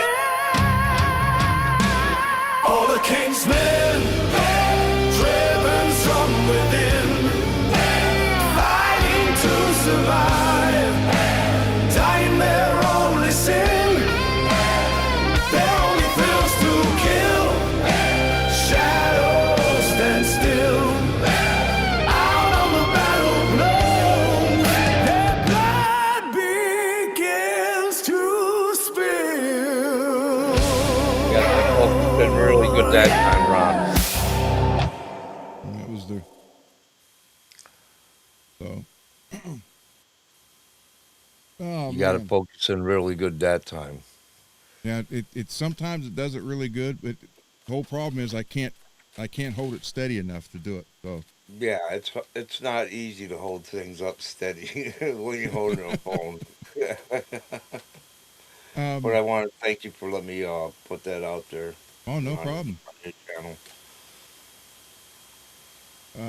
Let's see. And thank you for having me as a guest tonight. Oh, no problem whatsoever. You're more than welcome.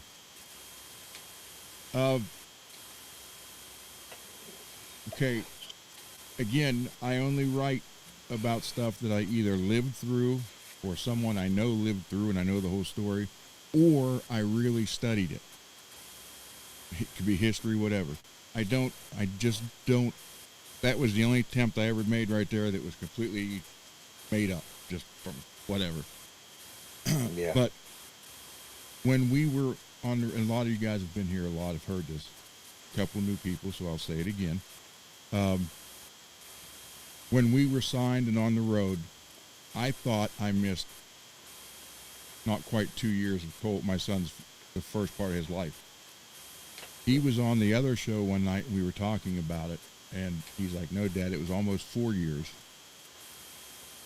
And because I had written a song about that, and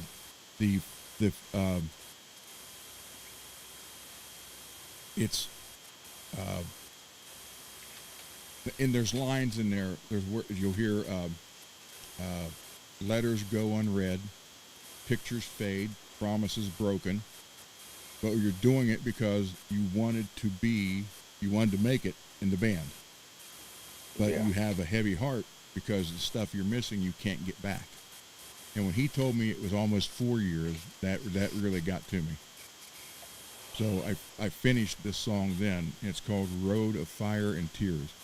I am not doing the solo in this. Buddy of mine came in. I believe all the guys I played with in the past, I just call them up. They come, hey, no problem. You want me? Because they know I can't do it no more. They're like, we'll help you. So I did all the rhythms in this. And there's one very, very beginning part of the solo where I kind of did the the Iron Maiden Somewhere in Time with deet deet deet deet. Yeah. It kind of did that little deet deet deet deet, and then he takes it over from there. But this is all about being on the road and missing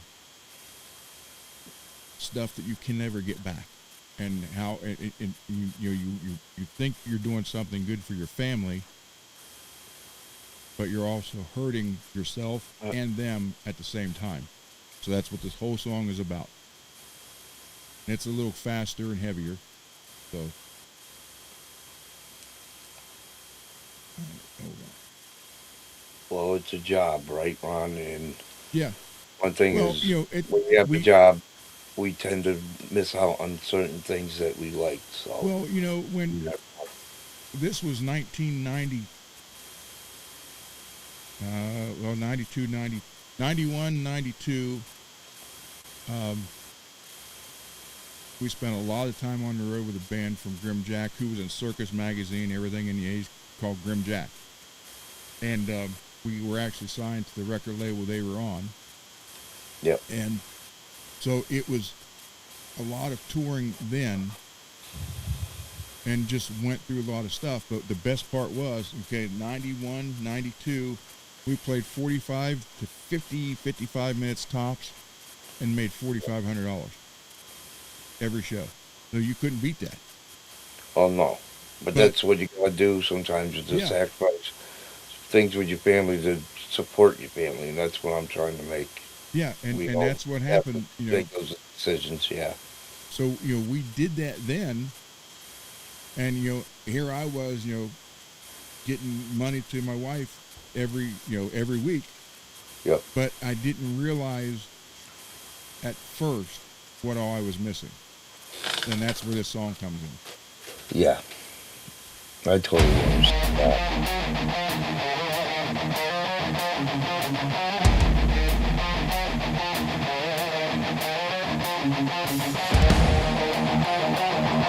All recorded in here, original. Yep.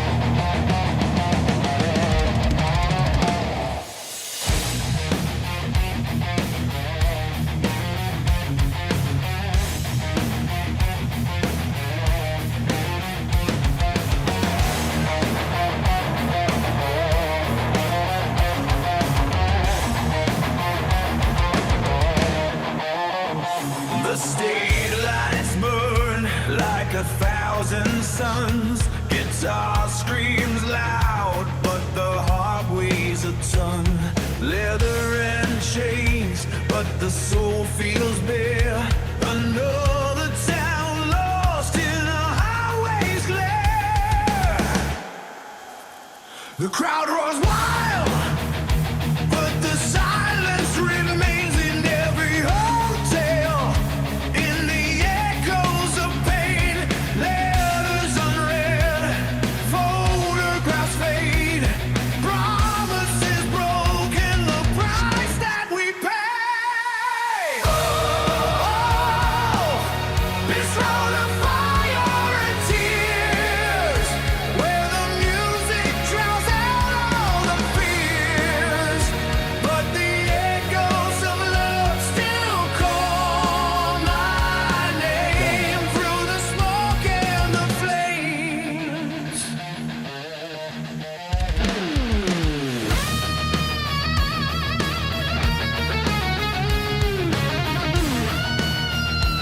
That's not me. The wheels keep turning to miles unwind, leaving behind all I can't rewind.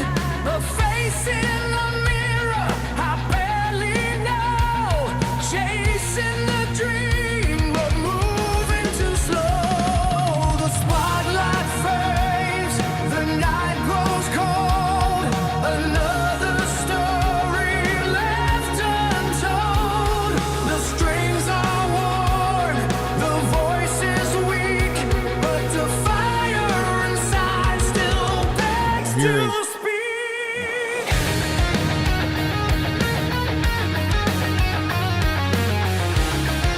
And this is where he comes in. Right here.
yeah, it was just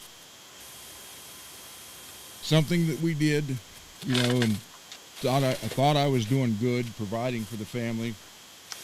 You were. You, But you, you, you definitely were.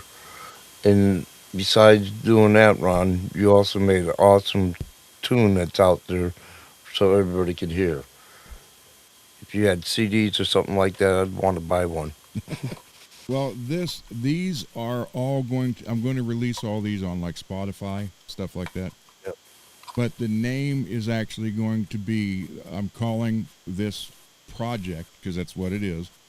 No. It's a lot of the old band members plus guys from bands that we either played with or we opened for or they opened for us, or at some Yep. point in time we all played somewhere together. Mm-hmm.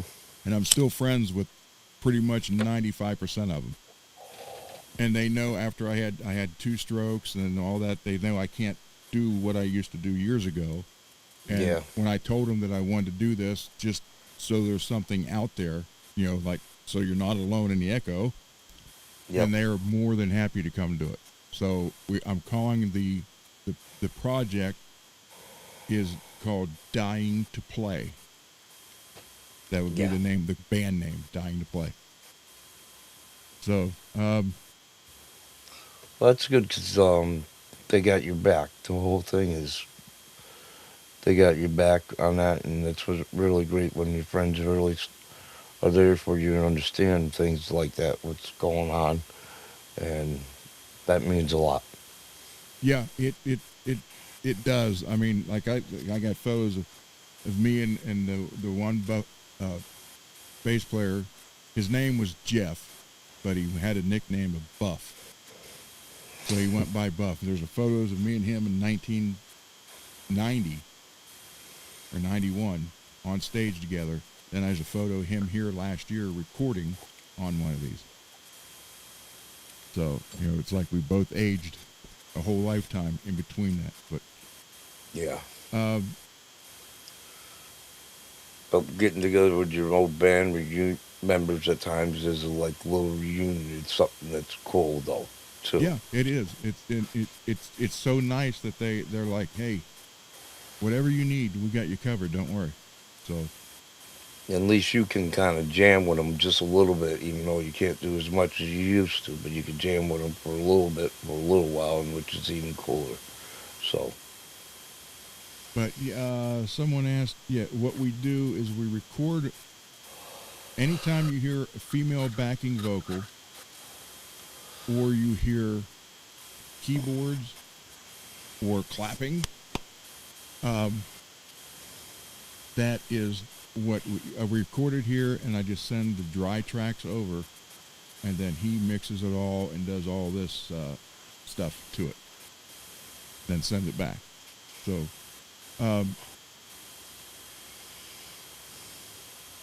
here is one, again with the serial killer thing about H.H. Holmes, in Chicago, the murder castle during the World's Fair in 1892, I think it was. So, and they think he was Jack the Ripper. So the story behind that is he built this place. It was like a hotel, but they call it the murder castle. And he built it so confusingly, and he never gave anybody the blueprints. He had them always, and he would hire crew to build certain part, then fire them, hire another crew, and nothing ever matched up. But he always had the blueprints with him. And so I call this song "The Devil's Blueprint." And it's kind of I use the baritone all the way through the whole thing, along with the other guitars. So here it is.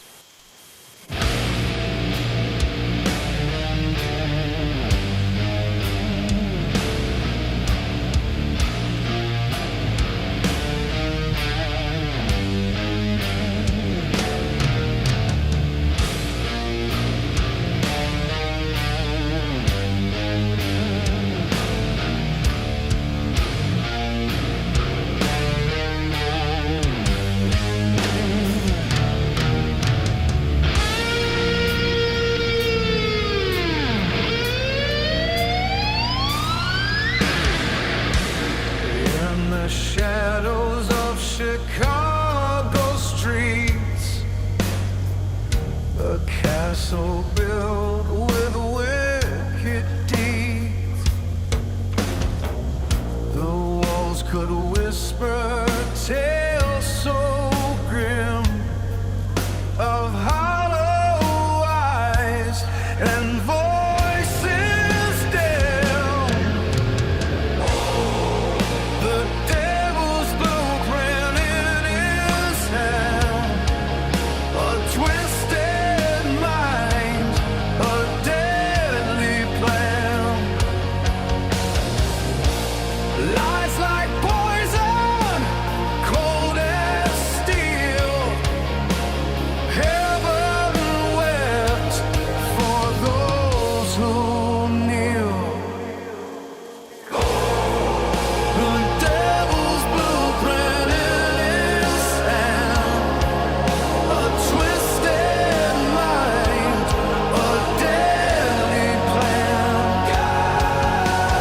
No remorse, no light to save, just a shovel and a shallow Hoodie's grave. tribute rhythm right here.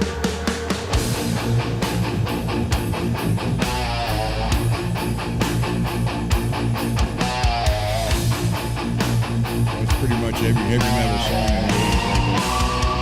Yep. The gas pipes hum Good night, Peggy. Night, Peg. for souls who came but never left alive. A smile so sharp, a heart so black. The clock ticks on, no turning back. In shadows cast, where echoes take flight. His whispers low, where secrets ignite. In dreams we find, where truths unwind. Paths untrod, where mysteries unfold. Shadows deep, where legends breathe. In silence vast, where life doesn't last.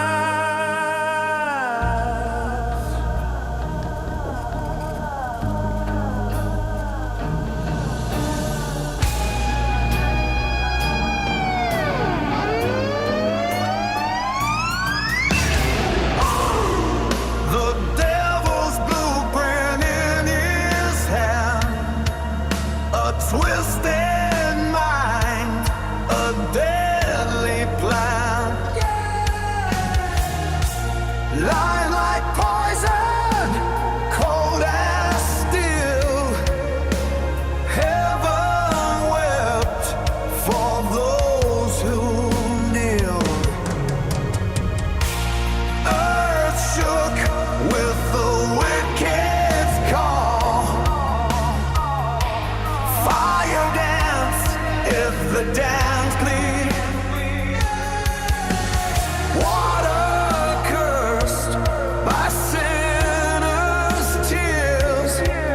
Air whispered with villain's breath.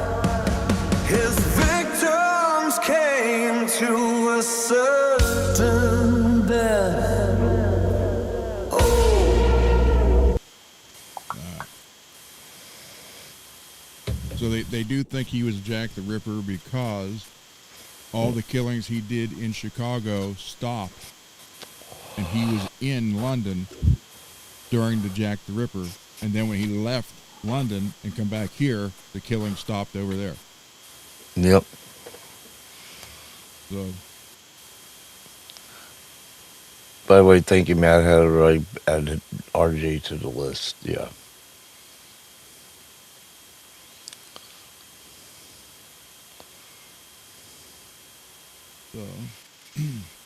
so we are at 4.5 hours, everybody. So we're going to pretty much close it out here. Puppy, you got anything else you want to add for your channel? Just come check it out. Check us out. Um, like I said, we're doing a giveaway. Um, in 2 weeks.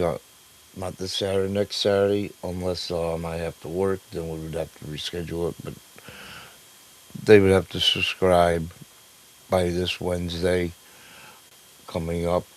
That way, it's the whole week that they would be subscribed to, and they have to be there for the giveaway. So There that's you go, about guys.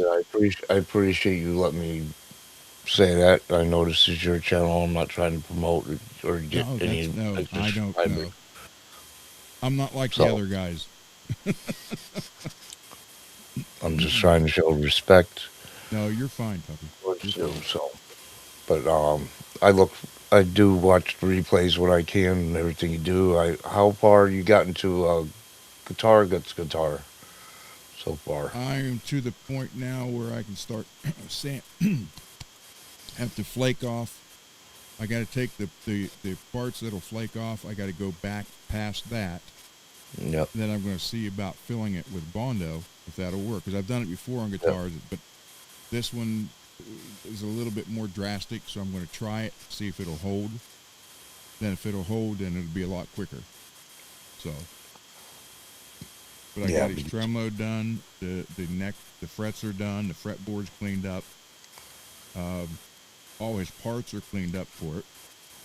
I can give you another suggestion because my brother does this with certain guitars when he does the fabric wrapping, and if he like trims into a little bit of the guitar a little further, if you ever notice, he shows it on his channel.